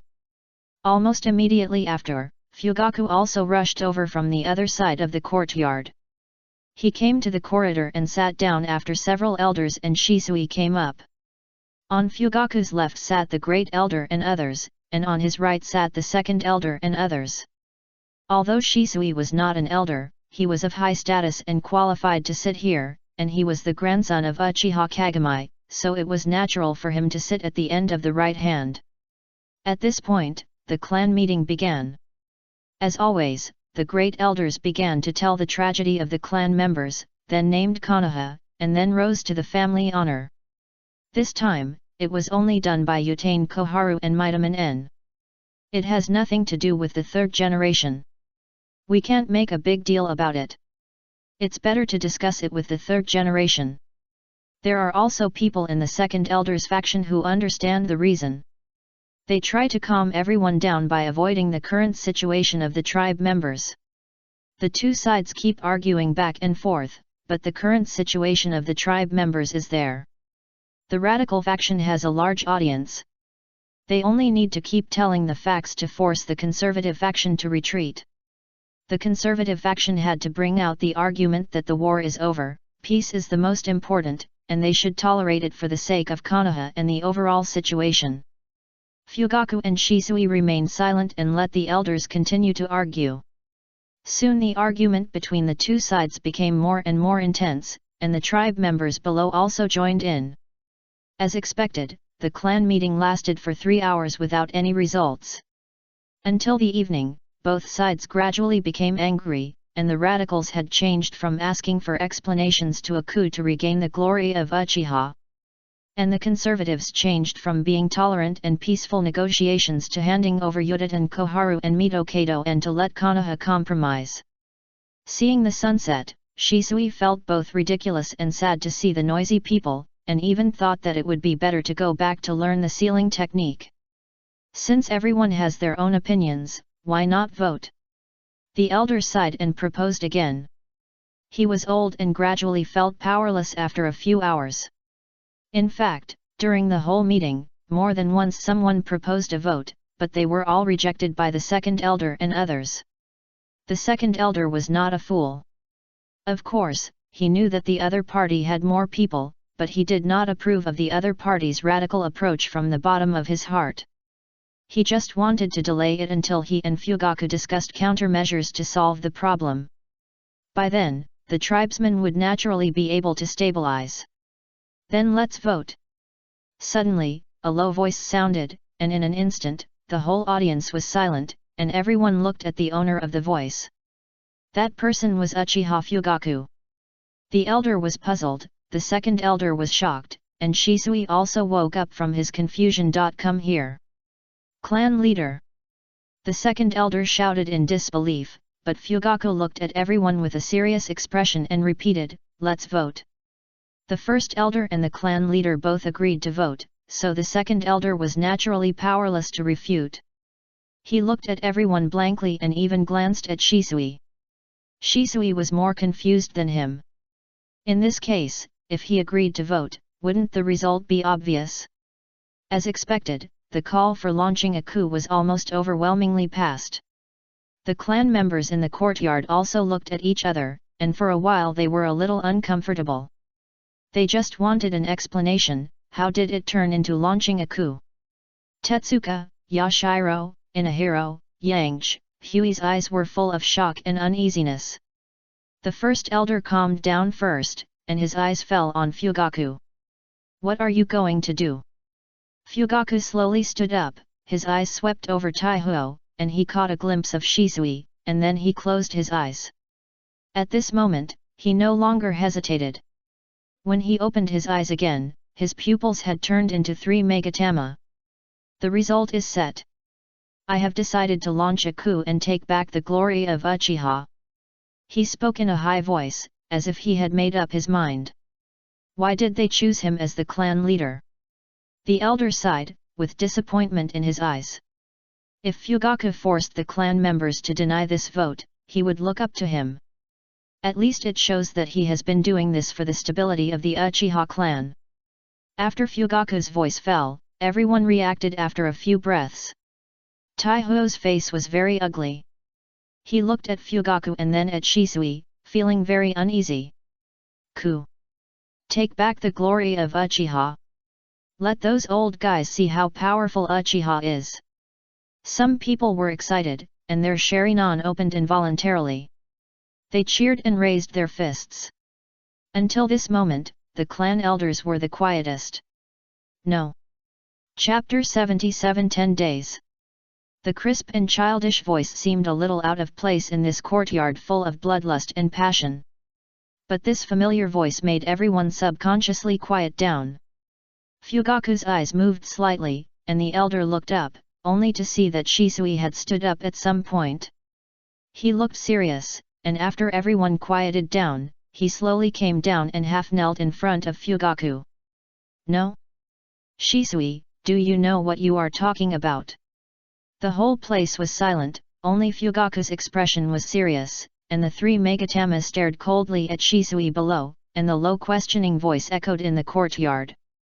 Shisui didn't know why Fugaku was so decisive suddenly. This situation should have happened at least 3 days later in Sima Yi's description. But he didn't panic because of the unexpected things. When several elders remained silent, he chose to stand decisively on the opposite side of the tribe. Yes, clan leader, I know very well what I am doing, but we must not launch a coup now. This is a betrayal to Konoha and even more so to our clan members. Shisui's voice was sonorous and powerful. Everyone was still in a bad mood and didn't care about it. They were even a little confused. Why did Shisui, who was devoted to his clan members, suddenly oppose the coup? This is a major event to restore the glory of Uchiha. I have heard about what you have done recently. I know very well that you are doing it for Uchiha, but do you want us to ignore the pain that the clan members have endured? No, I know very well the pain of the clan members, so I did those things, but I also know that at this time, the coup will only push Uchiha into the abyss. If it really comes to that, I would rather use my life to bear the pain of the clan members in exchange for your sobriety, rather than let you go to destruction. Shisui looked up and looked directly into Fugaku's eyes. He was excited, and the end of the extermination of the clan was still vivid in his mind. With your life. Fugaku's eyes moved slightly, but he did not change his words and said, I recognize your awareness for saying such things. However, it is too late to say these things now. He swept all the clan members in the courtyard. This was everyone's decision. Facing Shisui's firm attitude, everyone looked at each other, and some even frowned and asked, Master Shisui, why do you do this for those people in Konoha? No, I am for Uchiha. Shisui did not look back. He looked at Fugaku and replied firmly, for Uchiha, I can endure these pains. For Uchiha, I can stand here and speak out against it and endure suspicion. For Uchiha, I hope to make the clan leader stop all this. Master Shisui. For Uchiha. Every word of Shisui's for Uchiha made everyone feel excited and guilty. They all saw what Shisui did during this period. If there is only one person here who really fights for Uchiha, they believe that this person must be Uchiha Shisui. What do you want to do? Fugaku noticed the expressions of the crowd and continued to ask.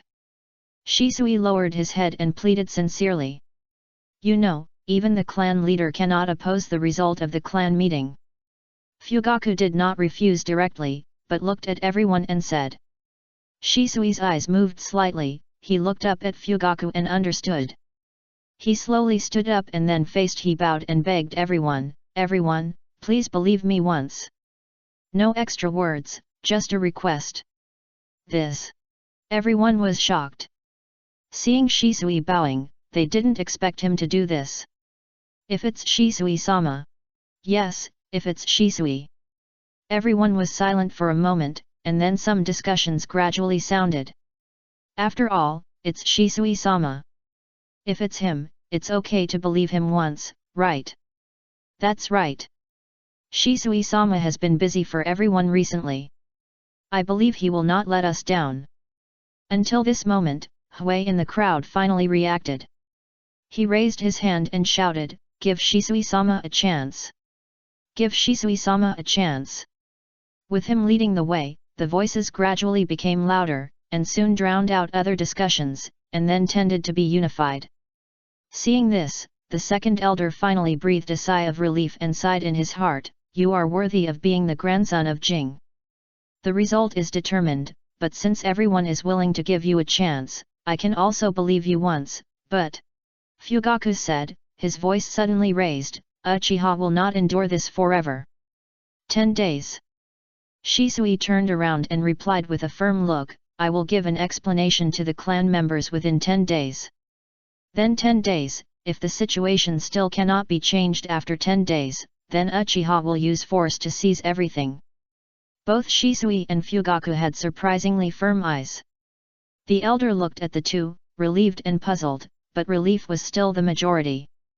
He didn't want to launch a coup at this time, it was too dangerous. The third generation, 3 assistants, Orochimaru, major ninja clans and ninjas who had just returned from various battlefields. Although the village is not as good as before, it is still strong. Acting rashly will only end up with death and extinction of the clan. The second elder looked depressed, so he had to exchange a few words with Shisuis before leading the people away. Everyone in the courtyard felt confused and unreal. It seemed that something big had happened today. But for some reason, they all breathed a sigh of relief when they left Nanhe Shrine. Fortunately, everything was over. At night, Shisui and Hui hurried back home and told Sima Yi about what happened at the clan meeting. I didn't expect Uncle Yi to miscalculate sometimes. I was really scared today. Hui patted his chest with an exaggerated look of shock. Man proposes, God disposes. Sima Yi was not too surprised, but just sighed softly. Grandpa, was I too impulsive about what happened today? Shisui was a little worried. He was afraid that his actions would make their efforts in the past period of time go to waste. No, you did a good job. It's really gratifying that you can make such a decision. Sima Yi did not exaggerate. He knew very well that the most terrible thing about being a lord was indecision and difficulty in making decisions at critical moments. Shisui was able to seize the opportunity and act decisively, and he also successfully persuaded the clan members, which was much better than expected. Really? Shisui's eyes lit up and he breathed a sigh of relief. Sima Yi nodded in affirmation, and then asked in confusion, but why did this Fugaku change so much? Although Sima Yi did not dare to say that he fully understood Fugaku's character, he did not think that the difference was so great. Why don't we call Itaki over to ask? Hui suggested, but was rejected by Shisui. No matter what the chief Fugaku thinks, we must succeed. Chapter 78 Impossible, Sigma. Third generation sir, this is the latest news. The price of goods in the village is still rising. Recently, everyone has complaints. There are more quarrels on the streets, and even some looting incidents have occurred. In the past, the police department suppressed it, but today, in the Hokage building, the third generation already knew about the Uchiha clan meeting. He looked at the intelligence in his hand, and after the Umbu people left, he leaned back in his chair and kept smoking a pipe. The third generation frowned, thinking about the bad news and sighing. Konoha has been established for 50 years, and it is not that the price increase has not happened before, but only this time he felt that something was wrong. But it was too late to investigate now. He didn't even know why the price didn't come down. The heavy snow had stopped and the trade route was unblocked, but the villagers were still very resentful. In addition, he also knew the negative news about Uchiha that spread in the village. In fact, he knew about the actions of Uchiha Koharu and Midaman before the new year, but Uchiha could not influence many streets. He thought it was just a small suppression, but he didn't expect it to turn into this result. As for the negative news about him in the Uchiha clan, it was even more impossible to ignore it.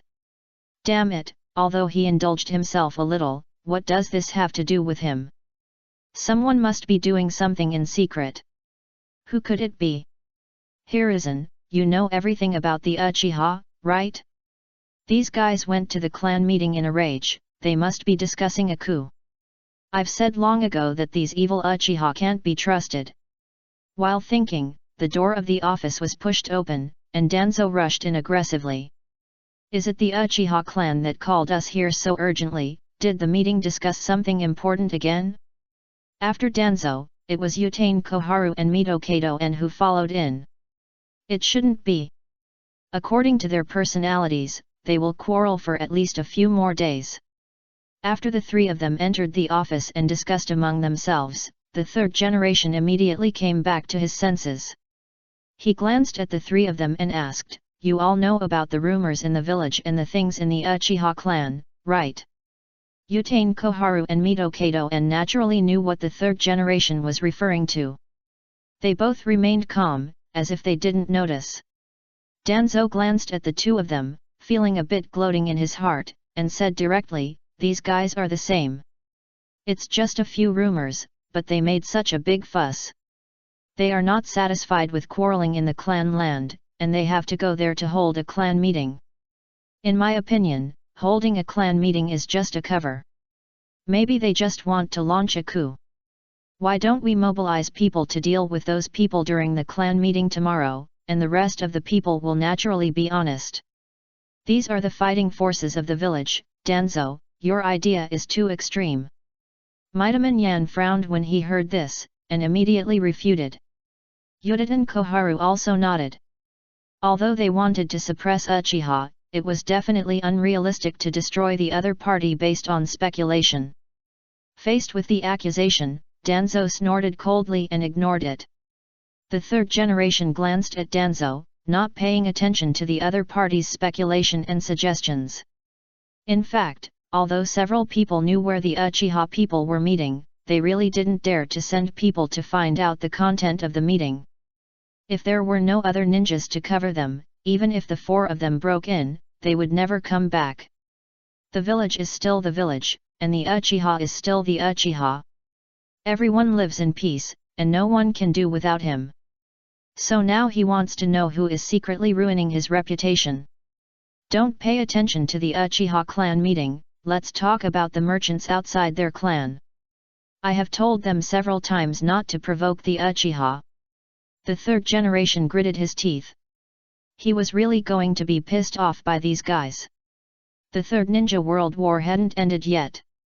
Now it was just a truce. He couldn't leave the Uchiha at all. There were constant frictions in the north, and at least 3 war reports were sent in a day. Seeing the third generation mention the street vendors again, the two of them had to remain silent. After a moment, they explained, "We were just worried that they would affect the Uchiha clan.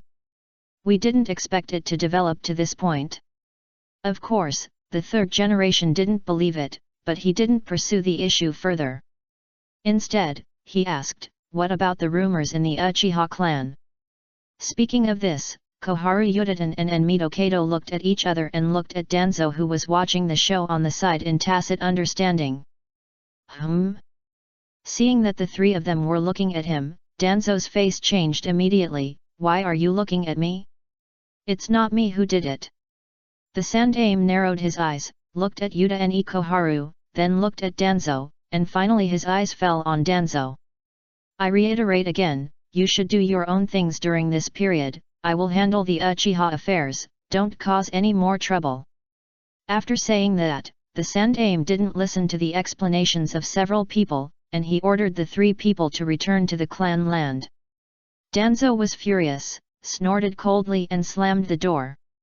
"Hey teacher!" The Sandaime looked up and remembered how carefree he was when the second generation was still there. "Go call Shisuis." After a moment, he sighed and whispered, "Yes." However, the Umbu had just left for a few breaths and returned again. "Report to the Hokage, Shisui asks for an audience." Ha ha ha, let Shisui come in." The Sandai was delighted and quickly adjusted his expression to show a kind look. There are still people in the Uchiha who support him. "Oh? Why is Shisui here? Have you rested and are ready to return to the Umbu?" "Ha ha ha, don't worry. Report to the Sandai, the Fugaku clan leader is preparing to launch a coup." Bang! The Sandai's smile suddenly stopped, his heart suddenly shrank, and the pipe in his hand fell to the ground. The Umbu inside and outside the room immediately responded. "Ahem, retreat." The Sandai coughed and scolded, then frowned, a feeling of betrayal came to him, and he looked at Shisui in disbelief. "Who wants a coup?" "The Fugaku clan leader." "Who? Uchiha Fugaku? Why would he rebel?" "Impossible, absolutely impossible. He has cooperated with Fugaku for so many years. If he hadn't acquiesced, how could Uchiha Mikoto become good friends with the Nine-Tails Jinchuriki, and how could anyone from Uchiha become the disciple of the 4th Hokage? He even gave his father's name to Fugaku's son." The third generation would rather believe that Fugaku was killed by several elders of the Uchiha clan than believe that Fugaku would rebel. Why? Why did Fugaku betray him? The third generation suppressed his anger and a little panic, and asked in a low voice. The village's exclusion of the clan members is too serious, which has greatly affected the survival of ordinary clan members. Everyone can't stand it, so they voted at the clan meeting to launch a coup, and the vote was also agreed by the clan leader Fugaku. When the Sandai looked at Shisui, he immediately remembered what the other party had done during this period, and he was immediately annoyed. It was just a few bags of rice and flour. If he had known, he would have paid this money. Why would he force the other party to this point? However, things have already happened, and it is useless to think too much. The Sandai can only be glad that at least Shisui is still loyal. He still protects the will of fire and still chooses to stand on the side of Konoha. Now that Konoha has obtained this information first, it can take the lead even if it takes action. The third generation was silent for a moment, but still asked unwillingly, has it reached the point of no return? No, there is still a chance. I did a pie with my group mates. Konoha, recasting the glory of Uchiha is better than mine. It is a time travel, system flow, and easy. If you are interested, you can go and have a look. Chapter 79 Replacing Fugaku. Hi. The third generation opened his eyes, looked at it fiercely, and immediately stepped forward and said, "Tell me quickly." Clan leader Fugaku has promised me that as long as I can solve this problem within 10 days, I can give up the coup. 10 days. The third generation's face changed, and he frowned and began to think about how to solve the problem. What are the problems involved in this incident? The Uchiha clan does not have enough income, the villagers are too exclusive, and because of the rising prices, the villagers' anger is getting bigger and bigger, and it has been led to the police department, and there is also mutual distrust between the internal and the top. These problems are old and new, and it is not an exaggeration to say that they are historical relics. It would be easy to let the third generation ease the situation temporarily. He could transfer funds from other departments to compensate the Uchiha and then force those people to shut up.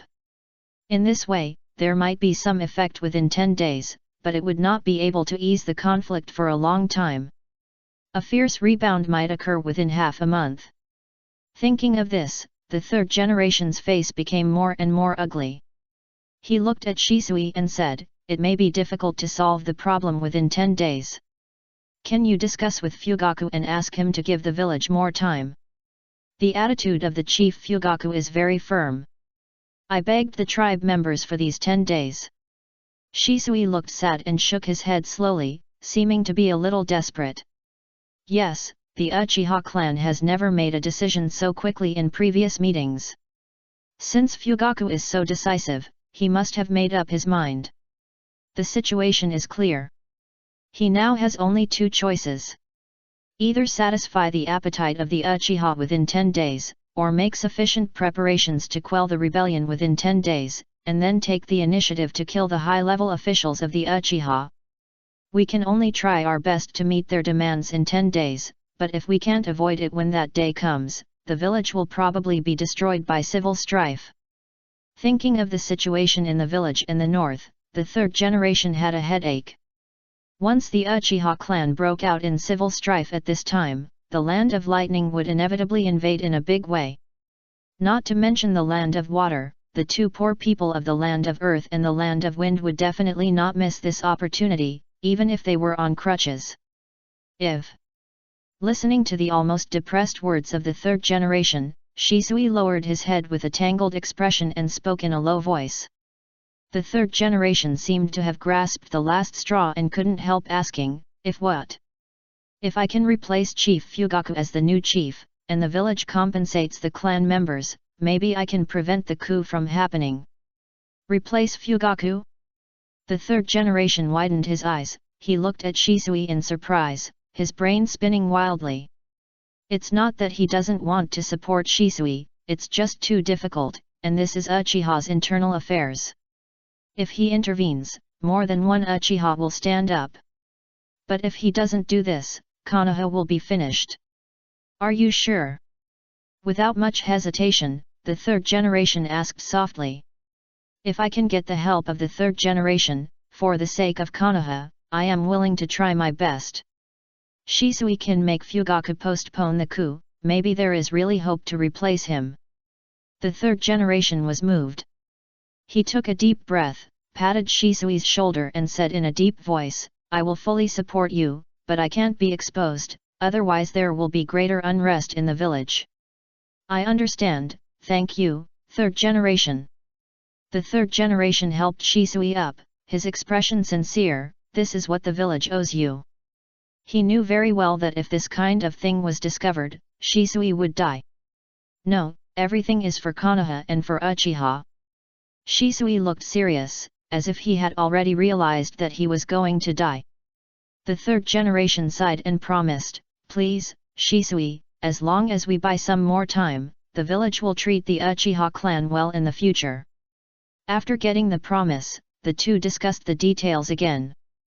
The third generation even paid out of his own pocket to have someone go back to the Sarutobi clan to get 5 million ryo and give it to Shisui. The future of Konoha depends on you. Shisui nodded heavily after taking the burden from the third generation and left. After Shisui left, the third generation hesitated for a moment but still did not call the three assistants. He knew that if Danzo knew that he guessed correctly, the matter would only become more complicated. Remove all the sentries near the Uchiha clan territory, let Kakashi lead the team to increase manpower surveillance a little further away, and report any large-scale gatherings in a timely manner. Yes. Go tell Shinosuke to strengthen the guards in the clan territory during this period, and then notify Yuki to recall the Umbu who are on vacation one after another, and don't make too big moves. Yes. Also, arrange Uchiha Yan and others to lead the team to gather intelligence from the Rain country. Yes. The third generation paced back and forth in the office, issuing multiple instructions one after another, and the entire Konoha Umbu was quietly operating under his orders. And Shisui returned home with the promise of the third generation. The third generation has agreed, and he will help me as much as possible in secret. It was already late at night, and if it were in the past, Sima Yi would not agree to Shisui in I am going to meet the third generation at this time, but the entire Uchiha high level knows about this matter, so there is no need to avoid suspicion. Great, I have also persuaded some people from the police department privately. Now with the help of the third generation, Shisui's hope of becoming the clan leader is a little greater. Hui has not left yet, and has been waiting in the study with Sima Yi until now. He nodded excitedly when he heard this. With Grandpa's arrangement, I believe becoming the clan leader is not a problem, but can we make the clan members give up the idea of a coup within 10 days? Sima Yi had an idea about this problem. He smiled calmly and confessed, let alone 10 days, even if it is 10 months, I can't completely solve the root cause of the problem. Ah! When these words came out, both of them were stunned, and Hui's face was visibly flustered. Shisui reacted quickly and guessed, if it can't be completely solved, then it can be temporarily alleviated. Well, that's right. The problems between the village and Uchiha are deep-rooted. It will take more than a day to completely eliminate them. However, it is not difficult to temporarily suppress the contradictions and meet the needs of all parties to maintain peace for a few months. As for the coup of the clan members, you don't need to worry about it. You can take a look. Sima Yi took out a few letters from the table and explained, these are the letters secretly sent by several clan elders just now. These two are from the first and second elders. You can read them first. Shisui was puzzled, opened it and read it casually, and then he was surprised. The first elder and Shisui had a close relationship secretly. The words in the letter were relatively direct, urging him to replace Fugaku immediately, and Uchiha must not launch a coup now.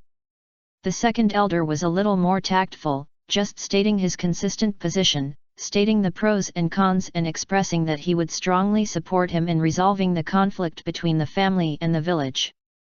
Then he opened the letters from other elders. Whether it was the great elder or the second elder, everyone's opinions were surprisingly consistent. They all hoped that he could solve the problem, so that Uchiha would still be Konoha's Uchiha. The attitudes of the people in the letters were very different from the tit-for-tat in the clan meeting, which made Shisui a little confused. It's really strange. During the day, it seems that I misunderstood them. Several elders are actually dedicated to Konoha and Uchiha. Shisui looked happy, as if he had suddenly realized something. But Huey's mouth twitched and he couldn't help rolling his eyes. He also knew some of the contents of the letter, but in his opinion, some of them were not considering the overall situation, but were not forced to the point of a coup. After calming down, they became cowardly. After all, no matter how much the prices rise, it will not affect them, especially those in the police department. After putting on clothes, which stubborn vendor dares to refuse to do business with them? As for the rumors in the village, they have been listening to them for many years. It's just that there have been more conflicts among villagers recently, which makes them feel a little troublesome. Ha ha ha, I guess so. They know the strength of the tribe best. It's a good thing to have an accurate understanding. Sima Yi responded with a smile, and then said, I have already made plans for the general tribe members in Konoha, but there is one person who I am a little unsure about and need to test him. Shisui nodded and said immediately, Grandpa, are you talking about the leader Fugaku? When it comes to Fugaku, Hui rarely fell silent. He originally hated the other party's constant tolerance, but when Fugaku spoke directly about the coup, he was extremely frightened. His usual dissatisfaction and tyranny subsided instantly. His reaction is unreasonable, there may be variables, let's test it tomorrow. I understand, Grandpa. Itaki walked through the living room to the backyard and saw Fugaku feeding the fish, and Uchiha Taihuo half kneeling in the yard with his head down. Taihuo seemed to be saying something, and stopped after noticing Itaki, but his expression was a little ugly. Dad, Brother Shisui is here. Itaka looked at Fugaku's back with complex emotions flashing in his eyes. Let him in. Fugaku didn't even turn his head back and continued to feed the feed into the pond. Itaka nodded and left. After a while, Shisui came to Taihuo and saluted, Master Clan Leader. You came to me at this time. Have you solved the problem of the clan? Not yet. The purpose of my trip is to seek the help of the clan leader. Oh. Fugaku looked at Shisui in confusion, and Taihuo also looked sideways. Tell me about it. In order to resolve the conflict between the family and the villagers, I hope to join the police department and borrow everyone's strength. After these words came out, Fugaku's hand paused slightly, and he looked at Shisui and fell silent. Taihuo widened his eyes and looked back and forth between the two. After a long time, Fugaku said, I see. Well, since it's for the family, then Taihuo will be your deputy from now on. Patriarch. Taihuo couldn't believe his ears. Letting him be Shisui's deputy meant that Shisui replaced him as the captain of the first squad of the police force. If he was asked to monitor Shisui, why did he give Shisui such a great convenience? Taihuo was a little confused. Was he not clear enough at the beginning? Shisui was also stunned. He didn't expect Fugaku to let him do it in one step. This trust made him relieved and also made him feel extremely guilty. Thank you, Patriarch. I will not let you down. I will definitely solve this problem as soon as possible. After that, Shisui didn't want to stay here for long and left in a hurry.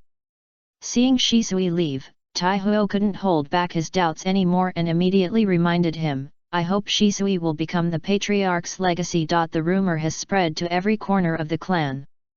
He may have other intentions to join the police department now. Why are you so confident? Tetsuho has noticed the change of people's hearts in the police department for a long time. He doesn't understand why Fugaku is still so calm. However, since the other party has said so, he has to give up. Yes. As soon as Tetsuho walked out of Fugaku's house, he saw Shisui standing outside the door waiting for him. Captain Shisui. Facing Shisui, Tetsuho's mood was particularly complicated, with admiration, anger, and a little guilt. I'm going to the police department now. Do you want to go with me, brother Tetsuho? Shisui has calmed down and strengthened his belief at this moment. He wants to gain as much power as possible. Okay. The two crossed the street without saying a word. After arriving at the police department and completing the procedures, Shisui immediately called everyone together and issued the following orders in the name of the captain of the first team. First, arrest some vendors who have refused to trade with the Uchiha clan in recent days on the grounds of hoarding goods, disrupting the market, and undermining the internal stability of Konoha. Second, recall all members of the police department on the grounds of rectification. They do not need to patrol the streets within 7 days, and only retain interrogation and custody tasks. Third, during the rectification period, temporary patrol tasks will be issued to Konoha ninjas in the name of the police department. Patrol ninjas need to strictly follow Konoha laws to arrest all those who undermine Konoha's stability. Tetsuho looked at the 3 orders with a headache. Not to mention the problems with these orders themselves, Shisui was only the captain of the first team, and how to convince the other teams to agree was a problem. However, Uchiha Yashiro, the second team, has no objection. Uchiha Yangj, the third team, has no objection. Uchiha Inairi, I have no objection either.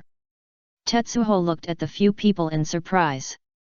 Inahiro agreed that he could understand. After all, Shisui was also sent by the Fugaku clan leader. Why did the other 2 agree so easily? Didn't they always support the ideas of the great elder? Brother Taihuo, you will still lead the first team. You will set out immediately to arrest the vendors. I will go to the Hokage building to submit the task commission. Shisui took out a list and added, the information of those people is on the list. You can arrest them according to the list. Remember to read out the charges when arresting. Tetsuho took a glance at the list and found that there were only more than 20 people on it, and they were distributed on various streets, which was obviously inconsistent with the situation of a large number of people concentrated outside the Uchiha clan. Of course, with his understanding of Shisui, he believed that the people on it would never be wronged. Although there were still doubts in his heart, he was inexplicably relieved after seeing Shisui's measured and confident attitude, so he replied softly, yes. It's all title party. It's beating faster than my heart. I wrote a little more today, and I will continue to write later, but I may have to save it. School will start next month, and I need to save some chapters for emergency use. Chapter 80 How to Write. Recalling members of the guard department and issuing tasks to ask other ninjas to take over the positions temporarily. If it were the previous 3 generations, they would definitely not agree. How could he not know the role of the police department, but the situation was stronger than people. Now he not only agreed, but also asked the Umbu to block the news from the 3 assistants, helping Shisui as much as possible. Afterwards, not only did he use the Umbu's account to make up for the reward of this patrol mission, but he also directly upgraded the level of this mission from C to A. Although the mission reward did not increase, the resume looked good. You know, A-level missions are generally only performed by senior ninjas. As soon as this mission was released, it was immediately snatched up by a large number of ninjas. I won't mention the resume of A-level missions for now. 7 days, a reward of 100,000 taels is nothing compared to the risk involved. Everyone knows the work of the police department, and you don't even have to leave the village, it's so easy. For this reason, the 3rd generation deliberately made restrictions, and only Chunin and above can accept this mission. But even so, there are still many ninjas who want to snatch the mission, and there are even many jonins who have just been free. Only some old jonins and ninjas from big families understand the trick and ignore this mission rationally. At the same time, Sima Yi also received the news from Shisui, and he immediately called Yingshu and ordered, you should collect the comments of the clan members in recent days in a timely manner, mainly focusing on those ordinary clan members. In addition, starting from tomorrow, spread the news that Shisui visited Danzo and Koharu Yudatan on New Year's Day and was rejected, focusing on Danzo, but don't exaggerate, just spread it truthfully. Yangshu has done a lot for Sima Yi. He understood a lot just by listening to his instructions. He immediately responded, "Okay, butler, I will go and give the order now." Sima Yi nodded. Yangshu's work has made him feel at ease so far. After Yangshu left, Sima Yi looked at the information in his hand and thought hard for a long time, but still couldn't guess Fugaku's motives. After a while, he shook his head and ignored it. Since Shisui has initially taken control of the police department, they are one step closer to success. Now that people's hearts are in favor, and there are other gods to back them up, he doesn't believe that the other party can still turn the world upside down.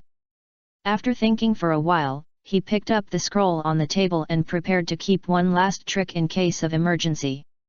On the other hand, the police department dispatched a large number of people to act separately and quickly went to various streets in Konoha Road to arrest the criminal. Hui even volunteered to enter the street he often went to in the village, and walked straight to the bun shop. The owner of the bun shop saw 3 ninjas in police uniforms coming here aggressively. He first curled his lips, then was stunned. When he saw that the leader was the evil god, his face turned pale instantly, and he turned around and walked inside. "Humph, stand there!" Hui snorted coldly, and then shouted lightly. The owner of the bun shop trembled violently, and sweat broke out on his forehead. He stood there and dared not move. "Good morning, sirs. I wonder what sirs want to see me for." The boss was frightened and stuttered when he saw that Huey's smile was not like a good person, and asked timidly. Hui said jokingly, "Hey, isn't this the owner of the bun shop? Wasn't he very arrogant that day? Why is he so cowardly after not seeing him for a few days?" The owner shook his head repeatedly with a crying voice, "Master Ninja, you are joking. I was just bewitched that day. I personally still admire Uchiha very much and I definitely don't have any intention of targeting him." Hui curled his lips and looked at the empty cage and asked, "Where are the buns? Look, it's almost noon now, and the buns have been sold out." Hui immediately raised his voice and threatened, "Huh? No, if not, I will arrest someone." The owner was smart and quickly wiped the sweat from his forehead and ran to the back kitchen. Hui couldn't help but smile when he saw this, and the 2 people behind him frowned slightly. This person was not on the list. Such wanton bullying of villagers would damage the reputation of Uchiha. The 2 were about to dissuade him but saw Hui wave his hand and walk to the pork shop on the other side of the street. The owner of the pork shop was sitting in the back at the moment, and he ignored the 3 people when he saw them coming. Hui took a look at the man and then took out the wanted list and asked, "Are you Namoto Rao-song?" Namoto Rao-song had a fierce face, but he was still not afraid of the 3 ninjas from the police department. He asked naturally, "It's me, what's the matter? Shout!" Hui raised his eyebrows and immediately waved his hand and said, "Catch him." The 2 people behind him pressed Namoto Rao-song to the ground and tied him up the moment they heard the order. A young man in the shop was helping. When he saw the police department's people taking action, he immediately raised his knife and chopped at Hui. "Let go of my dad. So there is another ninja, little guy, are you sure you want to fight me?" Hui took a glance and noticed the chakra in the other party's body. He took the blade away with a casual slap. Seeing that the other party was about to make a seal, he smiled and asked, "Wrong, stop it." Namoto Rao-song quickly recovered from his shock while lying on the ground. Seeing that his son was about to attack the police department, he immediately scolded him. "If the Umbu does not come out, the police department is the orthodox and can represent the highest will of Konoha. You can abuse the police department, you can quibble, you can lie on the ground and act like a rogue, but very few people dare to resist violently." After hearing his father's scolding, Namoto Rao-song finally reacted and quickly stopped and stood aside with his head down.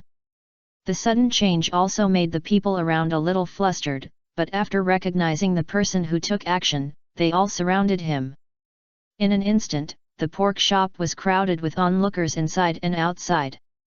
"Police department, what are you going to do? I am a villager of Konoha, I didn't make any mistakes, why did you arrest me? I will go to the Hokage to sue you, you rely on your family to bully the weak." Although Namoto Raosong was pressed to the ground, he was still full of energy. Seeing more and more villagers, he immediately struggled and roared. Another case of the police department bullying others by taking advantage of their power. The matter seemed to be determined in an instant. When everyone was about to discuss it, Hui suddenly shouted loudly. "Namoto Raosong, taking advantage of the heavy snow on New Year's Day and the blockage of the trade route, you wantonly hoarded goods and raised prices, disrupting the market, making the lives of the villagers in Konoha more difficult. Immediately block this store and arrest all of them." Disrupting the market, enemy country spies? Namoto Raosong's face suddenly changed when he heard this. He had never done this and was about to deny it.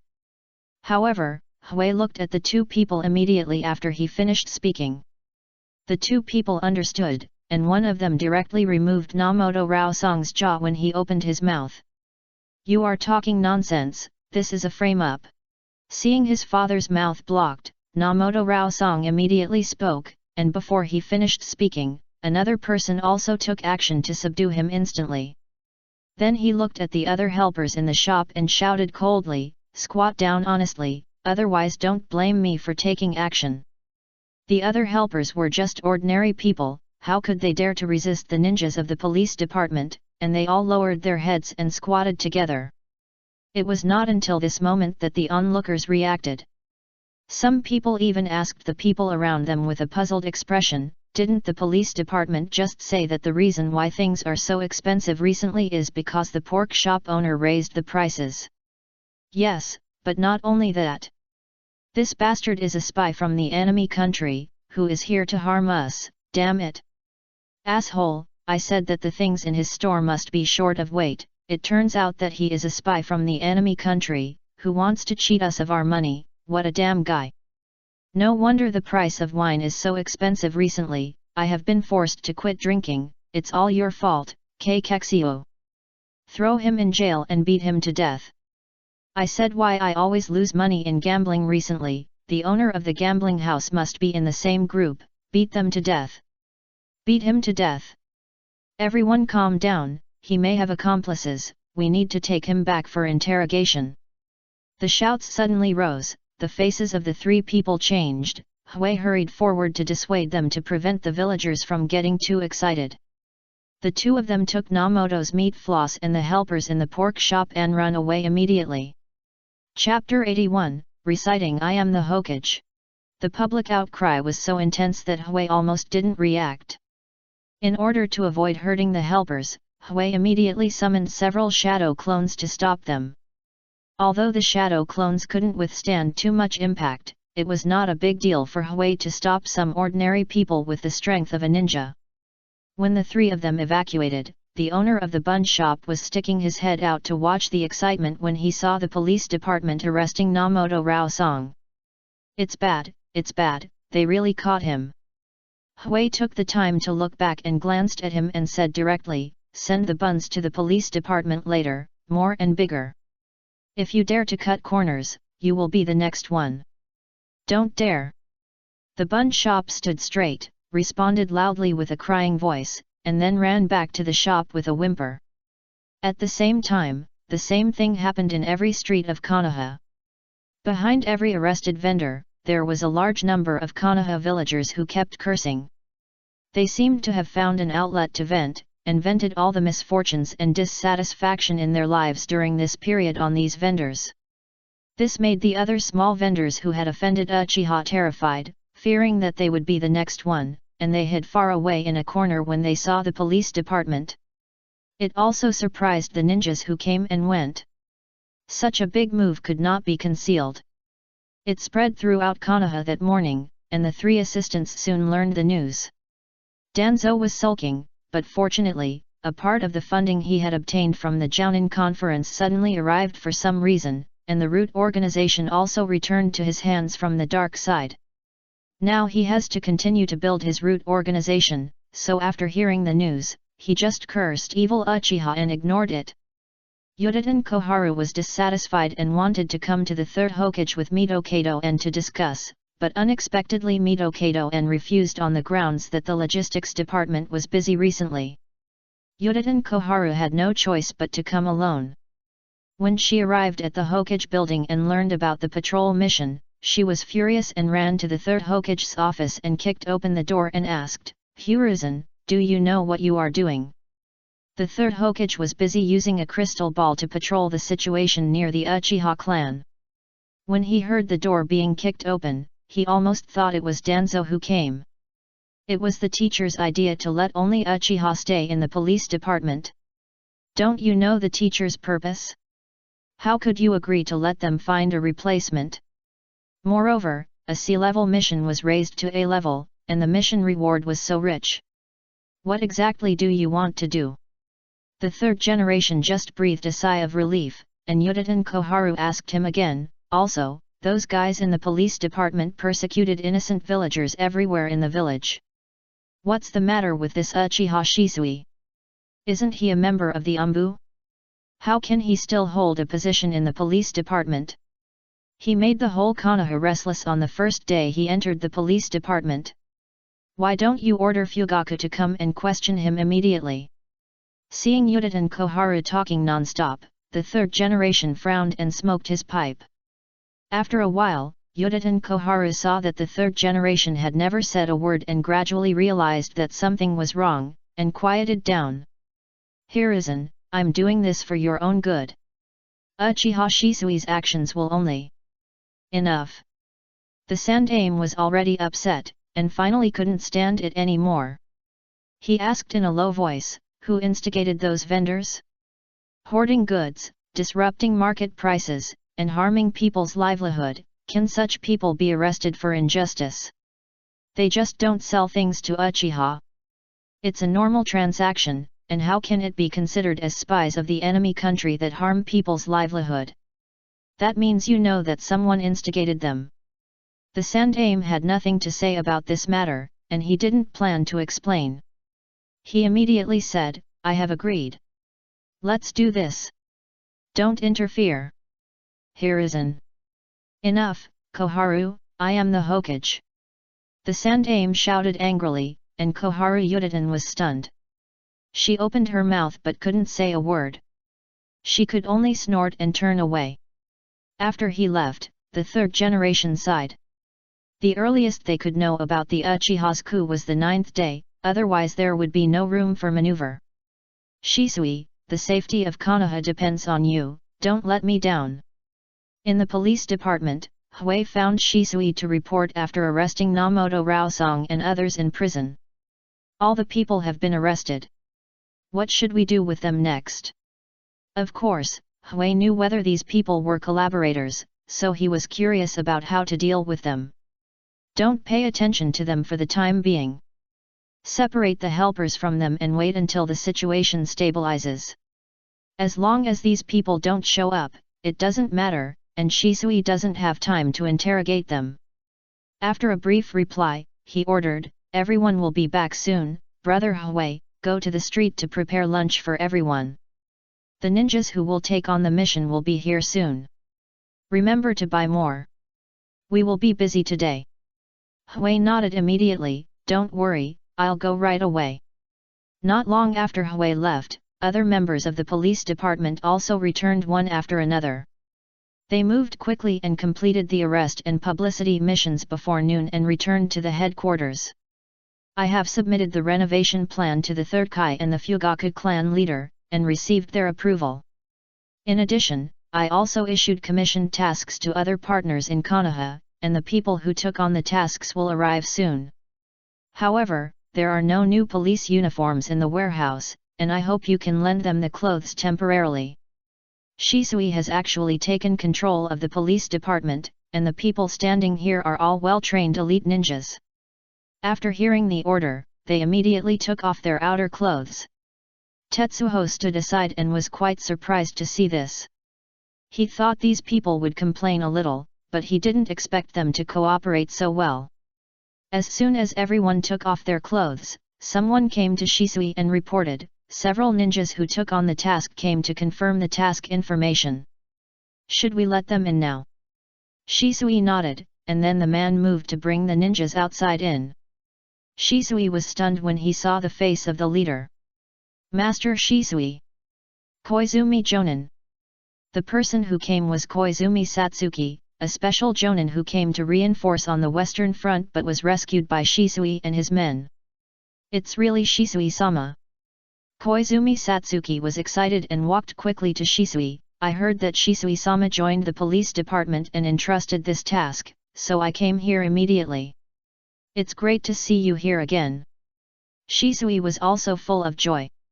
He looked at Koizumi Satsuki and then at some people behind him, many of whom were his subordinates who had been given ninjutsu. His emotions were suddenly difficult to express. Those who are righteous have many helpers, and those who are unrighteous have few helpers. Sima Yi's teachings passed through his mind, and he couldn't help but have a new understanding. No, it's great that you are willing to help. The police department ninjas stood aside and looked at each other.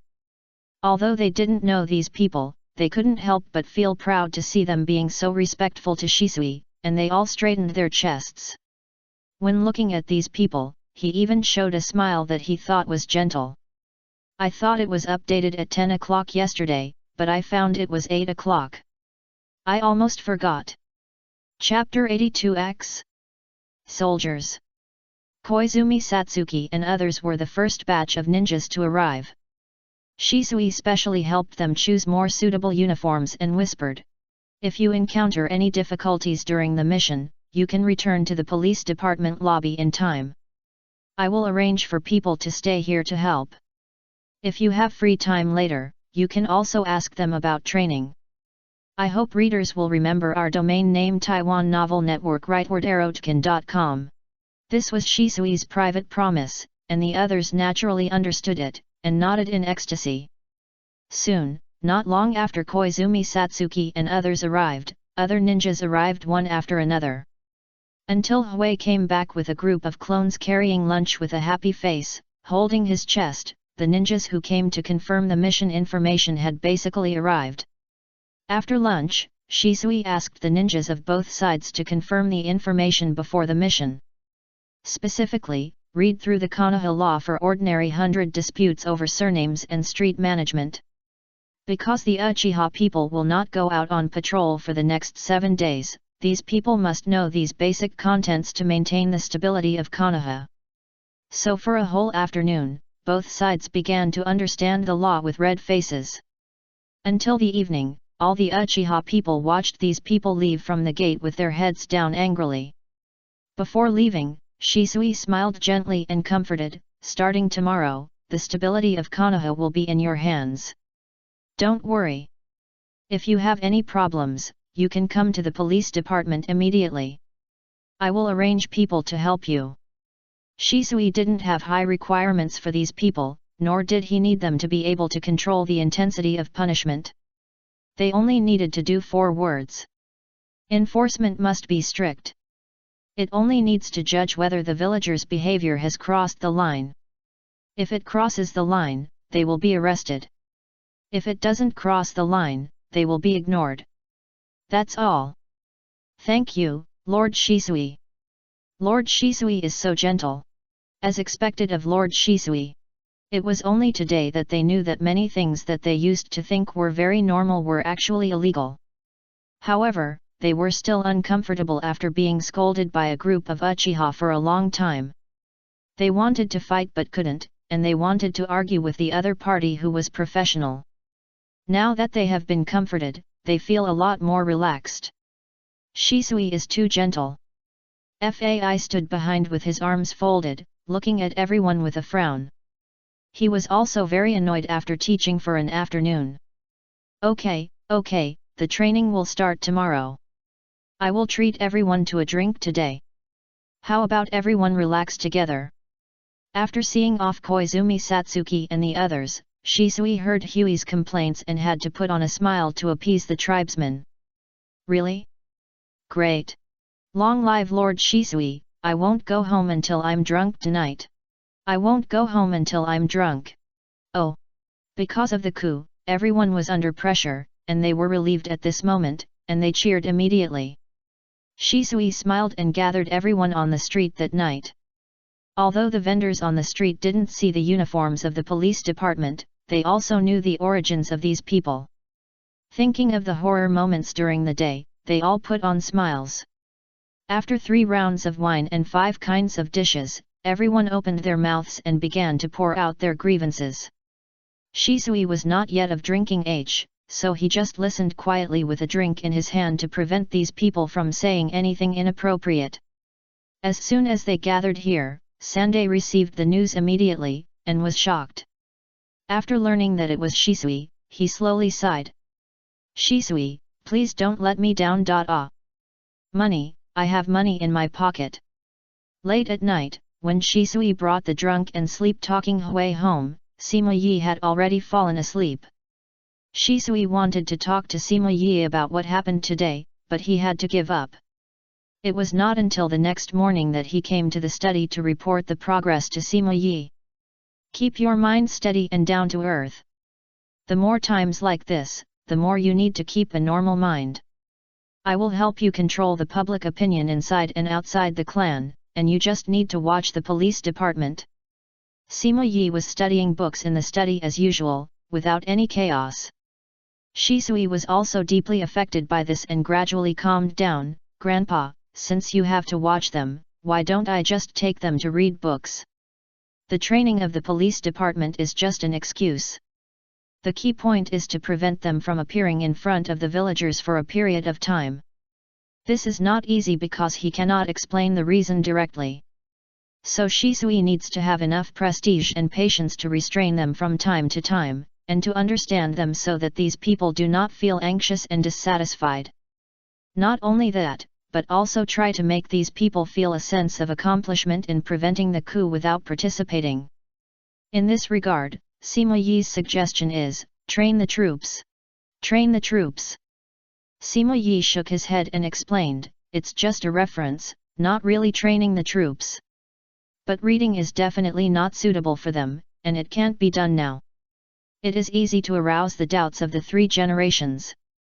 Training the troops is more in line with your usual image, and you are strong and can calm them in this regard. Train more and tire the body, so that they don't have time to think too much. Set up some assessments in a few days, and you can give them some encouragement after they pass.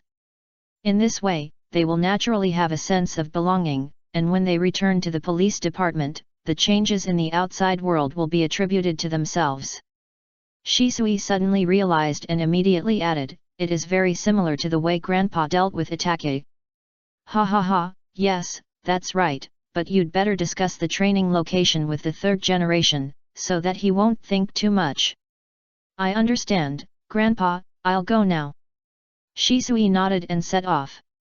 Not long after he left, Hui walked in with a blank look on his face. Has Shisui left? Sima Yi saw Hui so sloppy and whispered, he just left. Don't drink too much these days to avoid making mistakes. Just be sensible. Sima Yi stopped talking. By the way, Uncle Yi, there is one more thing I forgot to say last night when I was drunk. Yesterday, those merchants saw the police department arresting people and secretly sent people to deliver a lot of things. Hui said as he took out the scroll, took out 10 briefcases from it, opened them one by one and placed them in front of Sima Yi. I calculated that these people gave about 10 million taels in total. 10 boxes, each filled with a thick layer of banknotes worth 1,000 taels. Sima Yi just glanced at it and chuckled, haha, these people are really well informed and quick to act. Hui was a little confused and asked, then should we accept this money? Take it, if we don't accept it, we won't be able to sleep in the future. You can't sleep if you don't have money. Hui thought for a moment and vaguely understood something, but soon he didn't care. Anyway, people are willing to give, and he is willing to take it.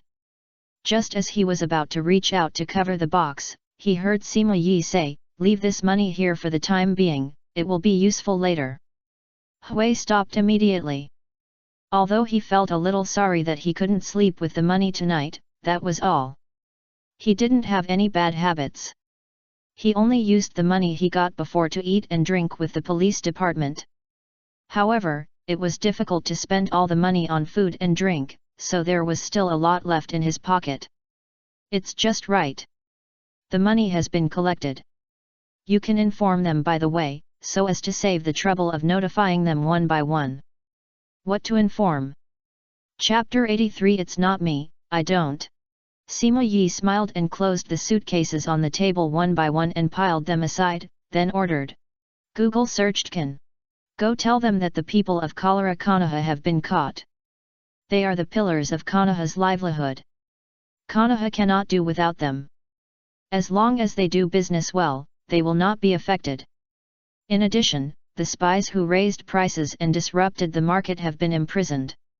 The prices of Konoha will soon begin to fall. This time should be 5 days later, within 7 days. Yes, I understand. Hui looked at Sima Yi and couldn't help but take a breath and nodded repeatedly. Uncle Yi, you are really worthy of you. If you have any other instructions, please tell me. I will go to guard the police department with Sister Yang later. Sima Yi shook his head and simply said, it's nothing serious. Remember to hide yourself, and pay attention to collecting information from the villagers and grasp public opinion in time. I understand. Then I'll leave first.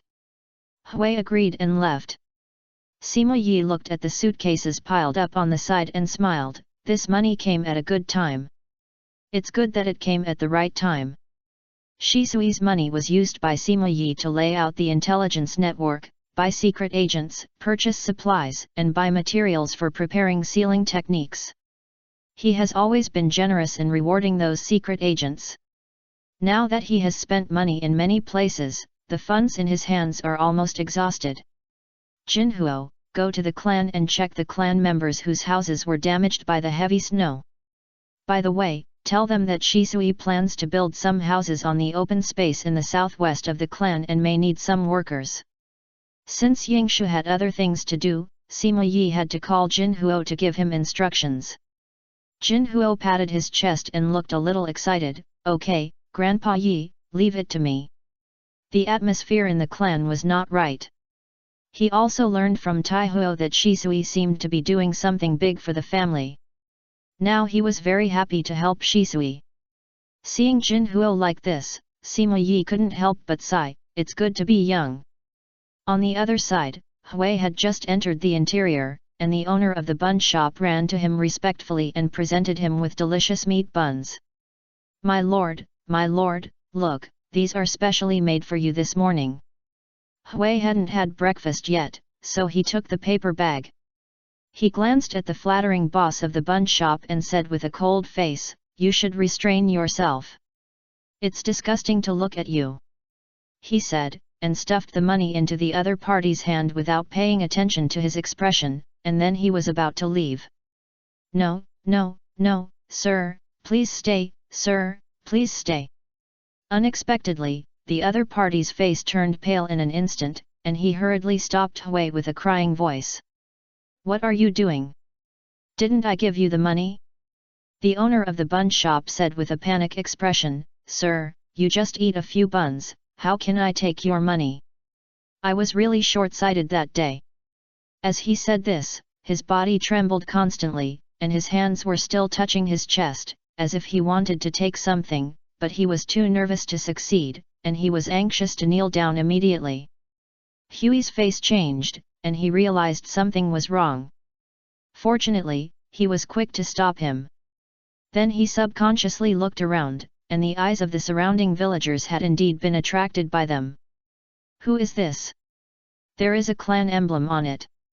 Is it from Uchiha? It's too much to buy buns without paying.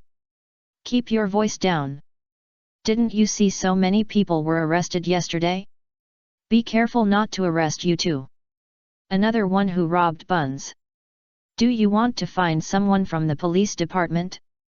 Everyone discussed in a low voice, watching the two people pointing and talking, while the boss of the bun shop didn't care about anything else and just anxiously pulled at his cotton coat. "Take it, we won't be able to sleep if we don't take them." At this time, Hui remembered what Sima Yi said before he left, and immediately understood the meaning of the words. Seeing that the other party's face was full of uneasiness, he had to pat the other party's shoulder and said loudly, "Okay, I'll take the buns, forget it this time, and next time I'll eat up your stall." After speaking, Hui picked up the banknotes he had just left and walked away under the gaze of the crowd. "Ah! Oh! Thank you very much, uncle, take care, uncle, come often." Seeing Hui accept the buns, the meaning of his words seemed to forgive him. The boss finally breathed a sigh of relief, wiped the sweat off his face, touched his chest again, and found that the money was also there, and he felt better immediately. Seeing that the villagers around him were still looking at him with curious eyes, he snorted coldly and regained his composure and shouted, "What are you looking at? It's none of your business, really."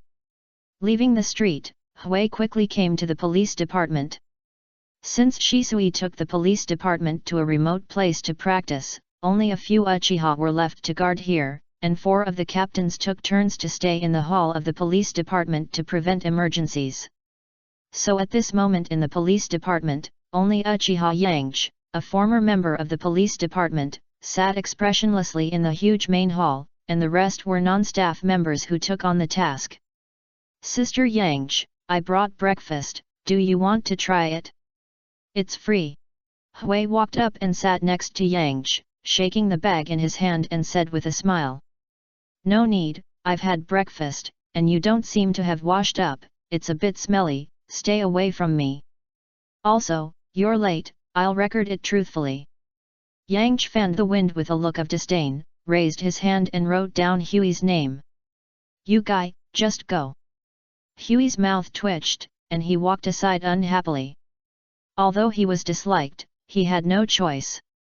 Putting aside Uchiha Mikoto, Yangche is the most outstanding woman in the Uchiha clan in terms of strength, prestige, and talent. He is no match for her. Hui walked aside and ate a bun by himself. Just after a few bites, he saw a non-staff member running to Yangche from outside and saying something. "Uchiha Hui." Hui glanced at him and didn't bother to pay attention. Unexpectedly, Yangche suddenly shouted his name. "What? I won't give you any now if you want to eat. Come here." Yangche called Hui over with a gloomy face, and then looked at another person and said, "Say it again." The man looked at the buns in Hui's hand and repeated with a strange expression, "Just now, Captain May received a report while patrolling that someone ate buns without paying. When we got there, the person had already left. We still couldn't find anyone after searching the streets. The captain asked me to ask if we should increase the search with other teams." Facing the strange eyes of the two, Hui's face changed, looked at the buns in his hand and subconsciously explained, "It's not me, I don't have it, I gave it to him, but he didn't want it." Yangche looked at Hui's face with a strong disdain, but did not continue to ask, just replied to the man, "Each team only needs to be responsible for their own streets, I will coordinate with other teams to search. You must patrol carefully. Today is the first day of the police training. Master Shisui has instructed that no one should be allowed to people who are lucky enough to destroy the stability of Konoha." "Yes." After the man left, Hui wanted to continue explaining but was interrupted by Yangche. "I know it's not you, no need to explain." Yangche believed that this was either a misunderstanding or someone else. If even the police department was so reckless, the whole Konoha would have been a mess. Oh. Hui had a lot to say but was directly blocked in his throat. He had to leave with a look of surprise. This guy is unexpectedly reasonable. Chapter 84 The Big Prison. Damn it, today is the first day we return to Konoha to perform the mission under Lord Shisui, and we can't even catch a thief who stole buns. Search, expand the scope and continue searching. On the street, Koizumi Satsuki led his men to chase the thief from the street to the end of the alley, but still failed to catch the thief who stole the buns. He could not help but get angry and furious. "Captain, we have searched the streets we are responsible for. The thief should have run to other places. The most urgent thing is to continue patrolling and take Master Shisui's instructions as the priority." Seeing that Koizumi Satsuki was a little excited, several people around him hurriedly dissuaded him. They haven't caught a single offender so far, which is a good thing, but today is their first day of the mission. How can they do without business? Koizumi Satsuki frowned and thought hard after hearing this. After a moment, he nodded heavily, "You are right. For the stability of Konoha and in order to live up to Master Shisui's trust, everyone must patrol strictly and never let go of any illegal villagers." "Yes." Everyone nodded in unison, divided into teams and dispersed again, and Koizumi Mayu's eyes flashed with brilliance. In front of these eyes, no illegal villager will be spared. Koizumi Mayu thought so, and just turned around and saw a peddler's cart crossing the line by an inch. He immediately stepped forward and pointed at the line and said, "What are you doing? Don't you know that street vendors can't cross the line?" The peddler was stunned by the shouting, and when he reacted, he looked down and saw that the car body only crossed slightly. Not to mention this degree, even if the wheel crossed halfway, the police department would have pretended not to see it. The peddler looked disdainful and retorted, "It's not a big deal, why are you shouting so loudly? Yelling?" Koizumi Mayu widened his eyes. He thought the other party would honestly admit his mistakes and actively correct them, but he didn't expect the other party to blame him in return. "I'm from the police department, can't you see? You are breaking the law. You are destroying the stability of Konoha." Koizumi Mayu patted his clothes and was immediately furious. "I saw it, so what? I have always been setting up stalls like this, using chicken feathers as a token of authority. No one from Uchiha has ever said anything to me before. You don't even have the Uchiha clan emblem, what can you do to me?" The vendor said with a look of disdain. Not only did he not move the car backwards, but he pushed it to the side of the line.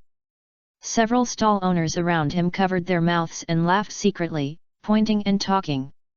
"You are really nosy, embarrassing. No one from Uchiha has ever asked us to do this, why is he so serious? That's right, be careful we report him." Koizumi Mayu's body trembled slightly, his face flushed, and he glanced at several stall owners and found that their products also crossed the line, and he immediately laughed in anger. Okay, since you don't want to repent, don't blame me for not giving you a chance." After saying that, he turned around and left. "You scared me. I thought you were going to do something. I didn't expect you to leave like this. You are worse than the Uchiha people." The vendor laughed and mocked, and the onlookers nodded in support. However, after a moment, Koizumi Satsuki came back again, and behind him were 8 ninjas in uniform. When the voice fell, both the vendors and the onlookers were shocked. "You have to arrest people for such a small matter? What are you going to do? We just accidentally crossed the line. The Uchiha people have never arrested us before. Why do you arrest us? You can't do this. Wait a minute, let's talk it over. Can we move away now?" The faces of the stall owners and vendors who were pointed out changed. They didn't expect the other party to be serious. However, it was too late. The ninjas didn't care about the impact. After hearing the captain's order, they took them all down. Koizumi Mayu snorted coldly, "I gave you a chance. If you have anything to say, go in and talk." Although it was only the first time, he had already found that it was useless to reason with these people. It was still simple and effective to take action. Several people were arrested, the store was sealed, and the cart was taken away directly. The onlookers watched the whole process in amazement, and they were still frightened. Why are they like this?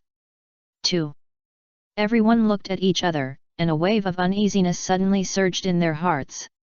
This uneasiness came quickly and came true quickly.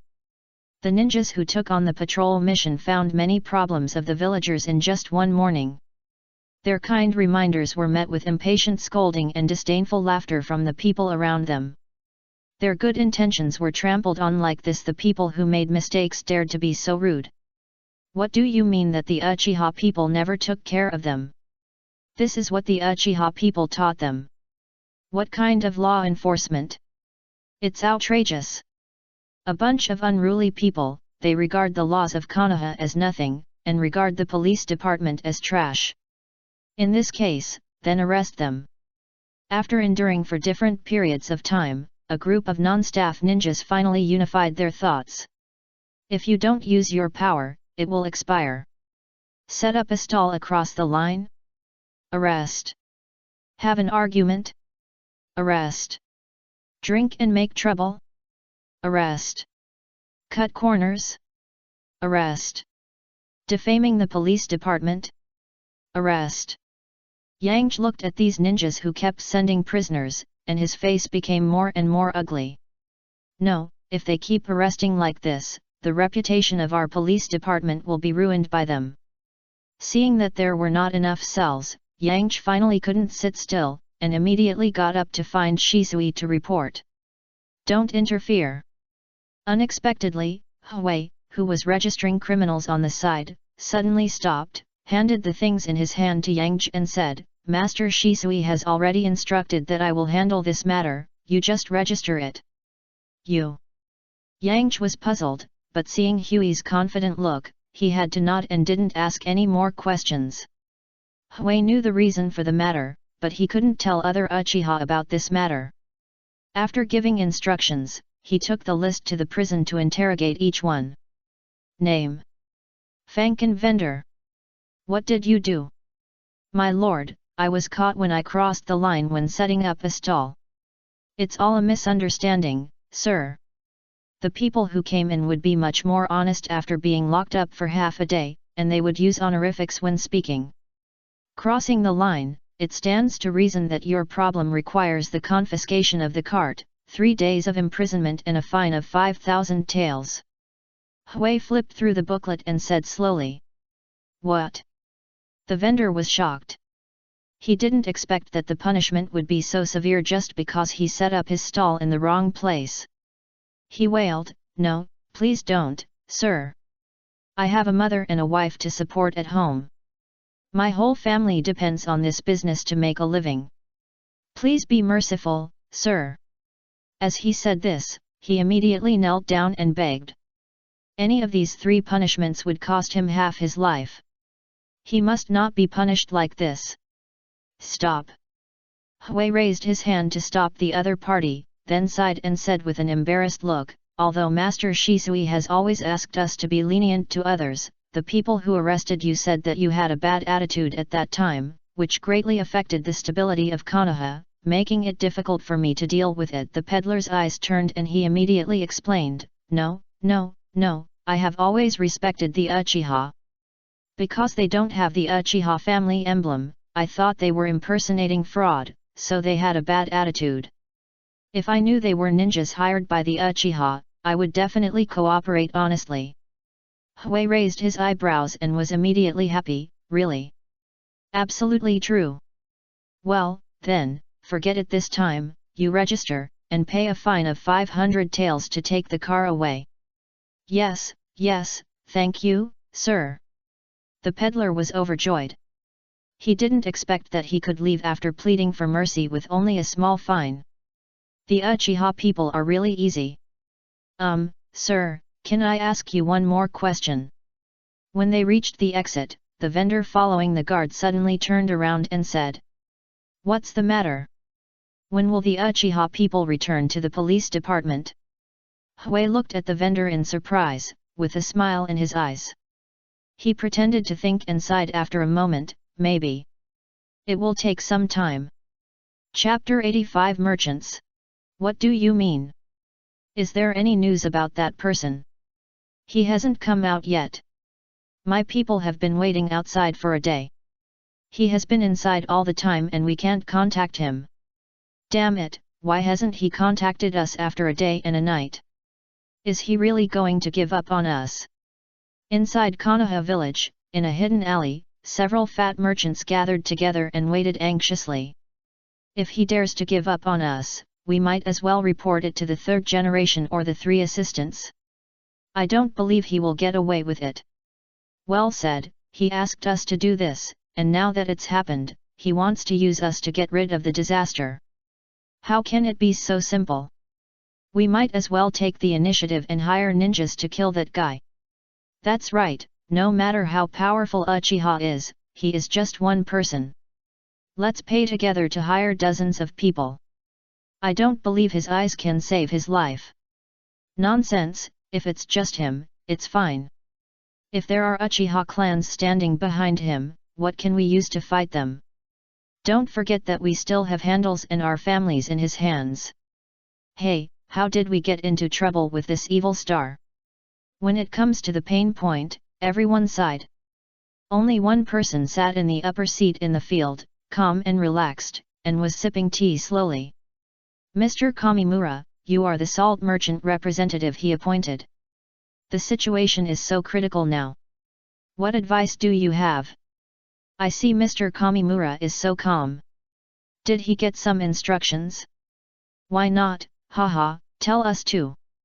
This person is Kamimura Yazi, who took the initiative to propose to pay 30% of his income. Everyone is also a representative of various industries controlled by Hui.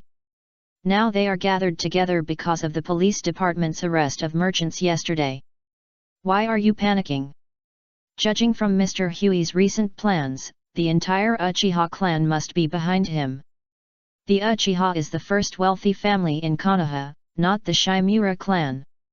They will not abandon you and me so easily.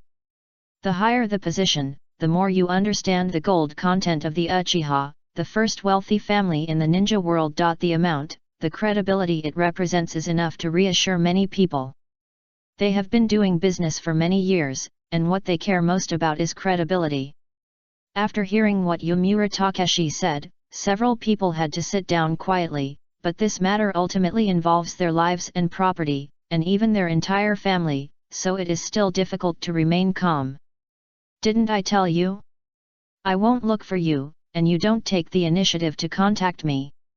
After an unknown period of time, without anyone noticing, there was suddenly one more person in the room. Several people were shocked, and after seeing the face of the person clearly, they immediately reacted and stood up. Master Hui! Master Hui is here, please sit down. The person who came was Hui. He had just come out of the police department when he was sent a message by his subordinates. Then he dressed up a little and used the clone technique and transformation technique to create a clone with a strange face to come here. Don't blame me, sir. We were really restless after yesterday, fearing that we might do something wrong and affect your plan, so we took the risk of sending someone to contact you. Seeing that Hui seemed a little angry, they laughed awkwardly and explained quickly.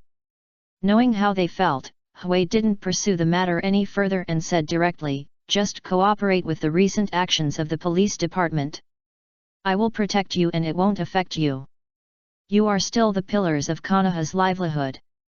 Hearing the promise, everyone was relieved. Thank you, sir. We are far inferior to your strategy. My admiration for you is like the water of Nanhe, which is endless. Yes, sir, if you just move your hands, our income this month can double, and you will get rid of this responsibility completely. You are a business genius. Double the income? Hui raised his eyebrows. He really didn't know about this, but it didn't matter. Anyway, he should not lose a penny of the protection fee. Now that the spies who disturbed the people's livelihood in Konoha have been caught, the prices in Konoha should be restored. The time is 5 days later, within 7 days. As for the reason, you can discuss it yourself. Restore prices. This. The few people were stunned and looked at each other, and they were a little hesitant for a while. Why, is it difficult? Seeing the hesitation of several people, Hui felt a little strange. When they were asked to raise prices, they were very resistant. Now that the knife of the police department has been cut down, they are asked to restore prices and they look embarrassed. Is it so difficult anyway? Lowering prices is not something that can be done in a short time. Can you give me some more time? I will definitely follow the order of the adults. I will go and discuss with my colleagues. The price will be reduced after 5 days and restored to the original price within 2 days. Some people hesitated and wanted to discuss, but Yumura Takeshi decisively agreed. Hui looked at Yumura as he and nodded with satisfaction. Ha ha ha, go ahead, Uchiha will not treat any friend unfairly. Yumura as he was delighted and bowed and left. Mr. Yumura. The remaining few looked at each other, and they wanted to say something more. When Hui saw that Yumura as he had agreed, he knew that others could do it too. As for why he hesitated, he ignored it and directly eliminated the clone and disappeared. What should we do now? Do we really need to restore prices so quickly? What else can we do? Do you want to go against the police department? Listen to him, anyway, we have made a lot of money for nothing. Now every day is several times the profit, why not wait a few days, and then give him his share truthfully, and I believe nothing will happen. Will this work? Will it delay his business? It's just a few days, what can it delay? That makes sense. What's wrong? Hui paused, and Shisui immediately noticed and asked hurriedly. The news from the clone is about those merchants. I have already informed them, but some of them don't seem to be happy to restore prices. Hui relayed the conversations between the clone and those merchants one by one. Shisui was very surprised. Didn't they say they were always worried about being exposed? Not sure, they just said that lowering prices is not a one-day job, maybe there are some difficulties. Shisui nodded slowly, but saw Sima Yi chuckled and said, a group of merchants, just some people who forget their principles for the sake of profit and are short-sighted. It is normal to have such abnormalities, and there is no need to worry too much. Grandpa, what does this mean? They control sugar, rice, oil, salt, sauce, vinegar, coal, and electricity. These industries are all related to the people's livelihood in Konoha. The profit of a single industry may not be high, but hundreds of thousands of people in Konoha cannot do without them. Even if the price increases by only 1 cent, it is still an amazing profit. Every day of delay may be an income of 100,000 taels. How can they give up easily? So that's it. Shisui nodded, suddenly realizing. So they are just a few guys who value money over their lives. I will warn them tomorrow to prevent them from causing big trouble. Let them go. These people are short-sighted and greedy. If they don't do bad things today, they will do bad things sooner or later. It's rare to have someone like Kamimura Tsuyoshi stand out. What if? Sima Yi chuckled lightly, his expression was calm, but a trace of coldness flashed in his eyes. Send someone to keep an eye on them, and collect more evidence of them in the next few days. If someone misses the opportunity, it's just right to kill the chicken to scare the monkey. Chapter 86 The Notorious Reputation, please vote. Here it comes. Please remember the Taiwan Novel Network rightward@twgon.com website, watch the latest, fast chapter update. In a large forest in the west of Konoha, a team of 4 people was vigilantly shuttling through the dense forest. There was silence all around. They passed through countless traps and blocked countless attacks and finally approached the destination of this trip. They were already exhausted physically and mentally at this moment. However, at this moment, several special shurikens attacked from multiple tricky angles. The 4 people were on guard against each other and reacted the moment the shurikens flew out. They waved kunao and katana to knock down these shurikens one by one. The shuriken seemed to be a signal. The ground under the feet of the 4 people suddenly cracked, and dozens of sharp wooden thorns broke out of the ground. They had to be forced to separate, and then several thick tree stumps were hung on ropes and swayed. Almost in an instant, the 4 people were completely separated. Then, the sound of breaking air came from all directions, and figures came from nowhere. There were more than 10 teams after counting. They threw a large number of shurikens and kunao, and then raised katana to besiege the 4 people in the field. Damn it! Why are there so many people here all of a sudden? The 4 people in the field were shocked. They had been completely separated and could not fight together at all. Damn it, it was almost there. While dodging shuriken, several people competed with the approaching enemies in physical skills. There were even people who were accidentally injured in the field. They were hit by their own shuriken and then turned into smoke with a bang.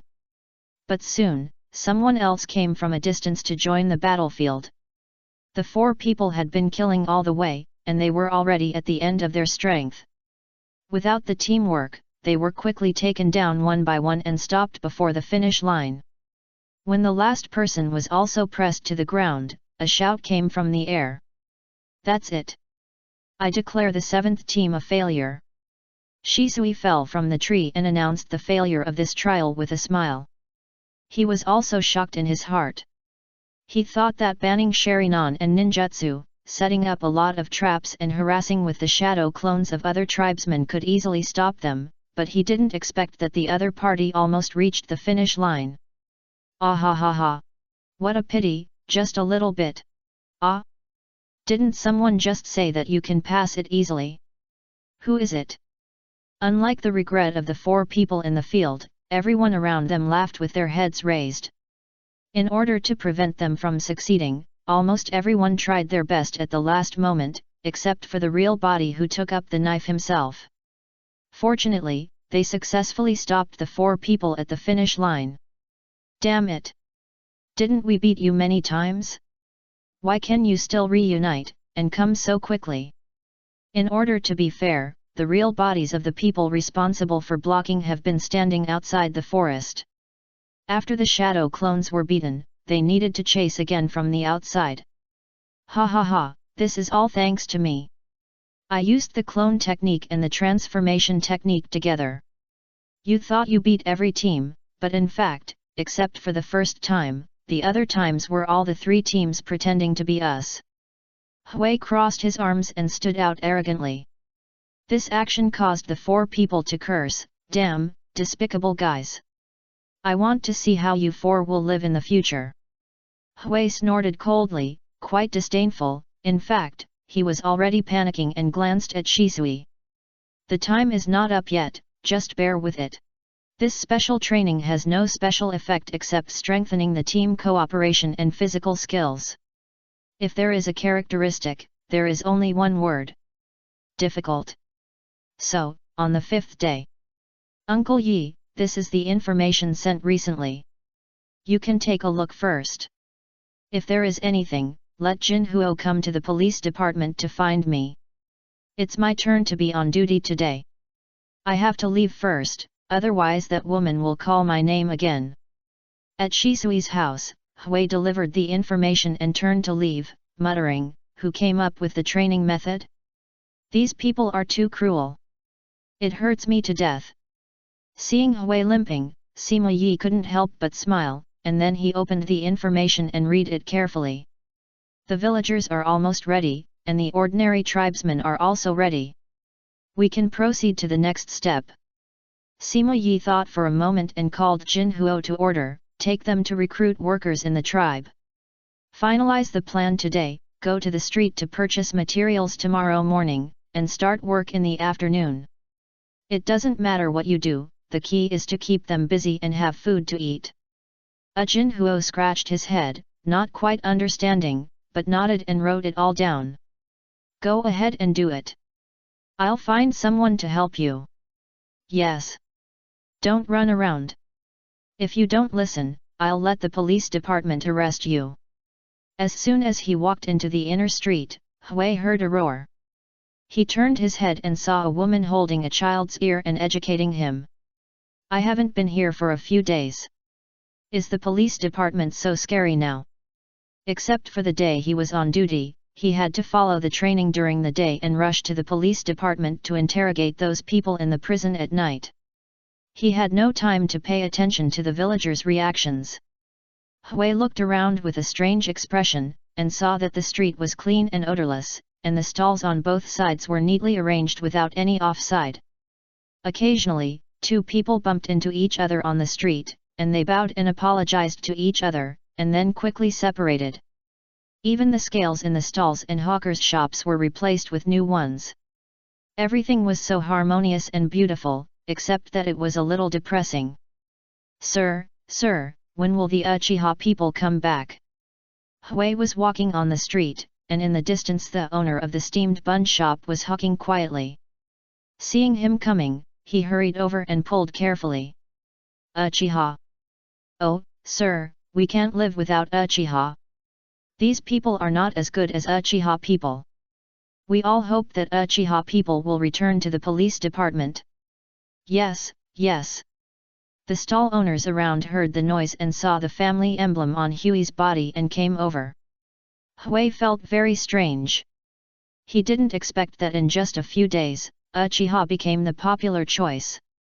"What are you doing? During the morning market, you are not allowed to gather on the street, blocking traffic and affecting others. Disperse immediately." Hui was about to open his mouth, but saw a person from the police department coming from a distance. He pointed at everyone and shouted with an impatient expression. Everyone's face changed and they quickly dispersed. Hui was also pulled aside by the steamed bun shop owner. He said with a bitter face, "Sir, you see, these people are too much. You should come back quickly. Konoha can't live without you." Hui raised his eyebrows and asked curiously, "You don't seem to have been arrested before, why do you exclude others?" He released all the people, and he remembered who went in and who didn't. Except for the most serious crimes, other minor crimes were lifted up and gently let go in order to show kindness. And there is this rule in the teachings of Uchiha, and people are just doing things according to the rules. The owner of the bun shop couldn't help but laugh when he heard it. "I am an honest person, of course I didn't go in, but my son went in. He just came back yesterday. Fortunately, he was only fined a little money. But my son is also an honest man. He just accidentally cursed the police department." He was a little excited at the time. It was really accidental. Accidentally cursed. Yes, yes, yes. The owner of the bun shop nodded like pounding garlic, and his serious look made Hui speechless. "It will be soon, in the next 2 days." Leaving behind a little hope, Hui left decisively. As for the reason why the other party's son insulted the police department, he was not interested in knowing it. Anyway, the person was out. Chapter 87. Master Shisui has decided to build a house there. Have you signed up? Yes, I waited all afternoon to sign up. Having a job will make my family more relaxed. This book was first published on Taiwan Novel Network Rightward Arrow, providing you with a reading experience without wrong chapters and out-of-order chapters. It's great that Master Shisui still sympathizes with us. That is to say, that Danzo and Yudit and Koharu are really bad. Master Shisui, such a good person, was turned away when he visited them. How can he be an elder? That's right, damn it, giving birth to a son without an asshole. Elder Danzo seems to have no son. Then he deserves to be childless. After finishing today's training, Shisui walked in the clan land, ready to follow Sima Yi's advice to go to the wasteland in the west. Along the way, he could hear the discussions of some clan members. He carefully avoided the tribe members and secretly eavesdropped on their conversations. He felt a little embarrassed when he heard the tribe members slandering Danzo. But it seems that they really didn't talk about the interesting things about Danzo's assistant when he was young. Could it be? Shisui couldn't help but diverge his thoughts, then shook his head repeatedly, his face slightly red. Sorry, I didn't mean it. Shaking his head and getting rid of the strange thoughts in his mind, Shisui hurried to the western part of the tribe, which had been separated by wooden boards. Itake, why are you here? Outside the area, Itake just put down a pile of wooden boards, and subconsciously looked back when he heard Shisui's voice. Brother Shisui. Itake's face was happy, and he ran straight over. Long time no see, how is the police department going? Itake raised his head, and his rosy cheeks were still stained with some dust. Shisuis smiled and leaned over to wipe the dirt off Itaka's face. The police department's work is going well, but why are you here? I was training outside yesterday and met Brother Jinhuo. When he mentioned this, I wanted to help a bunch of people, so I came here. Itaka's expression was very serious. Shisuis smiled gently, touched his head and explained, these houses are indeed built for those people, but building them too early will not help too many people. Itaka tilted his head, thought for a moment and shook his head slowly. Wouldn't it be better to build it faster? Shisui had also asked Sima Yi such a question. He wanted to be a teacher and explain it to Itaki in detail, but time was limited. He had to go to the Hokage building later. So he had to reply, this question is more complicated. I will teach you slowly next time. After he finished speaking, he gently stroked the back of Itaka's head and whispered, however, if you want to help the tribe members, you can stay here for me tomorrow to prevent them from getting hurt while working. Well, I will try my best. Also, it's cold, and it seems that it will snow soon. Remember to put on more clothes. Well. In the Hokage building, the third generation sat at the desk, looking a little tired and his voice was a little hoarse. As time went by, the three assistants became more and more dissatisfied with the current situation of the police department. The frequent transfer of the Umbu and the strange behavior of the Uchiha made them begin to doubt. Some ninja clans in the village also began to move. It can't be concealed for much longer. I have almost convinced the people in the police department. There are still the elders and some tribe members left. As long as I can convince them, I can basically force the chief of the Fugaku clan to resign. Those elders. The third generation frowned and hesitated. Your big the elder has always been tough, and this time he agreed to the coup. Are you sure you can convince him? Shisui raised his head, his expression was very confident, and replied, although the elder is tough, he just wants to fight for the interests of Uchiha. As long as he understands the harm of the coup to Konoha and Uchiha, he should give up. The third generation shook his head, smoked a pipe, and said nothing. If Konoha retreats appropriately and lets the elders see Konoha's sincerity, the probability of success will be greater. Seeing the third generation silent, Shisui added. Hearing this, the third generation reluctantly nodded and agreed with Shisui's statement, and then suddenly asked, I heard that your clansmen often talk about you being rejected by Danzo and Koharu recently. Shisui was puzzled, and after thinking for a moment, he seemed to remember something, and hurriedly lowered his head and replied, I'm sorry to have delayed your time because of such a trivial matter. I will explain to the clansmen. No, they are right. You are a junior and they are so casual to reject you. How can they be elders? How can they keep the will of fire in their hearts? The Sandai became angrier and angrier as he spoke, as if he had seen a huge scandal. He immediately stood up and called two Umbu to order, the behavior of Koharu Yudatan and Danzo Shimura is against the will of fire. Immediately remove them from all their positions and let them stay in the clan to reflect on their mistakes. Ah! Shisui looked up, puzzled. Just because he was rejected, he wanted to remove the two assistants from their positions and throw them to the clan to reflect on their mistakes. When did he become so important? Lord Sandai! You don't have to beg for mercy. Where Konoha is flying, the fire will continue to grow. The flames will continue to illuminate the village and let new leaves sprout. This is the will of fire, the foundation of Konoha's existence. Their behavior has violated my bottom line. I will punish them until they realize their mistakes. The Sandaim's eyes were stern, but his old face was quite imposing. Shisui was moved, lowered his head and said in a deep voice, Sir Sandaim, I will definitely protect Konoha and will never let anyone harm the village. Please, Shisui. Grandpa, is Sandaim doing this to show goodwill to the elders of the clan? Sima Yi thought for a while and replied, it should be more than that. The so-called will of fire can be big or small.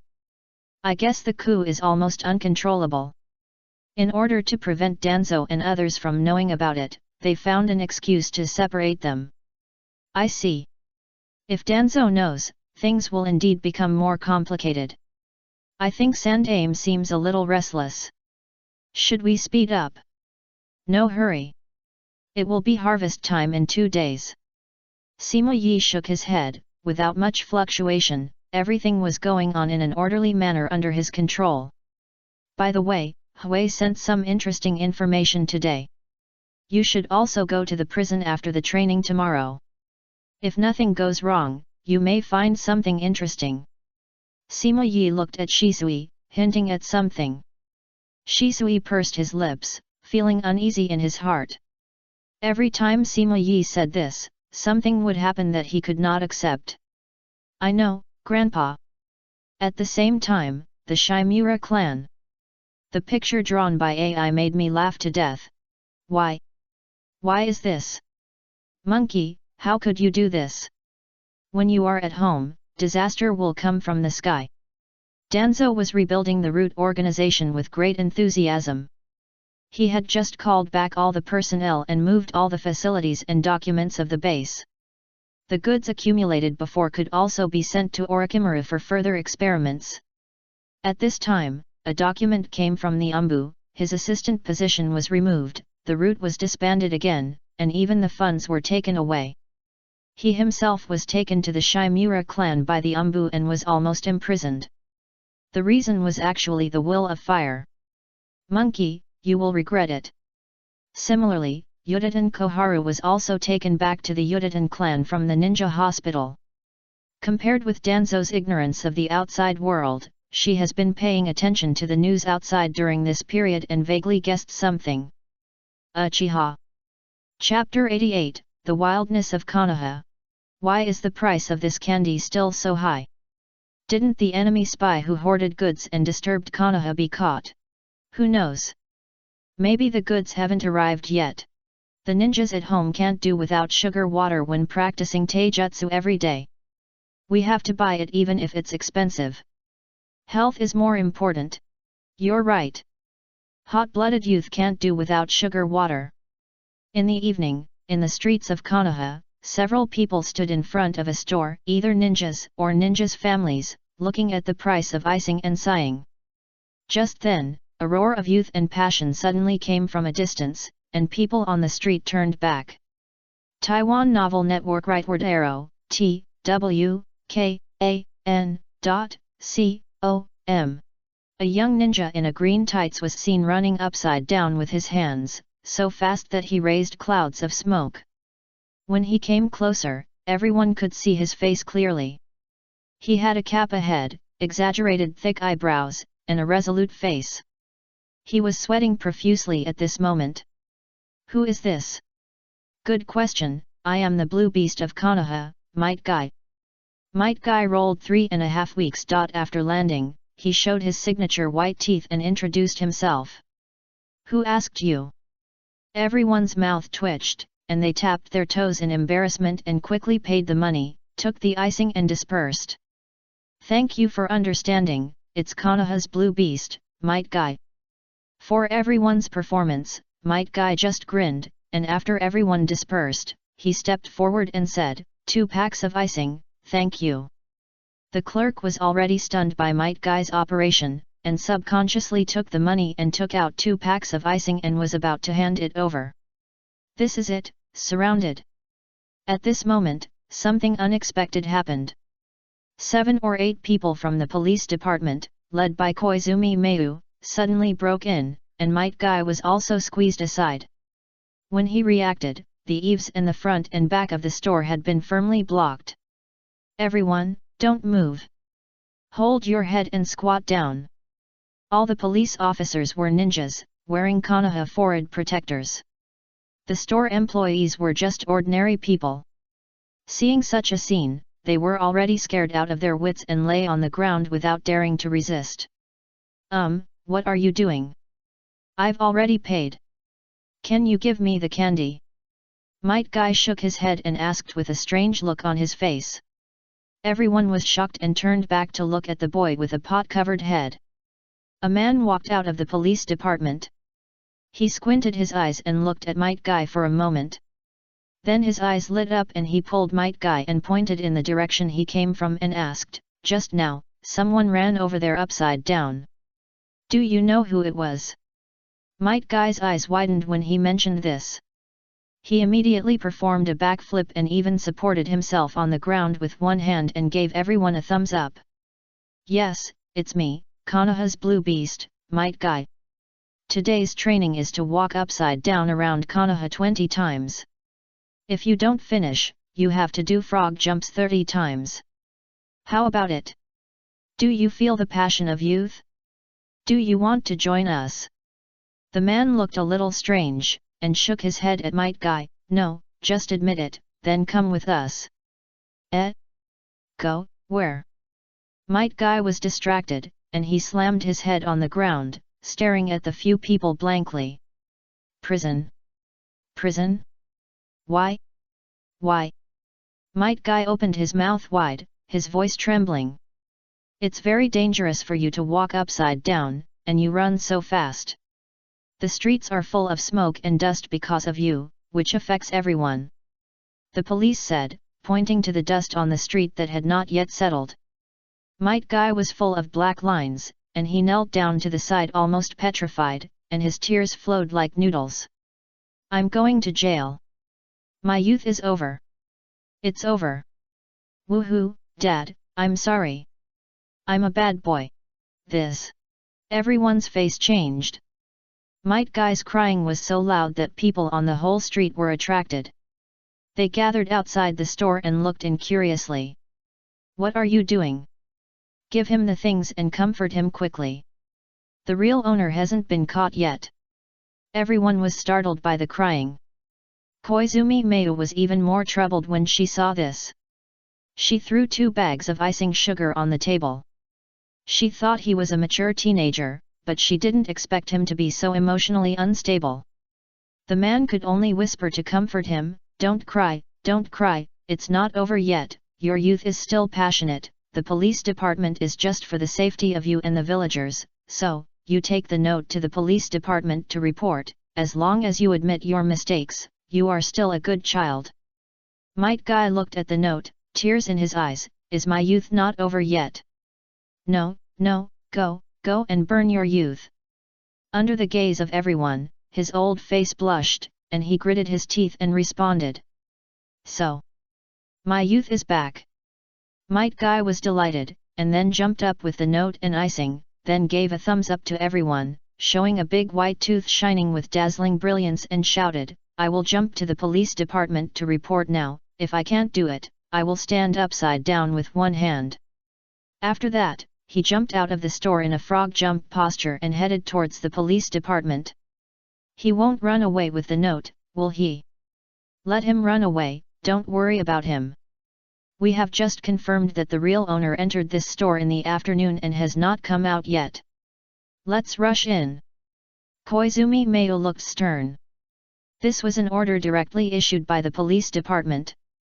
There was a major criminal who endangered Konoha inside. Everyone showed their weapons, guarded each other and groped forward. After confirming that there was no trap, they kicked the door open, and several figures rushed in, and then found a secret room inside. Opening the secret room, several people rushed in one after another. "Police department? Damn, what are you doing? I know you." After a roar, the sound of iron colliding soon came from inside, but it only stopped for a moment with a whimper. A moment later, Koizumi Mayu came out with a fat man with a sullen face. The fat man's limbs were broken at this moment, and he fainted from the pain of stuffing his mouth. Behind Koizumi Mayu, the others pulled 3 people dressed as samurai out of the secret room. Everyone looked very unhappy, looking at each other, hesitant to speak. "Seal off the store, take all the people in the store back to the police department, you guys stay here, don't let anyone get close." "Yes." After Koizumi Mayu gave the order, he immediately took the fat man and everyone back to the police department. He finally understood why he was asked to lead the team here to perform the mission even though this street was not under his jurisdiction. This matter seemed to be more troublesome than they thought. When they arrived at the police department, they saw Hui sitting in the hall with his legs crossed and waiting here for a long time. Master! Hui! Koizumi Mayu opened his mouth, wanting to report what he had just seen. But Hui raised his hand to stop him, and simply ordered, "Throw him in jail, Master Shisui will come to deal with this matter later." Chapter 89, Dealing with the Rules. It couldn't be better if Master Shisui took action. Hearing Shisui's words, Koizumi Mayu was relieved, and felt his back straightened a lot. "You go to the store first, and bring the people in at night. Don't cause panic. After the interrogation tonight, confirm their identities tomorrow and send them back." "Yes.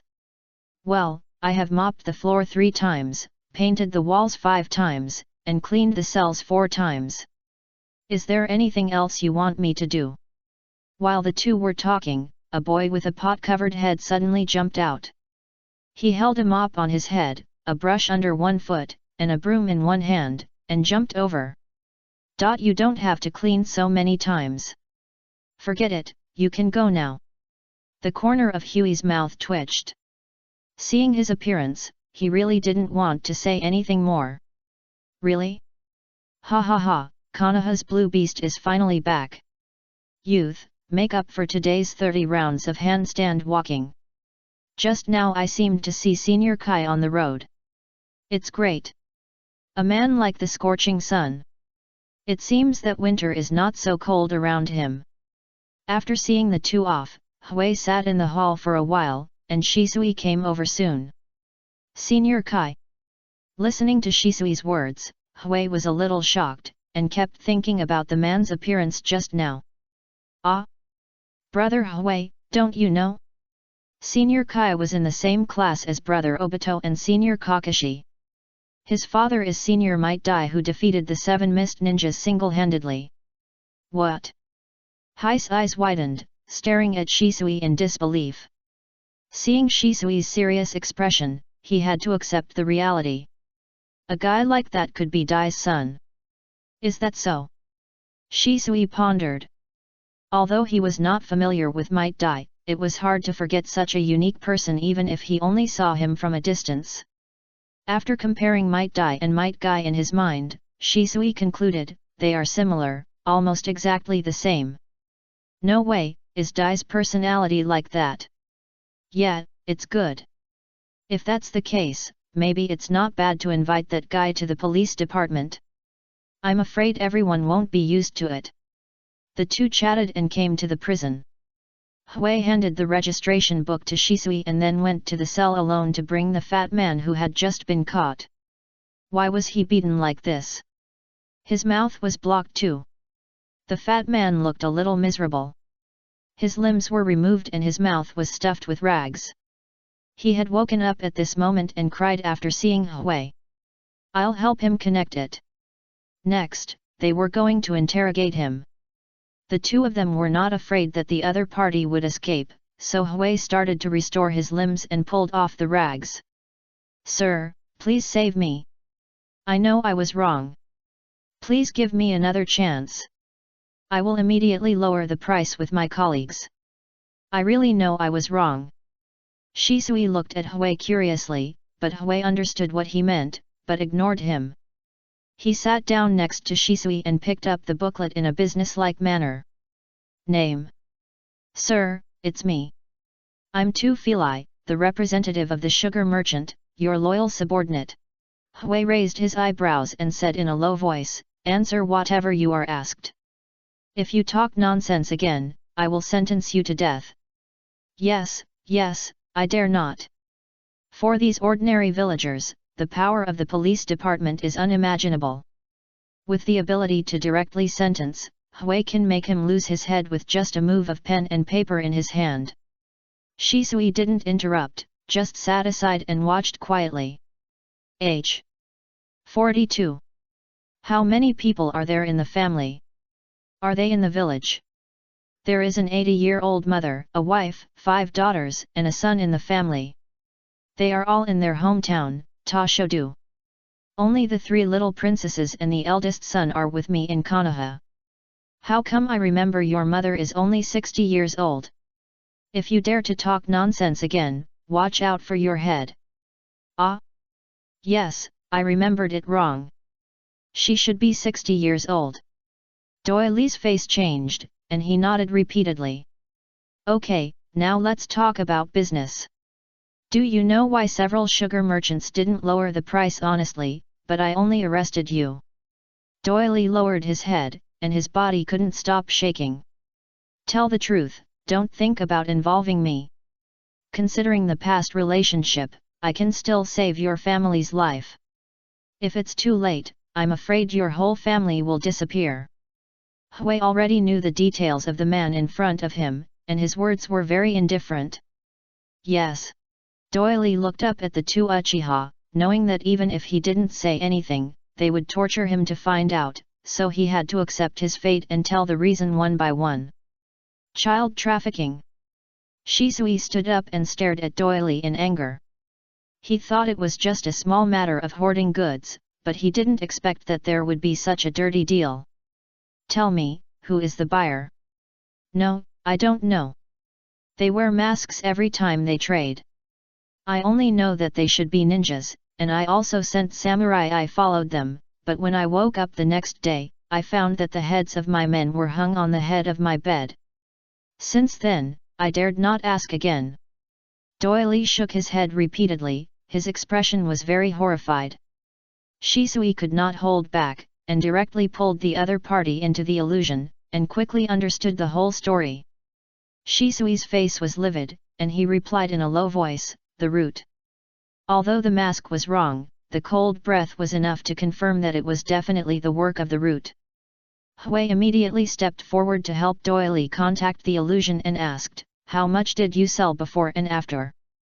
There are big and small ones, both in and outside the village, about dozens of people, and I made about 8 million taels after deducting the share and the management. Doyley did not dare to hide it and told the truth. How to deal with it? Hui turned around and looked at Shisui. Shisui's face was gloomy, and he glanced at Doyley, and said word by word, handle it according to the rules. Understood. Hui nodded, then picked up Tofei, who was wailing like a pig being slaughtered, and threw him back into the prison. Sir, spare me, sir, spare me. Shisui ignored the other party's wailing and left the police department directly. He has another secret warehouse in the suburbs. There are only a few people who have just been arrested in the secret room on the street. Most of them are in the secret warehouse. Let's go and rescue them first. Shisui suggested after Hui came out. Hui looked at the sky and asked, should we call more people? The people in the route are not easy to deal with. No need. The current situation is special. This matter cannot be made a big deal, otherwise it will easily involve more trouble. We can handle it privately. Shisui gritted his teeth. Although he wanted to take people to wipe out the route, he could only bear it for the sake of the overall situation. Hui looked at Shisui's expression and suggested, then tell Uncle Yi. Okay. Shisui sighed and nodded in response, summoned his crow to pass the message back, and the two of them set off to the suburbs. The location of the dark warehouse is in the west of the Hokage Rock, where there are mountains and forests, very remote and relatively hidden. Shisui quickly found the destination following the picture in his memory. There is a hidden stone door, and there are 3 samurai inside. Shisui walked in front alone, and soon found the mechanism to open the door. As soon as the stone door opened, there was a cry from inside. Why are you here now? Have you brought people? Hurry up, it will be too late if you are late. A figure walked out of the darkness, and he walked towards the door with an oil lamp. The faint light outlined Shisui's thin figure in the dark night, and his blood-red eyes still shone even in such darkness. Red eyes? Not good. Even ordinary people have heard of the legend of the Sharinon. Just a glance at each other made the visitor scream out in surprise, feeling something was wrong. However, before he could take any action, he whimpered and covered his throat and fell to the ground. Blood gushed out of his throat, and at the moment of death, he saw a figure rushing into the secret room over his body. Chapter 90 Moonlit Night. Who is it? Ah! Shisui broke into the interior and killed the remaining 2 people one by one without any hesitation. He glanced around with cold eyes, and after confirming that there were no other enemies, he carefully opened the warehouse. Inside the warehouse were a group of ordinary people with their limbs bound, eyes covered, and mouths blocked, 12 children, and 5 adults. Hearing the noise, they all breathed rapidly, and moved their bodies desperately in fear. They could not see the outside world, but their body's instinctive reaction made Shisui very angry. I went around to check, but I didn't find the contact person. At this time, Hui came from behind and whispered after seeing the situation inside. Danzo was imprisoned in the clan land by the 3rd generation yesterday. The people from the route should not come this time. Take them and we will go back to the police department first. After verifying their identities, we will send them back tomorrow. Okay, I will go to confirm the safety of the way here. After that, Shisui nodded and stepped forward carefully, whispering comfortingly, I am a ninja from the Konoha police department.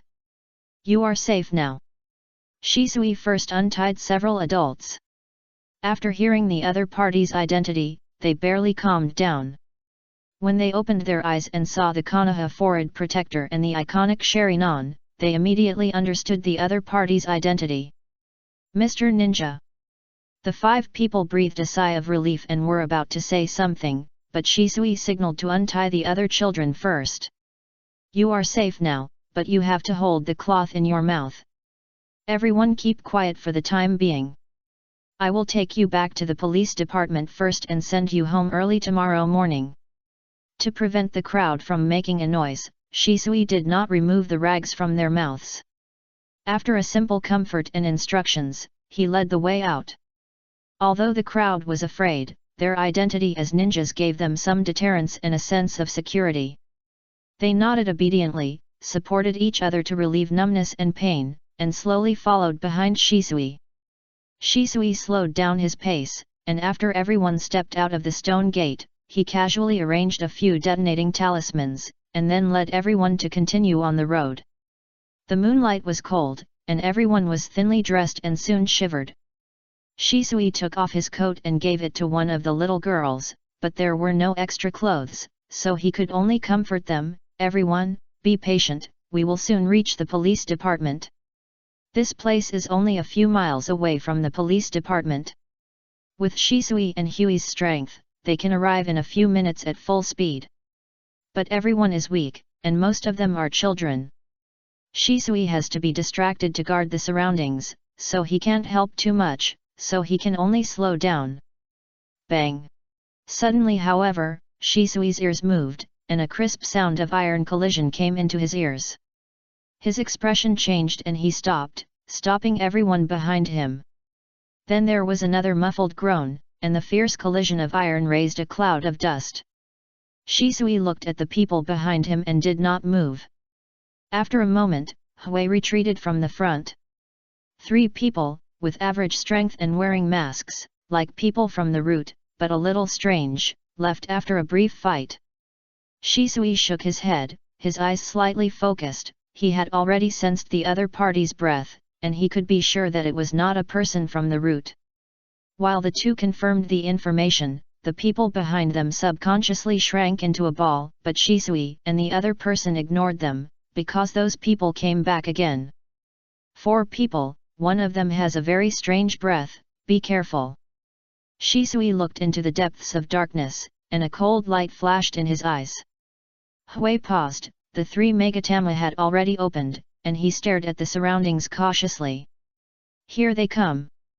When Shisui opened his mouth to remind him, Hui was already ready. Several shurikens flew from 3 directions at the same time.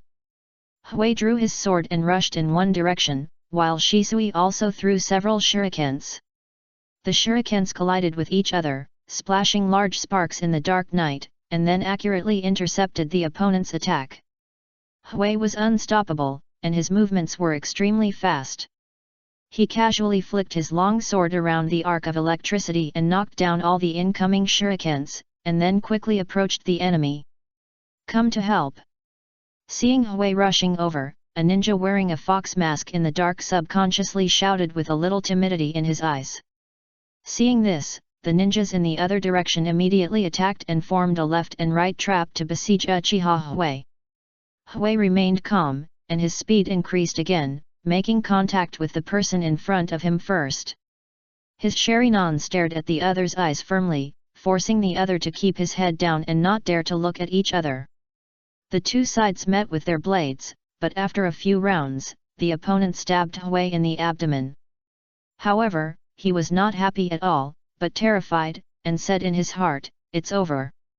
Sure enough, with a bang, Hui, who was hit by him, turned into a wooden stake and stuck his blade, while the real Hui had already avoided the opponent's sight and came behind him in an instant.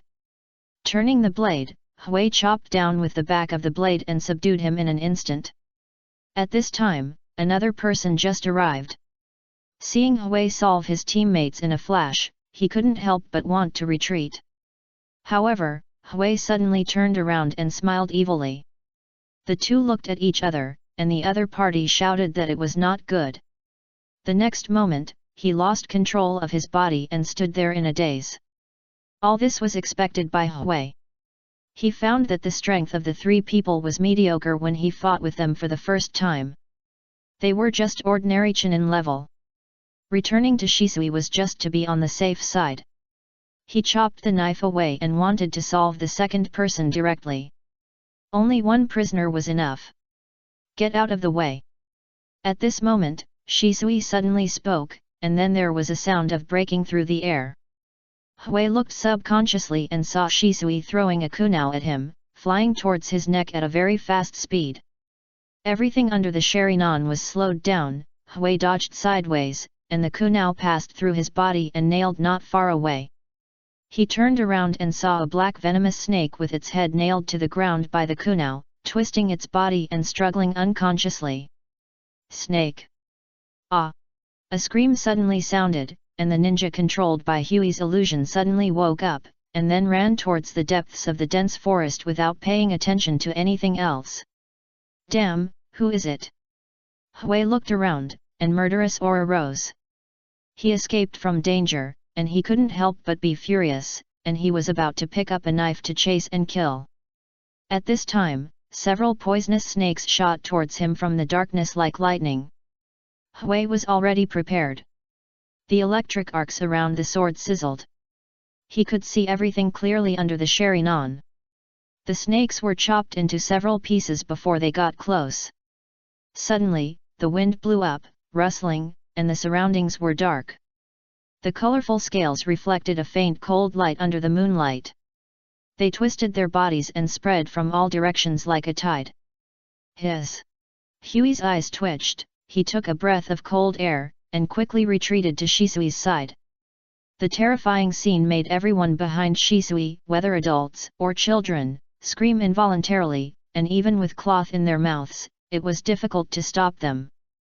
Shisui's expression was calm and his face was normal.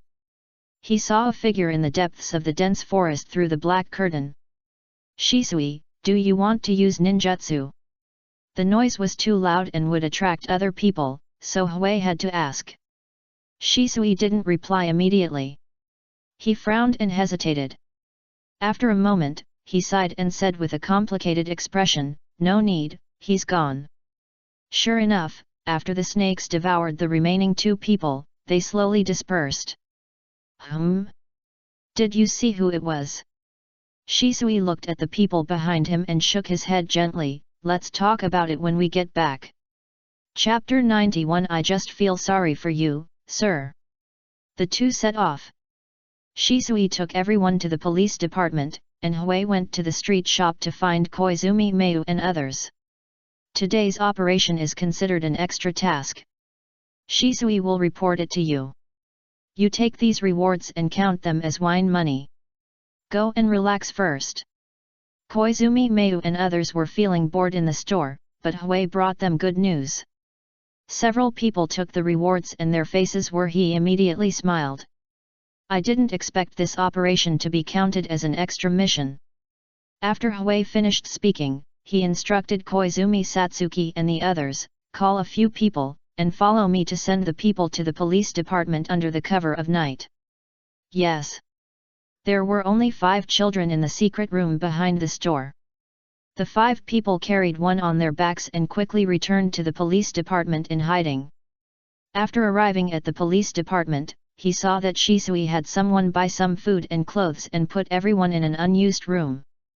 Master Shisui, do you have any other instructions? After sending the children to the police department, Koizumi Satsuki and the others were about to leave. Before leaving, Shisui pulled him aside and told him, keep this matter confidential and never let the villagers know to avoid causing riots. Don't worry, Master Shisui, I will tell them. Knowing the complexity of it, Koizumi Satsuki nodded solemnly. Shisui took out a notebook from his bosom and handed it to the other party, explaining in his puzzled eyes, this is my experience in practicing swordsmanship. It is not a precious thing, but it is also a token of my thoughts. No, this operation is within the scope of the mission. How can I accept gifts privately? The Lord has already shown me many favors. How can I be so greedy? Koizumi Mayu's face changed. He stared at the notebook in Shisui's hand, his throat rolling, but he still refused sternly. For an ordinary ninja like him without blood, a simple and effective swordsmanship is more precious than ninjutsu, not to mention that this is Uchiha Shisui's experience in swordsmanship. If it is placed outside, it will be difficult to get a glimpse even if you spend 1,000,000 taels. No need to refuse. You have really helped the police department a lot. You may not know that if this matter is handled by the tribe members, it may cause many problems. The tribe members have many defects in their personalities and their status in the village is very embarrassing. Only with the help of other companions can it be eased. Shisui sighed and his eyes dimmed. Then he cheered up again and looked directly at Koizumi Satsuki. He said sincerely, if the police department can recruit people from outside in the future, I hope you can help me. This is a recruitment from Uchiha. Koizumi Satsuki's heart beat, and he felt dry in his mouth. He took the notes with trembling hands, and his brain was in a daze. He didn't expect that he, a small special ninja, could be recruited by Uchiha Shisui himself. He felt a surge of heroic spirit in his heart, and he wanted to bow down and repay with his death. However, the only thing left to say was, if there is a need in the future, I will never refuse. Shisui smiled apologetically, you won't blame me for having ulterior motives, will you? How could that be? Master Shisui is also doing this for the family and the village. Although I have no such experience, I can understand your hardship. Koizumi Mayu shook her head repeatedly while holding the notebook, and even looked at Shisui with some heartache. Although he was addressed as master, the other party was less than half his age, just a child. Thank you for your understanding. I will ask you to work hard with me for the future of Uchiha. Yes. After sending Koizumi Mayu away, Shisui smiled shyly. With the background of Uchiha, it is not difficult to train him into a strong jonin. And he will win over and divide part of the power of the 3rd generation in the future, so it is more appropriate to train such a ninja from a commoner. For such a small calculation, he can only apologize silently in his heart and make up for it in the future.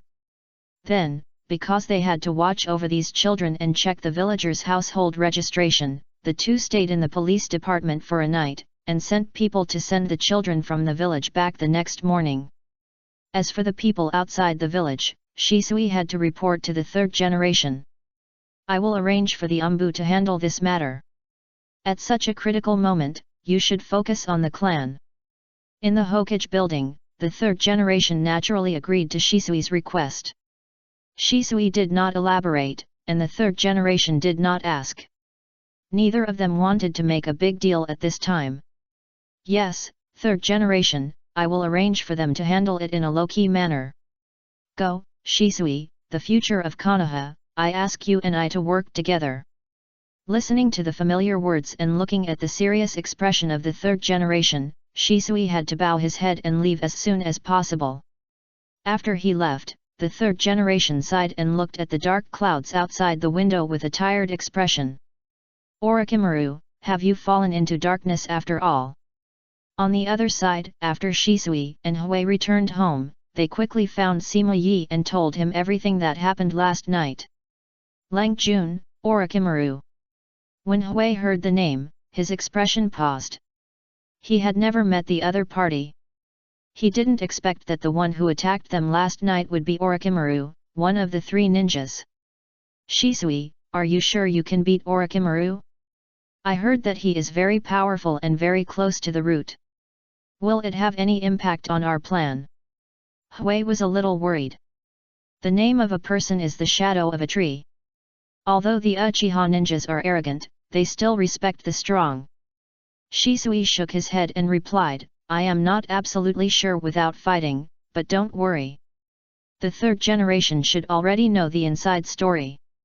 Even if Orochimaru intervenes, the third generation will help stop him. The more it comes to this point, the more Shisui admires Sima Yi's vision. Leaving a loyal impression on the third generation really saves him a lot of trouble. Sima Yi frowned and thought deeply. He also collected some information about this person, but basically it was before the fourth generation came to power. After the fourth generation came to power, Orochimaru almost disappeared, and he didn't know much about it. Since he has taken the initiative to give in, don't provoke him for the time being. Wait until the affairs of the clan are settled before considering it. Sima Yi was also very curious. Capturing some children could be understood as training dead soldiers, so what was the point of taking those adults? I understand, Grandpa. I'll go train them first. Shisui sighed. Although he was unwilling, he had to give up. Well, today is the last day. You have to finish it well. Now that prices have gradually recovered, I will help you build momentum and lead it to the police department. Today and tomorrow are very important. You have to seize the opportunity.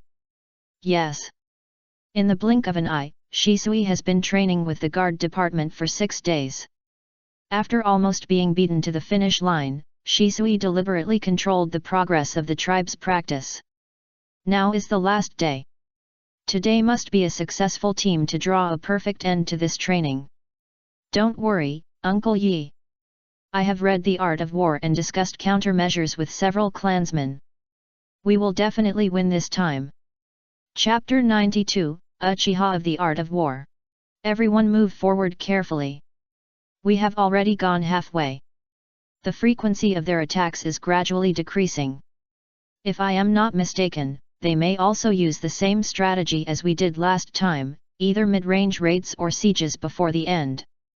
Remember the domain name of this site, Taiwan Novel Network rightward arrow twgon.com. Everyone must not let down their guard. Once they are separated, we will completely fail this trial. Understood. Another team has caught up. Now everyone listen to my command and quickly get rid of them. We will change direction. Yes. On the 7th day, near dusk, after the other dozen teams failed, the entire police department was left with only the last team led by Hui. He deliberately chose to be the last to go on the field. Dozens of eyes were staring at them in the dark, and everyone's mood was extremely complicated. They both wanted them to succeed and hoped they would fail. However, no matter what they think, they can't let it go. Beyond the dense forest, on the cliff in the distance, Shisui and dozens of Uchiha are standing here looking into the distance. It is impossible to see the situation of the trial team with the naked eye here, but once the other party makes a big move, they can still get some information. Suddenly, someone paused, looked puzzled and uttered a light huh. What's wrong? Has something happened? Everyone looked sideways, and they all knew that this was a phenomenon of the shadow clone being defeated. Our team was defeated, they seemed to have changed direction, and we lost our vision. While speaking, several people responded, no, we have been discovered, they seem to be clearing our shadow clones one by one.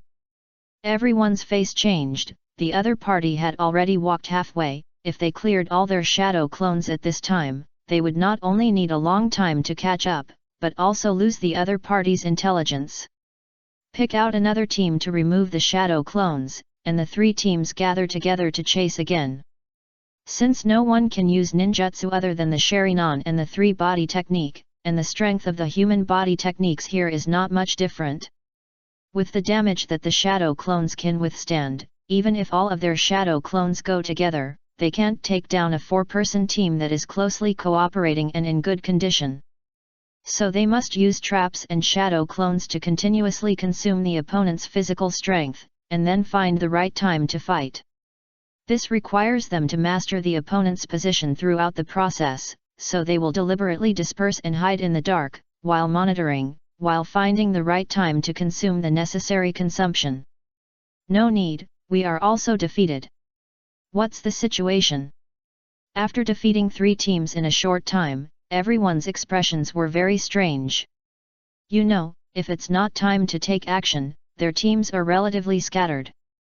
But before the man could explain, everyone saw thick smoke suddenly rising from the dense forest in the distance, followed by a loud rumbling sound, and one tree after another fell down and raised a dust curtain. They made too much noise and led us over, just like this. Oh no! It's that despicable guy again. Everyone looked very ugly. The shadow clones were independent individuals with independent thinking. They could not be controlled remotely. But based on their understanding of themselves, they would definitely go to check the information if the other party made such a big move.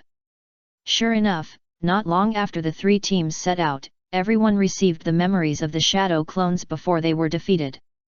Everyone, including the 3 captains Yang, Daohuo, and Taihuo, was surprised and quickly summoned new shadow clones. Quickly confirm their position and never let them approach the finish line in this state. If the consumption is insufficient, they will not be able to stop the other party at the finish line. Everyone reacted and quickly summoned the shadow clones to rush in the direction of the smoke screen. At the same time, in the opposite direction of the smoke screen, the 4 people hid their bodies and quickly moved towards the finish line. This is the characteristic of the jungle trial. There is more than one way to the finish line. If their position cannot be determined, even a netcasting interception cannot stop them. As time went by, the people on the cliff still did not get any useful information. At this time, someone finally reacted. The smoke screen must be fake. First, deploy people from the endpoint to search back. After confirming the information, we can fight them.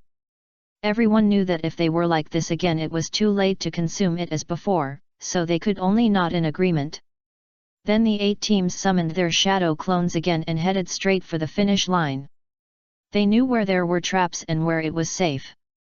They advanced much faster in the dense forest than the trial team, enough to get around to the finish line first. Shisuis watched the 2 sides fight, looked up at the sky. It was almost dark at this moment, the sky was dark, the wind was blowing, and there were faint snowballs falling on their faces. At the same time, the 4 people hiding in the forest slowly stopped. Hui thought for a while and remembered something, then smiled at them and said, "Let's turn around and see if anyone is chasing us, kill them." After that, he led the 3 people back in the direction of the smoke screen. Sure enough, in just a moment, they met 3 teams of pursuers who were rushing on the road. Not good. What a coincidence. The 2 sides had different expressions when they met, but they didn't hesitate at all, and they went up with their swords. 4 teams, 16 elite Uchiha ninjas. The moment they fought, shuriken flew all over the sky. Even though they couldn't use the Sharingan, their ability to capture motion was still far superior to that of ordinary people. The figures moved in the dense forest, as fast as lightning, and Hui swung his sword wantonly. If the real bodies of these people were here, he might not be able to escape unscathed, but facing several shadow clones, he was like a god descending from heaven. The 4 worked closely together, outnumbered, and wiped out all the enemies in a short moment. When Hui saw the people coming, he curled his lips slightly, and was delighted. That's it, it's best to go one team after another. The 4 looked at each other tacitly and rushed up. On the other side, on the cliff, the defeated people immediately shouted, "They are back again! I found the traces of them breaking the trap, let's go together!" Someone else reminded, and then pointed in a direction. "Draw 2 teams from the end point and chase them together." They couldn't command the clones at the end point, so they had to directly dismantle the clones and start from the starting point. "Let's do a big move this time, and draw the end point to attack from the front and back." Yang's pretty face darkened. She didn't expect that the ugly guy could win. She couldn't accept it. At that moment, 7 teams, more than 20 people, rushed down the mountain together. This might be their last chance. If they couldn't draw the people at the end point to attack from the front and back before being eliminated by the opponent, then the opponent might rush to the end point directly. In the dense forest, Hui eliminated the last 2 teams and took the 3 people back to the path where the traps had been eliminated before. The 4 people advanced quickly and had completed 80% of the road. "Almost done, let's do it here. Split up and dismantle some traps in other directions, then reunite and reset all the traps, and then we'll continue to move forward." The 3 of them understood and moved quickly. After a while, they moved forward together again until they came to a rocky area. Hui suddenly stopped and looked at them and ordered, "Hack each other, make enough noise, and attract the people around." The 3 nodded and immediately took up their knives to start without any hesitation. After Hui's operation, the 3 of them had already believed in his command. Looking at the actions of the 3, Hui couldn't help but sigh in his heart, the tribesmen are good in every way, but they are too rigid. The sound of the 2 sides hacking and the collision of iron tools was particularly harsh in this silent dense forest. In front of the 4 people, a group of clones who were searching in secret stopped and looked in this direction. One of them decisively turned into smoke and dissipated, conveying the information to the cliff. The sound of iron colliding, it seems that someone has discovered them and is fighting. This time it should be real, let's go to reinforce. The 6 teams scattered around only hesitated for a moment before heading towards the source of the sound. Behind the 4 people, the other 7 teams had just arrived at the middle distance and chased along the traces of the trap dismantling. The 4 people in Hui's group were slashing at each other with long knives, stirring up smoke and dust, blocking their vision. After a moment, they noticed the movement around them, and the 4 of them looked at each other tacitly and rushed in one direction together. One team had just arrived at the periphery. Due to the smoke and dust, they could not see the situation clearly and did not realize that they had been discovered by the 4. When they sensed the approach of the 4, they had no way to avoid it and could not help cursing. 8 people fought, without anyone to restrain them. In a one-on-one situation, they only lasted a few rounds before being cut in half and dissipated into smoke. The other teams that heard the noise also came one after another. Hui was not afraid at all. He took up his sword and went up. Everyone was fighting together. The scene gradually became chaotic and the noise became louder and louder. Soon, the remaining 5 teams all joined in. "Hold on, the others will soon come when they hear the noise." Everyone knew this truth, but they were restricted by the shadow clones, so they could not hold on just because they wanted to. Hui also knew that he could not delay too long, so he used all his strength when he started fighting. As the shadow clones disappeared one after another, the pressure on the 4 people became less and less, and the speed of destroying the enemy became faster and faster. At the same time, the pursuers behind began to move separately along the traces of the trap left by the 4 people, and did not find the traces of the 4 people until they reached the end. "No, we have fallen into the trap, go around to the end." They finally realized that something was wrong, shouted anxiously, and quickly pulled themselves out and stepped onto the safe area and advanced towards the end. And near the end, nearly 20 people were quickly eliminated, and they did not wait for the support from behind. When Hui stepped over the end, everyone on the cliff except Shisuis had a grim look on their faces. This despicable guy, the traces of the trap were actually fake. Damn it! Yang, Taihuo, and Daohuo were so angry that they couldn't stop. Although it was just a training, they felt very unhappy that the opponent won in this way. The opponent had crossed the finish line before they could show their strength. If their real bodies were present and they could use the Sharingan, they would never be deceived by those tricks. They wasted more time and energy on searching for the enemy. I declare that the 12th team has successfully passed the trial. Shisui jumped down and stepped on the branches and leaves to the finish line. When he landed, he applauded and celebrated. Everyone followed him and landed, but their expressions when looking at Hui were very unfriendly. Hui looked away awkwardly, thought about it and decided to be more modest, scratched his head and smiled, "Lucky, haha, it's all luck." As soon as the voice fell, everyone's eyes became even more unfriendly, and their faces were as gloomy as water, staring at Uchiha Hui without saying a word.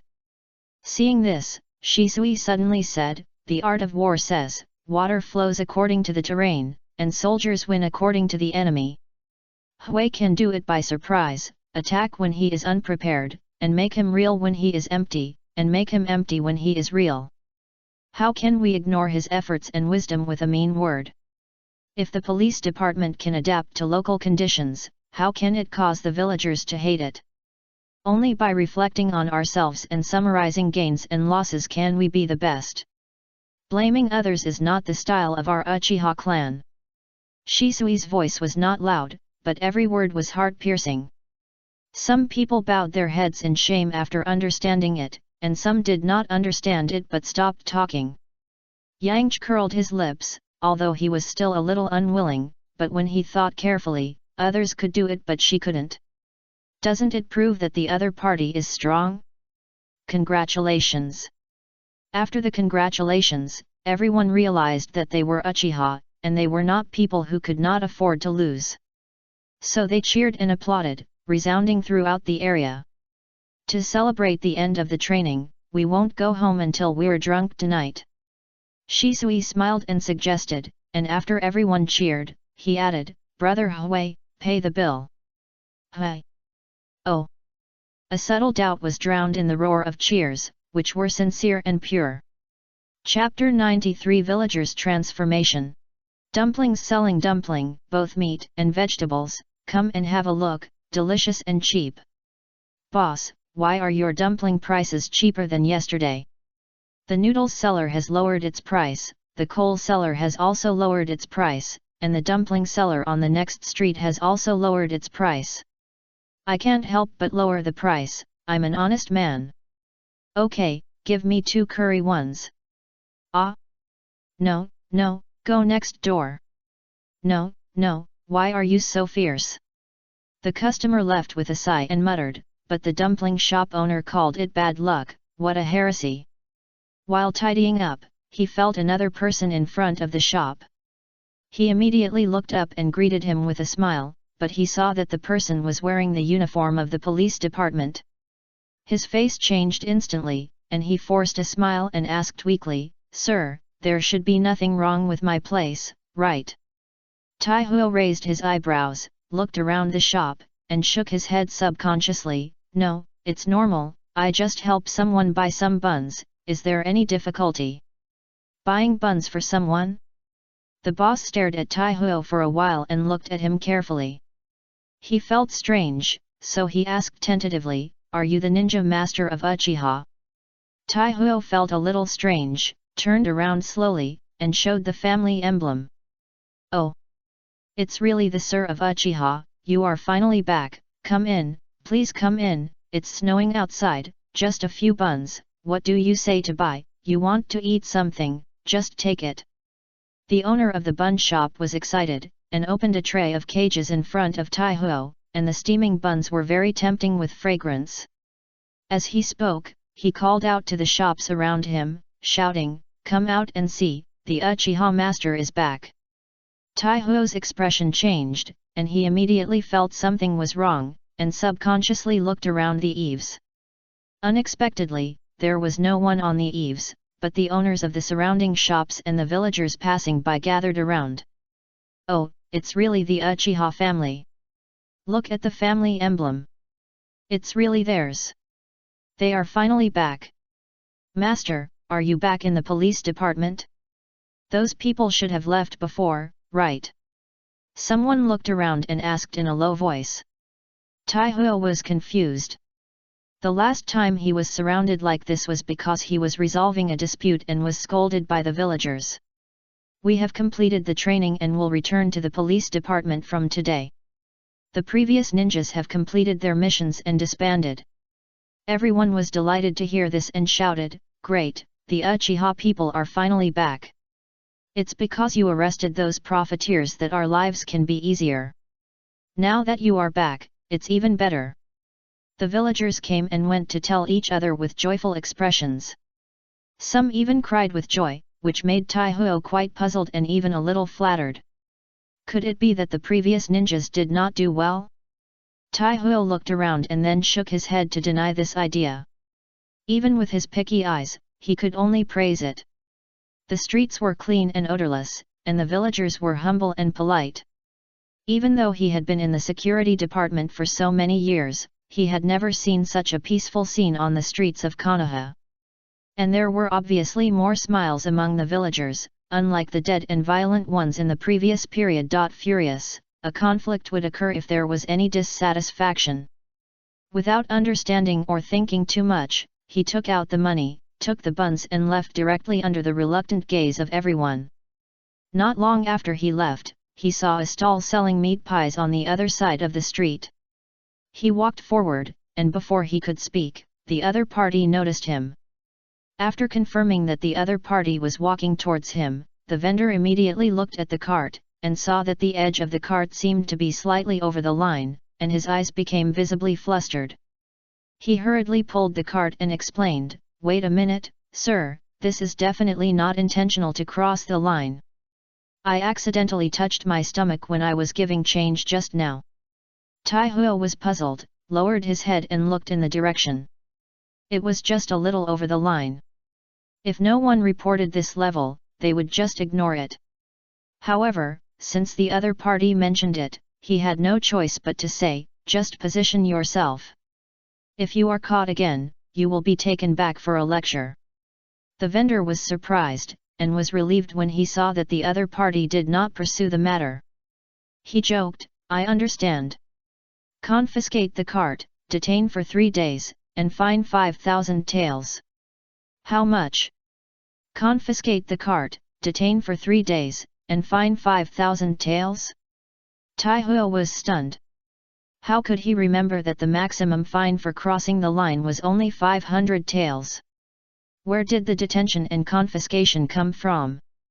5,000 taels was even more impossible. If he did that, the police department would be flooded with reports. However, seeing the other party's confident look, Taihuo knew that there must be something he didn't know about, so he had to nod and remain silent. After buying 2 meat patties, he hurried towards the police department.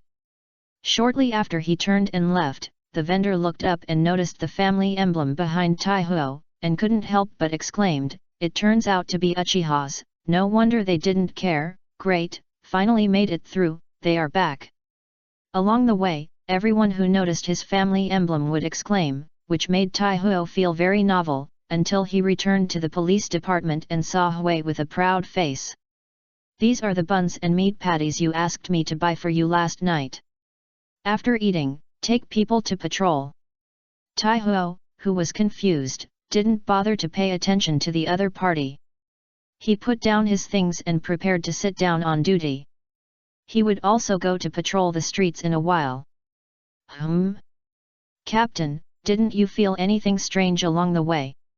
Taihuo's eyes moved, and he looked at Hui and asked uncertainly, "Do you know what's going on?" "Of course. During the time you were training, Master Shisuis and I worked hard to change the inherent impression of our police department in the hearts of the villagers. Just me, I have to interrogate at least 800 cases every day." Hui patted his chest, his voice was very loud, and attracted everyone who was preparing to leave in the hall. "So many." Seeing that the other party was so confident, Taihuo didn't know the inside story, and couldn't help but believe the other party in his heart. "Well, there were 100 or 80 at the beginning. Anyway, I suffered all kinds of hardships for the police department. Seeing that Taihuo seemed to really believe it, Hui was embarrassed to change his words. Then you must know that crossing the line will be sentenced to 3 days of detention, confiscation of carts, and a fine of 5,000 taels. As soon as Hui hesitated, Taihuo realized something was wrong and asked immediately. Hui glared and immediately retorted, "Who said that? This is slander. All my punishments are recorded. For such a small matter, the maximum fine is 500 taels, absolutely not more. If you don't believe me, you can look it up." After that, he picked up his things and walked out the door, leaving a lonely back. It is common for me to be misunderstood by some ignorant people for the sake of the family, but for the sake of the family, this little suffering is nothing. However, after going out, in a place where no one could see, Hui looked back, and after confirming that no one was there, he immediately shrank his neck and breathed a sigh of relief. It's bad, who is going to report me? Fortunately, I just scared them and didn't really do it, otherwise it would be troublesome.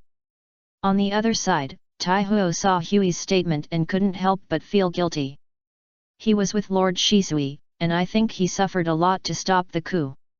It seems that I misunderstood him. Taihuo sighed, flipped through the records, and then his face suddenly changed. Huh? Why are all the punishments at the maximum? Chapter 94 Uchiha's Courage in the Evening. The snow is getting heavier and heavier. I really hope it's the last one. I'm sorry to ask you to help at this time. Brother Hui seems to have been pulled to work overtime. Inside the tribe, Shisui pushed some supplies towards the western wasteland, and Daohua was beside him, pushing a cart. The two came from the outside and met many tribesmen along the way. Every tribesman would bow and salute after seeing Shisui, and Shisui would nod in response. Daohua saw all this, and when he heard Shisui's words of apology, he shook his head and said, "No, Master Shisui is also for the family. People like me who don't understand change, except for my own strength, really don't know how to help the family." He looked up at the sky, and the hot air he exhaled blew away the oncoming snowflakes, but it couldn't blow away the confusion in his eyes. "Yesterday, you said, water flows according to the terrain, and soldiers win according to the enemy. I went back and thought about it all night. Only the wisdom of the master can say such a profound word. People like me, even if I just try to understand, it is difficult to do it." Shisui gradually walked to the front to lead the way. Hearing this, he said calmly, "Change lies in opportunities, pursuits, and courage. However, if there are no opportunities and pursuits, it is not a sign of cowardice to keep the original state." Opportunities and pursuits. Daohua was stunned, and after a little thought, he chuckled and said, "Opportunities are not very I understand, but I do have some pursuit. Would you like to tell me about it?" "Ha ha ha, it's no secret. I used to hope to be a strong ninja, like my ancestors, with the power to maintain peace. Ha ha ha, now I think I'm still far from it. As for now, I have joined the police department for so many years, and I have also participated in several ninja wars. I have gained a lot and lost a lot. I just hope that the village and the family can live in peace. If the clan leader can lead us like before, it would be great." When the fourth generation became Hokage, we had already succeeded. Why did that happen? Inaori's voice gradually decreased. In such an environment, the power he relied on for survival and pride did not play any role. He didn't even know where to swing the knife in his hand. No need to be confused. Your heart will be received by Uchiha, and so will I. Shisui smiled gently and looked at this senior, as if he was as confused as he was. It really sounds like something you would say. Inahiro replied with a smile. No, I'm always serious. If you don't know the direction, why not try to follow me closely, I will take you there. Shisui looked back and looked at Inahiro quietly. Inahiro slowly stopped, snowflakes flying, trying to block the view, but couldn't block the red color that looked like a flame. So that's it, is this opportunity and pursuit? Inahiro chuckled. As one of the captains of the police department, how could he not know the rumors in the clan, but he was always hesitant, and taking a step meant betrayal. I used to have someone to follow, and I never worried about choosing a direction at that time, because he decided everything, and I just needed to look at his back. During that time, he was the hero of the clan and my belief. His strength, prestige, and wisdom all made me admire him. I had no doubt that he would lead Uchiha out of trouble. However, I don't know since when, he also began to hesitate and be confused. Was it because of frustration and family? Don't blame anyone for meeting your requirements.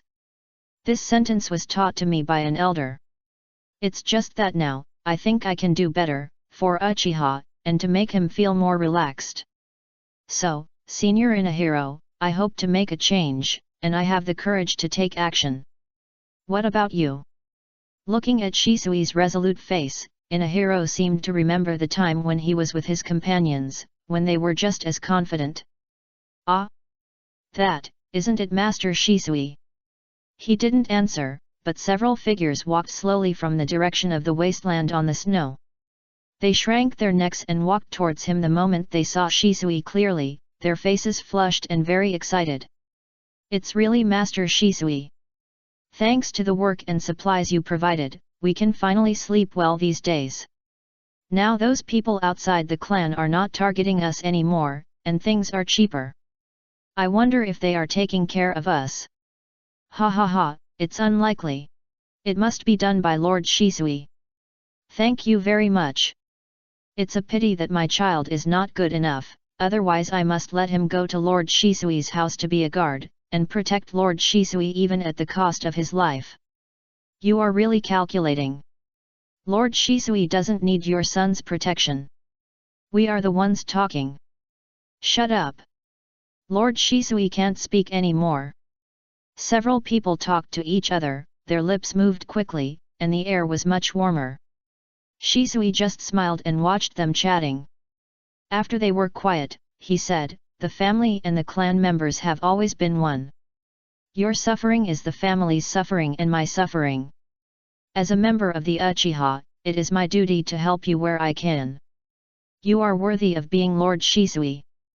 Thank you. Several people were moved. They were extremely grateful and admired for Shisui's modesty and gentleness. It would be great if Lord Shisui was the clan leader.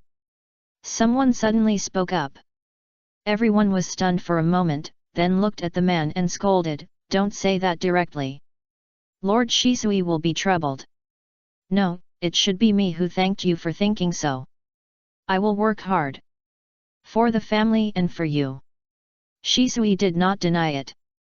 Instead, he smiled and readily agreed. Everyone looked at Shisui, all of them were a little surprised, and then excited. "Yes, please Lord Shisui, you must do your best." Several people bowed, sincerely blessed, and then disappeared in the snow. Inaori watched all this quietly, and suddenly chuckled, "It seems that the result has come out, and I don't seem to need to answer that question anymore. No, the affirmation of Senior Inaori is also a kind of spiritual power for me. The power of the soul? What you said always makes it difficult for me to understand, but there is one thing I can be sure of, and I must tell you." "What?" Inaori looked up at Shisui, whose shoulders were covered with snowflakes, and raised his voice. "I am Uchiha Inaori, from the Uchiha clan, the most powerful family in Konoha. I never lack courage." Shisui's eyes moved slightly, he nodded slightly, then turned around and continued to walk forward. "I see, then let's see what kind of changes this courage will bring." Chapter 95 Freshman. At night, in the Hokage building, the wind was howling and the snow was flying.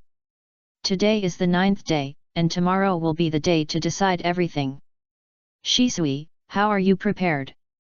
Are you sure?" The third generation kept smoking a pipe, his expression was very solemn, and the whole office was filled with smoke. There were also many Umbu ninjas hiding inside and outside the Hokage building, and the air was filled with a murderous atmosphere. Shisui lowered his head, and from the tone of the third generation, he understood that the other party could no longer hold back. Not only the Hokage building, but also many more eyes outside the Uchiha clan. A large part of Konoha's elite were secretly transferred, and the Uchiha clan was surrounded. He had to reveal some progress to the third generation, so that he would not be unable to bear the pressure and take action first, and then stimulate the clan members. Since Danzo and assistant Tatsune were imprisoned in the clan by the third generation, I have taken the opportunity to persuade the elder. The elder saw Konoha's sincerity and promised to help me stop the coup. As for the second elder, he is also loyal to Konoha like me. As long as the coup can be stopped, he will not interfere in replacing the chief of the Fugaku clan. I have also tried my best to persuade the police department and the clan ninjas. Most of them are still loyal to Konoha and are unwilling to launch a coup. With their support, the action tomorrow night will definitely go smoothly. Hi! The third generation exhaled smoke, and he was finally relieved a little after hearing Shisui's promise. If the two elders help you, the probability of success is indeed very high, but Shisui, I will not gamble with the safety of the entire village. If I can't receive your signal before the agreed time tomorrow night, I must take action for Konoha. I hope you understand this. Yes, third generation, I understand what you mean. For Konoha, I will succeed. Please, Shisui, no matter what, you must avoid the worst outcome. Shisui made a solemn promise and then left the Hokage building. When he returned to the clan, he keenly noticed that the number of ninjas lurking in the dark was increasing. These people had familiar figures, but also some unfamiliar auras. Because he was born in Uchiha, Shisui knew exactly how strong Uchiha was. If Uchiha ninjas were fully prepared to go to war with Konoha, even if they could not win, most of the ninjas here would die. By then, Konoha would exist in name only, and the ideals of the first generation and Madara's ancestors would be shattered. But fortunately, the people of the Root and the Yuta-Ne family were not here, which meant that although the third generation was a little uneasy, he still maintained the last sanity. If it was Grandpa, perhaps he would remain calm even at such a moment. I'm still far from that. Sensing the change in his mood, Shisui sighed in his heart, then laughed it off and accelerated back home. Grandpa, I'm back.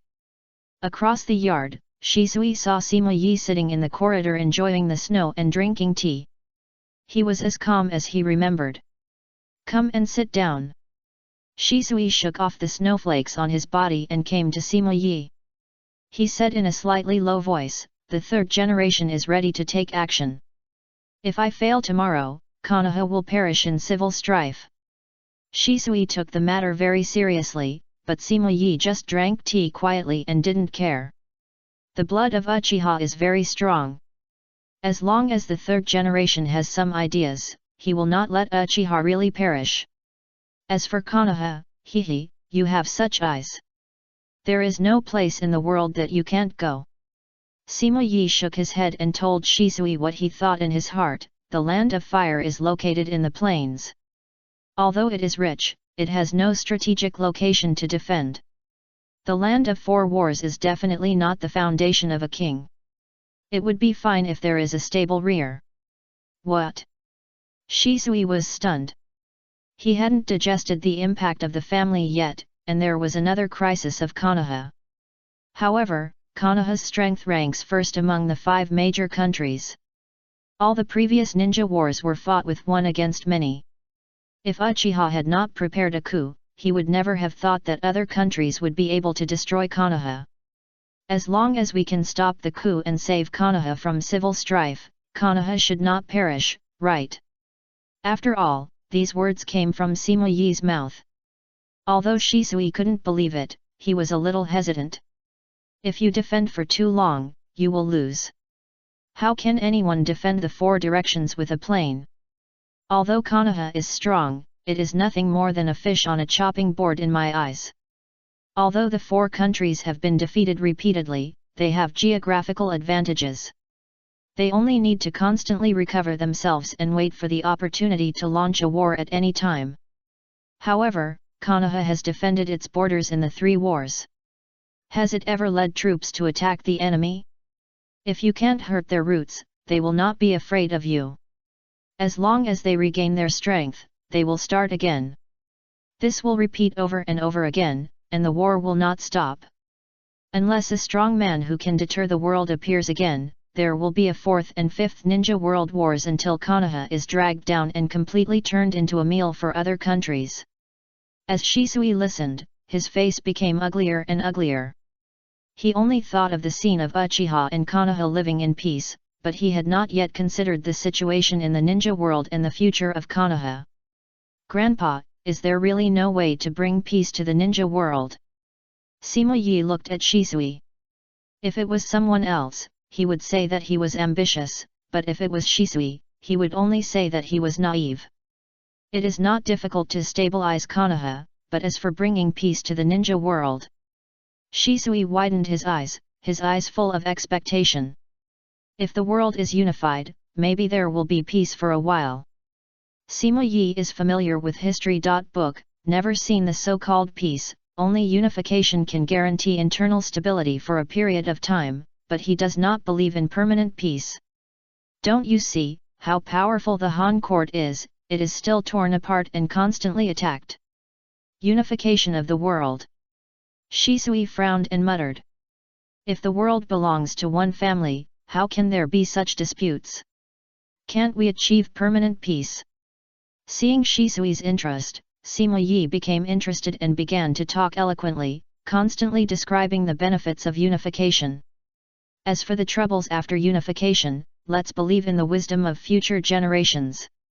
Shisui listened, his eyes lit up, and kept asking for details. The two chatted for several hours, even forgetting tomorrow's business. Until late at night, Sima Yi felt sleepy. Uchiha Suihua came to remind him, and Shisui realized that it was already late. He immediately stood up and said apologetically, "The time spent talking with Grandpa always passes so quickly. I have made Grandpa tired again. Let's go back and rest first." Sima Yi nodded, stood up and replied, "You don't have to think too much about the clan leader's affairs. We have prepared enough. You just need to rest up and come to see me in the study tomorrow morning to discuss the last step." "Yes, Grandpa. I stayed in the hospital for a day for examination today. I didn't write much. I should add more tomorrow. I will try my best to update the coup process at one time." Chapter 96 I Don't Want to Fight. The two of them rested until the next morning. What the police department wants is the respect of the villagers, and the harmony of Konoha is not rejected. Now that prices are falling, the villagers' hostility will gradually dissipate. There are also ninjas from outside the tribe who built a prison in 7 days as a comparison. In the short term, the villagers will not target them again. Spread the news and attribute the credit for the price reduction to the police department. In this way, even ordinary tribesmen will be looked up to. Of course, ordinary tribesmen just want a stable life. Those merchants who deliberately targeted them have been arrested and imprisoned. The remaining small vendors have also been much more honest after being deterred. Build a large-scale project in the tribe and give some tribesmen who live a hard life a job. In this way, the wishes of both the upper and lower poles of the tribe have been satisfied. What remains are the elders and middle-level ninjas. In the study, Sima Yi explained in detail to Shisui the purpose and significance of his recent actions. Shisui listened and nodded repeatedly, adding, "The Great Elder has sent a letter, and the elders he represents have all expressed their full support for me to replace the head of the Fugaku clan. As for the second elder, although they did not express their support directly, they will give their greatest support to my grandfather as long as they can stop the coup." Sima Yi nodded, stroked his beard and said, "In this way, there are only middle-level ninjas left in the entire clan." Shisui heard this and said further, "Grandpa once taught me that winning people's hearts is the best strategy for success. Although time is tight now, I want to go one step further to win the hearts of the entire clan and decide the fate of the family together." "Ha ha ha, Shan, I am very pleased that you have this idea. Can you tell me in detail?" Sima Yi stroked his beard and laughed, very satisfied. Shisui looked a little excited. After thinking for a moment, he replied, I want to invite some ninjas in the clan to my house for a gathering. I will try them out at noon to see who is willing to support me and who will oppose. Sima Yi frowned slightly after hearing this. The method was not rough. After all, it was too late. This was already very good. Yes, you can also use this method to test the leader of the Fugaku clan. However, what excuse do you plan to use to invite them? Since the clan moved and lost some ancestral properties, the clan has become increasingly poor. They have also seen the lives of ordinary clan members recently. You can use this as an excuse to invite them to discuss solutions. Sima Yi shook his head slowly. It's a good idea. If it was earlier, we could slowly try to win them over. However, we will take action tonight, and there are hundreds of ninjas in the clan. This method is time-consuming and laborious, and may not be effective. There is no need to be so euphemistic. What reason should I use? Shisui was puzzled and looked at Sima Yi expecting instruction. You have already taken control of the entire police department, which is also the most elite force of the entire Uchiha. Why not make good use of it? You can directly mention the rumors in the clan that they want to replace the clan leader in the letter, and then send your confidants to deliver it, and then mention the coup as external pressure. The moment they receive the letter, they will surely make a choice, and those who support you will naturally be willing to come. If you don't want to come.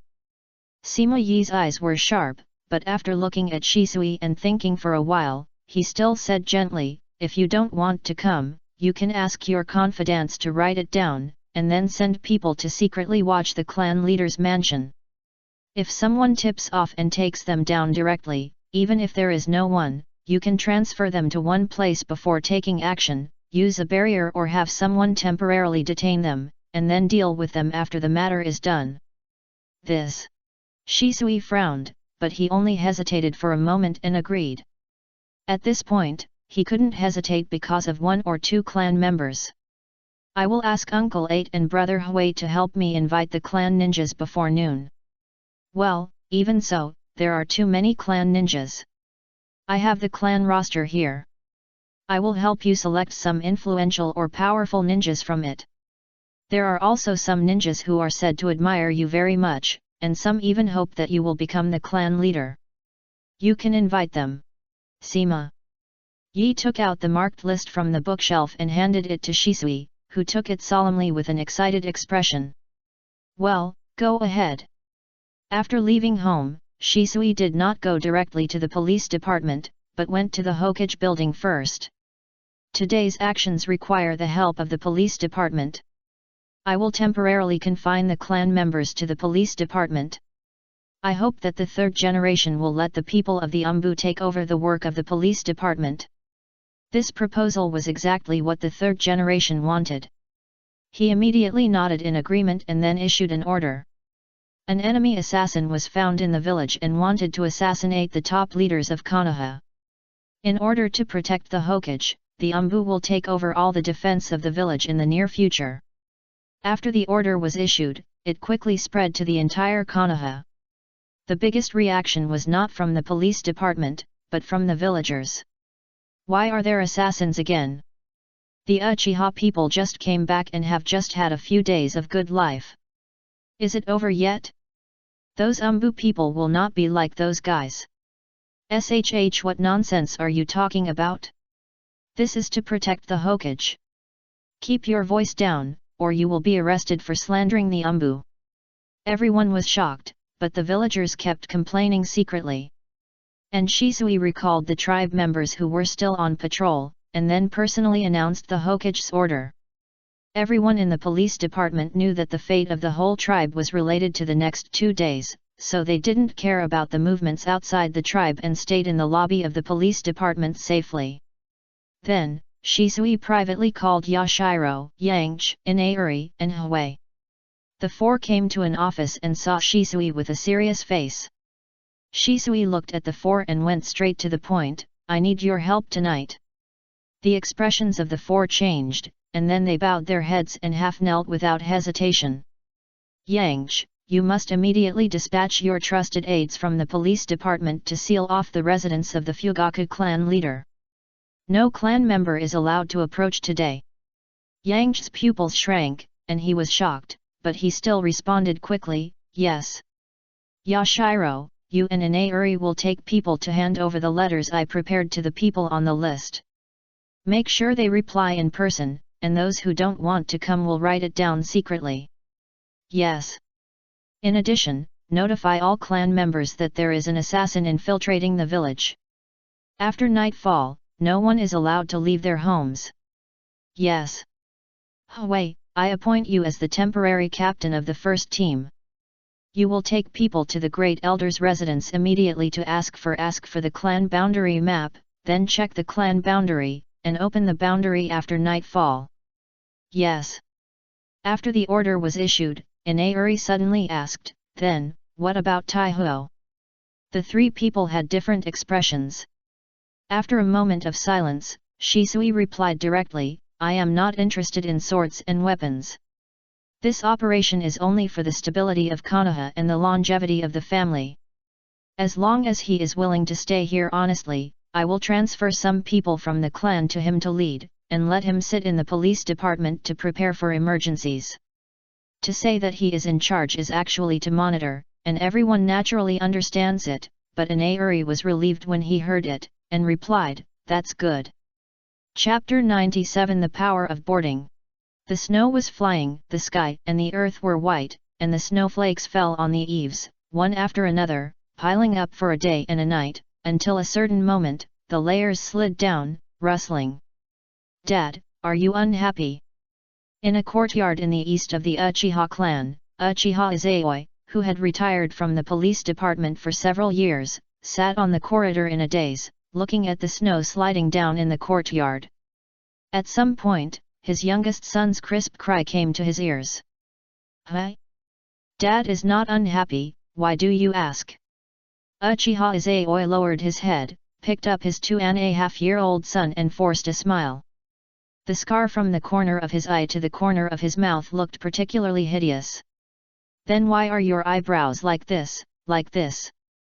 The child's innocent look with a frown made Uchiha Izayoi laugh, and he couldn't help rubbing his chin against the child's cheek, causing the child's expression to twist and push away with both hands.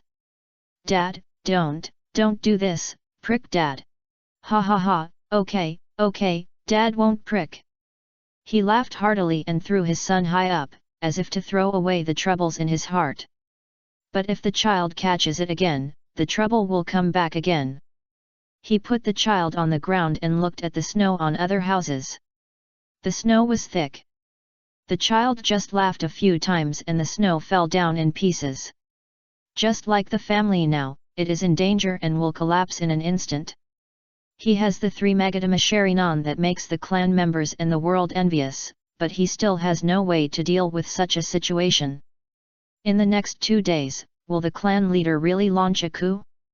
Can Shisui stop the clan leader? Can I protect the last family member? 3 questions surrounded his heart, making him confused and silent. "Dad, are you unhappy again?" The child's doubts awakened him again. Uchiha Izayoi gently picked him up and stroked the back of his head, his eyes changed from confusion to determination. "It's okay, don't worry, Dad will protect you and your sister no matter what." The child didn't know anything, just tilted his head. Suddenly, Uchiha Izayoi's eyes changed. He patted his son's shoulder and said softly, "Go back to the house to find your sister first. Dad has something to go out for." Okay." After his son left, Uchiha Izayoi looked outside the yard, and quickly came to the top of the yard wall and looked down from above. "Izayoi, why are you standing so high?" Outside the yard was Inahiro who came to deliver a letter. He looked up at Izayoi on the wall with a strange expression. "I'm more curious why Captain Inahiro, why would you come to me at this time?" Inahiro heard the other party's impatience. He knew the other party's past and didn't care. He raised the letter in his hand and said, "This is a letter from Lord Shisui to you. I picked it out and came to give it to you in person." "Lord Shisui? Isamu's heart moved. At this critical moment, all of Shisui's actions affected the hearts of the elite in the clan, including him. He immediately took the letter, held it in his hand but did not open it for a long time, and his mood was extremely complicated. As one of the few people who opposed the coup at the time of voting, Isamu's time was undoubtedly the most difficult. Look, this is a moment related to the fate of the family. You should also have something you want to protect and cherish the most. Hearing Inahim's advice, Izayoi sighed and opened the letter. Senior Izayoi wrote personally. It is the time of the new year, when the family enjoys peace and happiness after the great victory on the Western Front. The clan leader Fugaku disregarded the safety of the family and the survival of Konoha, and acted in a perverse way, arbitrarily raised the sword, and discussed a coup. Shisui knew that he was only a 3-foot-tall young man, but he knew that Konoha was surrounded by enemies from both inside and outside the country of fire, and there were tigers and wolves everywhere. The clan leader's move affected the whole body, and he was petty and ignored the overall situation. I am afraid that Konoha will be destroyed in a matter of days. I still remember, crossed out, I still remember the time when I fought with the Mist Ninja. The clan members hated me in every way and thought that I was ignoring the family to show goodwill to Konoha, but I always remember that there was Shisui before Uchiha. My heart is towards the family and the clan members. This heart is clear, and the sun and the moon are the mirrors, and the Lois is the witness. After all my efforts, it has only been a month, but there are rumors in the clan that they hope I can become the clan leader. This is the change of people's hearts. Although I don't mean this, I don't want my clan members to suffer such a bloody disaster and Konoha to suffer such a disaster. Therefore, I wrote a letter to ask like-minded people to gather at home to discuss this matter, protect the family together, and seek peace. Izayoi read it all in one breath, frowning tightly. There are words in the letter that he can understand, and there are some places where he can only vaguely understand the meaning, and the styles are very different before and after, which doesn't seem to be written by the same person. But it doesn't matter. Although there are some ups and downs, he can still read the whole text and understand what Shisui wants to express. He was a little depressed. The meaning of the letter seemed to indicate that Shisui's 10-day agreement failed, and in order to prevent the coup, he was now ready to take another path. How do you feel after reading the letter? The contents of the letter were almost the same, so Inahiro knew it naturally. Seeing Shizai's serious expression, he couldn't help but ask. Shizai was a little surprised, and then he realized that Inahiro was the confidant of the Fugaku clan leader, so why did he deliver the letter? Do you know the contents of the letter? Of course I know, so I came to give it to you personally. You. Shizai's pupils shrank, and his 5 fingers subconsciously pinched the letter. After a long time, he looked at Inahiro and said, so that's it. I didn't expect you to make such a choice. I'm just for the family and for him. Inahiro was very calm. He looked directly at the other person without any evasion, and there was no guilt. Hehe, in fact, whether Lord Shisui is sure or not, whether you come or not, I will go, but since you are standing here, I believe he should have won the battle. Shizai chuckled, his expression was a little ferocious, and said, and I don't see any chance of winning if we go to war with Konoha. You know, I only have the 2 of them left. No matter who the enemy is, I will use these eyes to protect them. I know that you, me, and them all have people we want to protect. The power of those we lost is in these eyes. Let them watch carefully, I will follow Master Shisui to change everything, including their share. This is Uchiha. With the power of my companions and family, I never lack the courage to fight. These eyes are inhabited by the power of the old people. They will see everything about the living through these eyes. This is the philosophy of Uchiha Inauri and also the philosophy of Uchiha Izayoi. The 2 looked at each other, and the Sharingan opened involuntarily. Chapter 98 Gathering troops at the mansion. The wind was howling, the snow was snowing, the wind and snow blocked the view, the snow was 1 foot and 3 meters high, and it was difficult to walk. It was close to noon, and Shisui had people build a shed in the yard. The wind blew the tarpaulin and it rustled. The tarpaulin in the yard was not to resist the wind and snow, but to prevent people from standing on the height to spy. More than 50 futons were placed in the hall, which was a bit crowded. The lunch prepared was only rice balls, meat soup, and a glass of wine. In addition, there were some ration pills reserved for the evening. Although the conditions were a bit worse, no one would come to eat at this time. Shisui wore a chain mail, a forehead guard, and a short blade on his waist. The symbols of Konoha and Uchiha were all displayed on this outfit. He stood in the yard and let the wind and snow alternate, standing still and imposing. "Grandpa, I sent out 50 invitations, and 46 people clearly expressed their willingness to come. They are on the way now. I am not familiar with 3 of them. The last one is Uncle Yi Zhang." Brother Hui said that he took Uncle Yi Zhang to check the clan boundary together. In addition, Yang sent a message that there was no movement near the clan leader's house, and everything was going smoothly. Sima Yi stood beside Shisui and listened quietly to Shisui's words. The intelligence brought. He nodded slowly. This was not much different from the information he received. The arrival of 46 people was enough to show that Shisui had won the support of the people and great things could be accomplished. Now that we have isolated him from the inside and outside, and blocked the news, if he is alone, there will be no mistakes even if you don't use your eyes tonight. However, be careful. When you were training the police department, I sent people to monitor the clan leader's mansion. After the recent intelligence summary, it was found that except Itaki, who went to the western part of the clan every day, the clan leader's wife was the only one who went out to purchase supplies on a daily basis. But she hasn't come out since the training of the police department. This is a bit abnormal. The clan leader must have noticed something. Aunt Mikoto. Shisui frowned. Aunt Mikoto was very good to him, and she was Itaki's mother, a very gentle person. He didn't want to fight with her. Seeing Shisui's concerns, Sima Yi suggested, just seal off the clan leader's mansion and prevent them from appearing in the family alleyway openly today and being known to the public. After all, it was a usurpation of power. It would be better to solve it in secret rather than let the world know about it. Well, I understand. I will ask Senior Daohuo to lead people to strengthen the blockade. Shisui nodded and immediately summoned shinobi. Sima Yi suddenly raised his hand to stop him, and said earnestly, "Let the 8th generation go.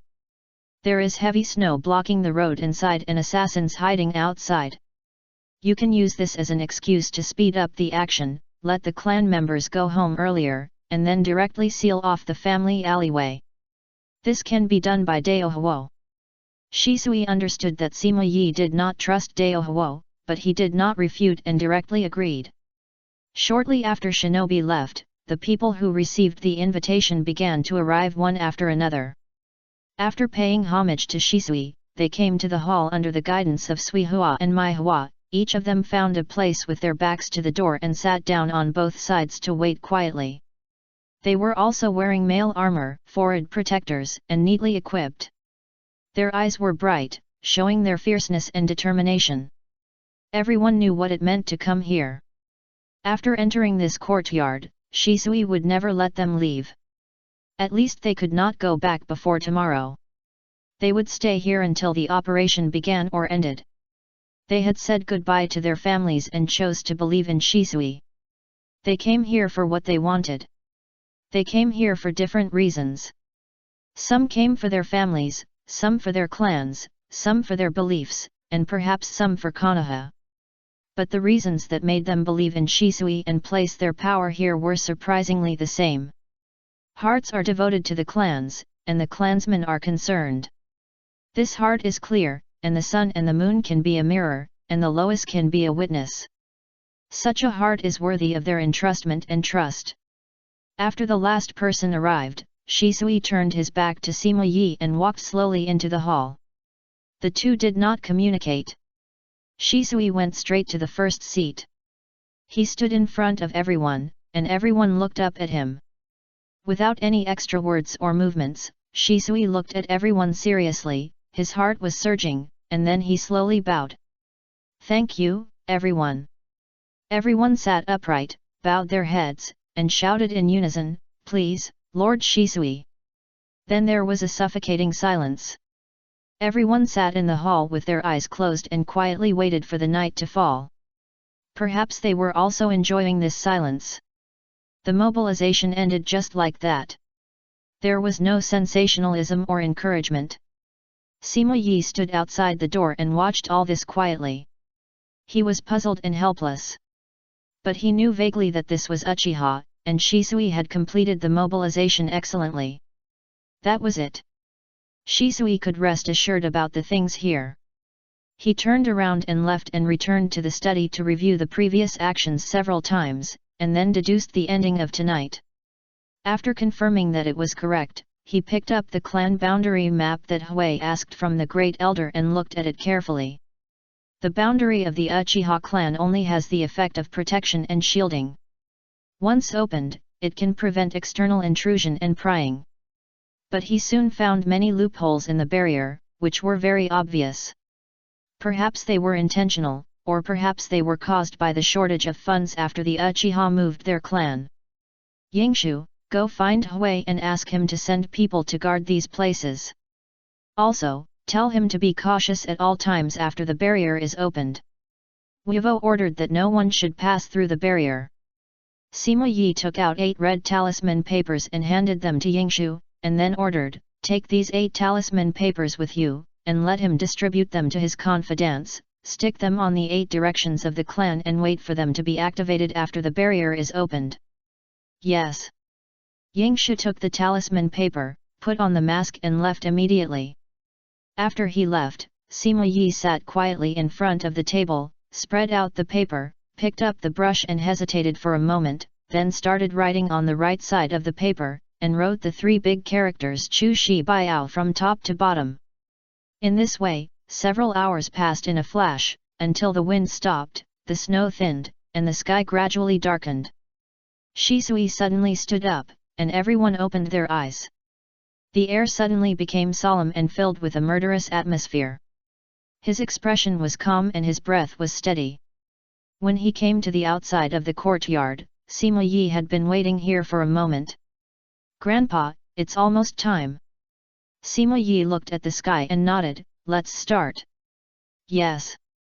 Almost as soon as Shisui finished speaking, Yang, Daohuo, and Yada, who had received the news early, came to Shisui in an instant. "Notify all elders and all clan members who are eligible to participate in the clan meeting. The clan meeting will be held at the home of the Fugaku clan leader in 1 hour." "Yes. There is one more thing." Sima Yi stood beside Shisui and whispered, "Uchiha Itake." Shisui was silent. He knew what Sima Yi wanted to say. He didn't want to mention Itake in front of Sima Yi because he had made up some reasons to invite him secretly, but he never responded. He hesitated. If he let Itake stay at home, he was worried that he would hurt Itake or let him see something. But if he brought him out, he would undoubtedly use him. However, this silence lasted only for a moment. He took out a bamboo stick from his arms with the number 58 engraved on it. Shisui's eyes changed, chakra attached, and his thumb wiped on the bamboo stick. The number disappeared instantly, and then he slowly engraved 1. "I will go there in person and bring Itake back." Chapter 99 The Power of Enno. Sima Yi didn't say anything, but the 3 of them objected in unison. "Now is a critical moment. You must not meet him alone." The 8 representatives looked serious and advised sternly. "His decision may be wrong, but his strength is unquestionable." Yang and Daohuo also spoke up one after another. "The word Evil Eyes is not just because Fugaku looks fierce. His strength in the battlefield has been recognized by the world. No one would think he is a weak person." Shisui paused and immediately realized that he had spoken out of turn. Such behavior was not rational. You can send someone to bring a letter and call him in on the pretext of the Western Wasteland. After he leaves home, you can also let someone report the clan meeting to the clan leader to prevent suspicion. Sima Yi added softly, and the three of them immediately looked at him with surprise in their eyes. They knew that because the house was blown down by the strong wind, there was such a person living in Shisui's house, but they never thought that this person would be of any help to Shisui. After all, he was just a 10,000-year-old genin who had not opened the Sharingan at the age of 50. Since my real body can't go, how about letting the clone or the ninja go to invite Shisui? Shisui tilted his head. Since Sima Yi spoke frankly in public, it would not affect the overall situation, so he asked, which could also help him establish his authority. No, it might be disrespectful for the clone or the ninja to go. The alley is blocked today, and he must have noticed it. Don't rush in. I can't go, so who should be notified? Sima Yi looked at the ground calmly, without specifying, but suggested, you can send a confidant, but if you can't get Itaki out of the Fugaku clan leader's house, you may be in danger of your life. Shisui's eyes moved slightly, and he looked at Sima Yi sideways. He became suspicious and fell into a moment of contemplation. I'll go. At this moment, Inaori suddenly half-knelt in front of Shisui and spoke decisively. Shisui frowned and was about to refuse, but was interrupted by Inahiro. He said, I have followed the chief of the Fugaku clan for more than 10 years. He has saved me several times on the battlefield. If he gets suspicious and attacks me today, I will give him my life. If he doesn't, I will take Itaki away and let him grow up safely. Everyone was moved and sad. No one wanted to see such a big family fall into internal strife. Shisui's expression was even heavier. He walked forward slowly, helped Inahiro up, and then looked at him sincerely. Itaki is very important to me, and you are equally important to me. I can sacrifice myself for Itaki, and I can also sacrifice myself for you, but I will never sacrifice you for Itaki. There is still some time, and I will find a way to deal with Itaki's matter. No. I understand your intention, but these eyes tell me that I will not be wrong this time. My behavior is not just to prove myself, but also to face the past and correct mistakes. Please forgive my reckless courage again. Inahiro bowed and chose a set of words that Shisui could not refuse. Shisui opened his mouth and had to nod slowly, I will have someone meet outside. The future of the family needs your support. Please cherish your life. Inahiro nodded and left in an instant. After he left, Shisui took a deep breath and his eyes were no longer confused. The action had begun. From this moment on, any sacrifice was possible. Notify the elders to prepare for the clan meeting, check the alleys again, especially near the clan leader's house, and send people to meet Inahiro, and notify Uchiha to prepare to open the barrier. Orders were issued one after another, and the two responded quickly and then led people to execute. As for the other scattered ninjas in the clan who were loyal to Fugaku, neither Sima Yi nor Shisui cared. They were not strong, not many, and not prestigious, and would not have any impact on this operation. After the clan's orders were arranged, Sima Yi motioned Shisui to step aside and whispered, it's getting dark, and the time is right. I wrote a letter to the third generation on your behalf as an umbu. You can read it first. Shisui was puzzled, took the letter and opened it casually, and his expression became more puzzled after reading it.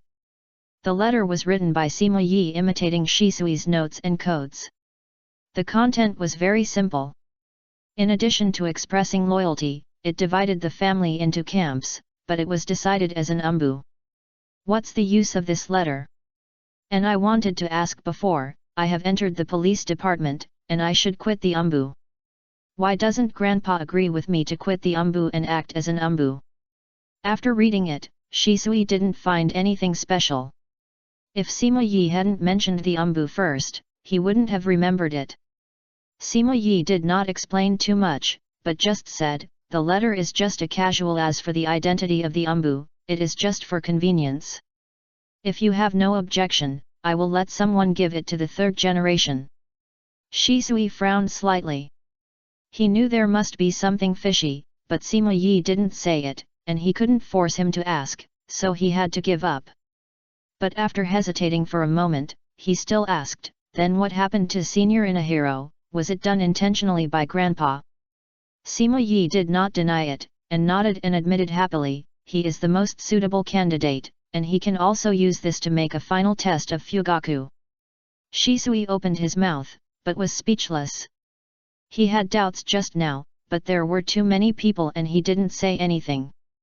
The advantage is mine now, and it is far from the time to burn the boats. We should remember the principle that a gentleman should not stand under a dangerous wall. In addition, Inahiro has a close relationship with Fugaku. On the one hand, it can eliminate vigilance, and on the other hand, if he comes back safely, it can also eliminate grudges, and naturally he can be entrusted with important tasks in the future. Third, if he really got into trouble, it would be enough to show that Fugaku had already sensed the crisis and would not be willing to be trapped at home like this. But he has not carried out any personnel transfers or luring and checks and balances until now. Either he is really slow to react and has not noticed it until now, then we can naturally solve it easily. Or he has the confidence to quell the rebellion and does not care about our little tricks. Not relying on the power of the family, but having the confidence to quell the rebellion, Shisui's eyes are solemn, and he immediately understands Sima Yi's concerns, which is also the possibility he is most worried about. As the head of the family, Fugaku should know all the secrets of the family, so how could he not know the Mangekyo Sharinon? If this conjecture is correct, with the other party's experience, the application of this pair of eyes should be far greater than his. And after reading the family inheritance, Shisui already knows that each pair of eyes may have different pupil techniques. For ninjas, the unknown represents danger. If he really awakened these eyes? Shisui imagined the two of them fighting in the clan land with the Mangekyo, and shook his head. The consequences were too serious. If he concealed the Mangekyo, the third generation's trust in him would collapse instantly. The amazing strength of the Uchiha would make the Konoha high-level officials more vigilant against them, and the suppression would continue. If something happens to an Airi, when you act tonight, don't hesitate, you must take the first step, directly use Kota Amatsukami to change his mind, and then start the clan meeting, let the elders and the elite of the clan vote to complete the process, and after he abdicates, you will be the legitimate clan leader. However, you must remember that you must never let a third person know the ability of your pupil technique, remember, it is anyone. Sima Yi's expression was serious, and he emphasized again that as long as he controlled Fugaku first, he could get a pair of Mangekyo. He clearly remembered that the book clearly emphasized that excessive use of Mangekyo would lead to blindness, and this pair of eyes could be kept by Shisui. As for Fugaku, perhaps everyone who knew about the action tonight thought that they would kill him, but in fact Sima Yi was not willing to do so. Not to mention Shisui's own wishes, directly killing Fugaku, his boss, was a bad strategy in itself, and it should never be done unless it was absolutely necessary. It is difficult for all superiors to tolerate the inferior overcoming the superior. Especially when the third generation, the immediate boss, is still there, such behavior will be resentful for a long time even if the other party does not say it in the short term. Who would dare to trust a person who can kill his own family leader in public? Shisui nodded, understanding in his heart. Chapter 100 Sari Atake, this is the last time. In the clan leader's house, Fugaku stood on the corridor in thin clothes, letting the wind and snow beat him. He held the feed with a calm expression and watched the snowflakes fall into the pond. Then he sprinkled the bait little by little, and quietly watched the small fish shuttle back and forth in the pond, constantly running between food and clothing. Itake, are you worried about something? The door was open, Itake sat in the house, and his eyes fell on Fugaku's back from time to time. Away from the tedious affairs of the family, Fugaku spent more time and attention on Itake, and at this moment he actually noticed that Itake was different. Itake shook his head and replied, "Today's snow is so heavy, I think those workers in the west will have a hard time and danger to work." Workers? Fugaku's hand paused slightly, and he couldn't help but think of the family situation. Now the Uchiha clan has thousands of clan members, and it is not difficult to support 1,000 ordinary people with the family's existing industries. But they are Uchiha, there are 400 ninjas among 1,000 people, and the daily consumption of these ninjas is several times, or even 10 times, that of ordinary people. But most of them have almost no income during the peacetime years. Besides, Brother Shisui also hopes that I can go there to help. When mentioning Shisui, Itake's expression is still calm, but his eyes reveal a complicated look. After hearing this, Fugaku slowly raised his head and looked at the wind and snow in the yard, and said after a long time, "Go if you want to, there is still some money at home, you can take some with you. Brother Shisui has paid them." Itake was a little confused.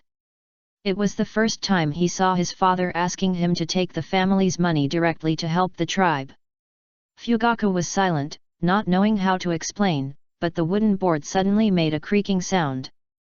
1.5 years old Suzuki came out of the inner room wrapped tightly. He swayed his body to Itake's side and pulled his clothes, timidly shouting, "Brother!" Itake's heart moved, raised his hand to hold him in his arms, and gently stroked his head. Fugaku never looked back, but looked at the edge of the pond, only to see that there was a person there at some point. Master Tribe Leader. The person who came was Inauri. He half knelt saluting in the snow. Fugaku was a little surprised when he saw Inahiro. He did not ask why he came here, but asked, "Where is Taihuo?" Inahiro paused, and replied without hiding anything, "In the police department, assassins were found in the village. Lord Hokage has ordered the Umbu to take over the defense of the police department. Lord Shisui left Taihuo in the police department to be prepared for emergencies." Fugaku looked directly at Inahiro, and sighed for a long time, "So that's it." He did not ask further, but turned his head to look at Itake. "Let's go to the west and take Suzuki with us. Those are our people. You should go and take care of them." Itake was holding Suzuki, and he couldn't help but whispered, "It's too cold outside, and it's late. It's not good for Suzuki's health. I can go by myself." "Take it." Fugaku, who never forced Itake, changed his usual behavior and repeated it again. Then he looked at Inahiro again. "Itake, I believe you will take good care of Suzuki." The two of them paused and looked at Fugaku at the same time. Inahiro's heart sank suddenly. He looked up at Fugaku, then slowly lowered his head and let the snow fall. "I will." With a swish, the wooden door slid, followed by the creaking sound of stepping on the snow, which gradually faded away. "Sit down, why did you come to see me at this time?" Fugaku said as he picked up the tea. Mikoto stood in front of the door of the inner room and looked at the two of them. She came to the corridor with the hot tea, put it down and slowly left. Inahiro didn't move, but said bluntly, "Master Shisui will hold a clan meeting here in an hour. I will notify him." Fugaku looked at Inahiro deeply and asked calmly, "Isn't this what he said?" Seeing that Inahiro didn't refute, Fugaku took a sip of tea and said softly, "Go back and tell him that the clan meeting will be held as he said." But Inahiro kept his head down, half kneeling there, motionless. "Go." Until Fugaku spoke again, he looked up, staring at Fugaku with 3 megatama. "Yes, clan leader." When Inahiro left, there was only the sound of wind in the yard, and when there was no bait on the pond, the small fish sank to the bottom of the pond. "Are you all gone?" A pair of soft hands came from Fugaku's shoulders and put on his coat. Mikoto stood beside him and gently arranged his clothes for him.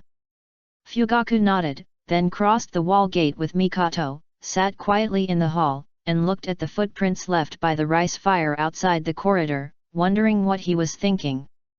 On the other side, Yasei sent people to secretly follow Itake and Suzuki until they arrived at Shisui's house. "Brother Shisui." When Itake reacted and ran from the west of the clan land to Shisui's house, the sky was gradually getting dark. He looked at Shisui, who was fully armed, and was in doubt. He subconsciously hugged Suzuki tightly, and then looked at the people in the yard, wanting to say something but stopping. Shisui stepped forward and came to Itake. He turned his back to Sima Yi and said softly, "Sorry, Grandpa, Itaki is the only one who doesn't want to do this." Sima Yi was silent and did not dissuade him. Shisui raised his hand and gently stroked the back of Itaki's head. The two foreheads were close together. Itaki completely understood, but for some reason, he couldn't speak, and couldn't even feel his body. He only heard Shisui's gentle voice in his ears, "I won't let you fall into a dilemma, I will let you live a smooth life, this bamboo stick is a belated birthday gift." No. Itaki's heart suddenly shrank, his eyes ached, and the tears that fell at some point blurred his vision. A megatama slowly took shape in his eyes. He screamed with excitement and wanted to look up at Shisui, but he only saw the wind and snow gradually disappearing, nothingness, and a 3-megatama Sharinon hanging high in the moon sky. In reality, holding Itaki and Suzuki, Shisui looked at the two sleeping people and apologized softly again. "Kinhuo, send them to the study, watch them, and don't let them leave the study before dawn." "Yes." Jinhuo already knew what Shisui was going to do, but he had limited ability and could only choose to support silently. He responded and immediately stepped forward to take the two away. The elites in the courtyard just watched. They had no hatred for the two sons of the clan leader, let alone silencing them. "Everyone!" Shisui restrained his emotions and looked at everyone with a serious expression. With a bang, everyone half-knelt in the snow. "For Uchiha, let's go! For Uchiha!" Everyone responded in unison, and then they jumped out of the yard quickly like lightning and ran towards their respective goals. After a while, the barrier opened and covered the entire clan land. "Grandpa, I'll leave this to you, please take care." Sima Yi nodded, and finally instructed, "If things don't work out, you can escape to Hui. You have the identity of the Umbu, and the third generation has a reason to save your life. Remember, as long as you are alive, there is a chance." Shisui was moved and bowed to say goodbye. "Bad news, I thought that this volume would end with 5 chapters and directly write about the succession of clan leaders. Unexpectedly, I don't know whether I underestimated or overestimated myself. The 5 chapters have just begun. Additional chapters are additional chapters anyway, you won't blame me for not finishing it, right?"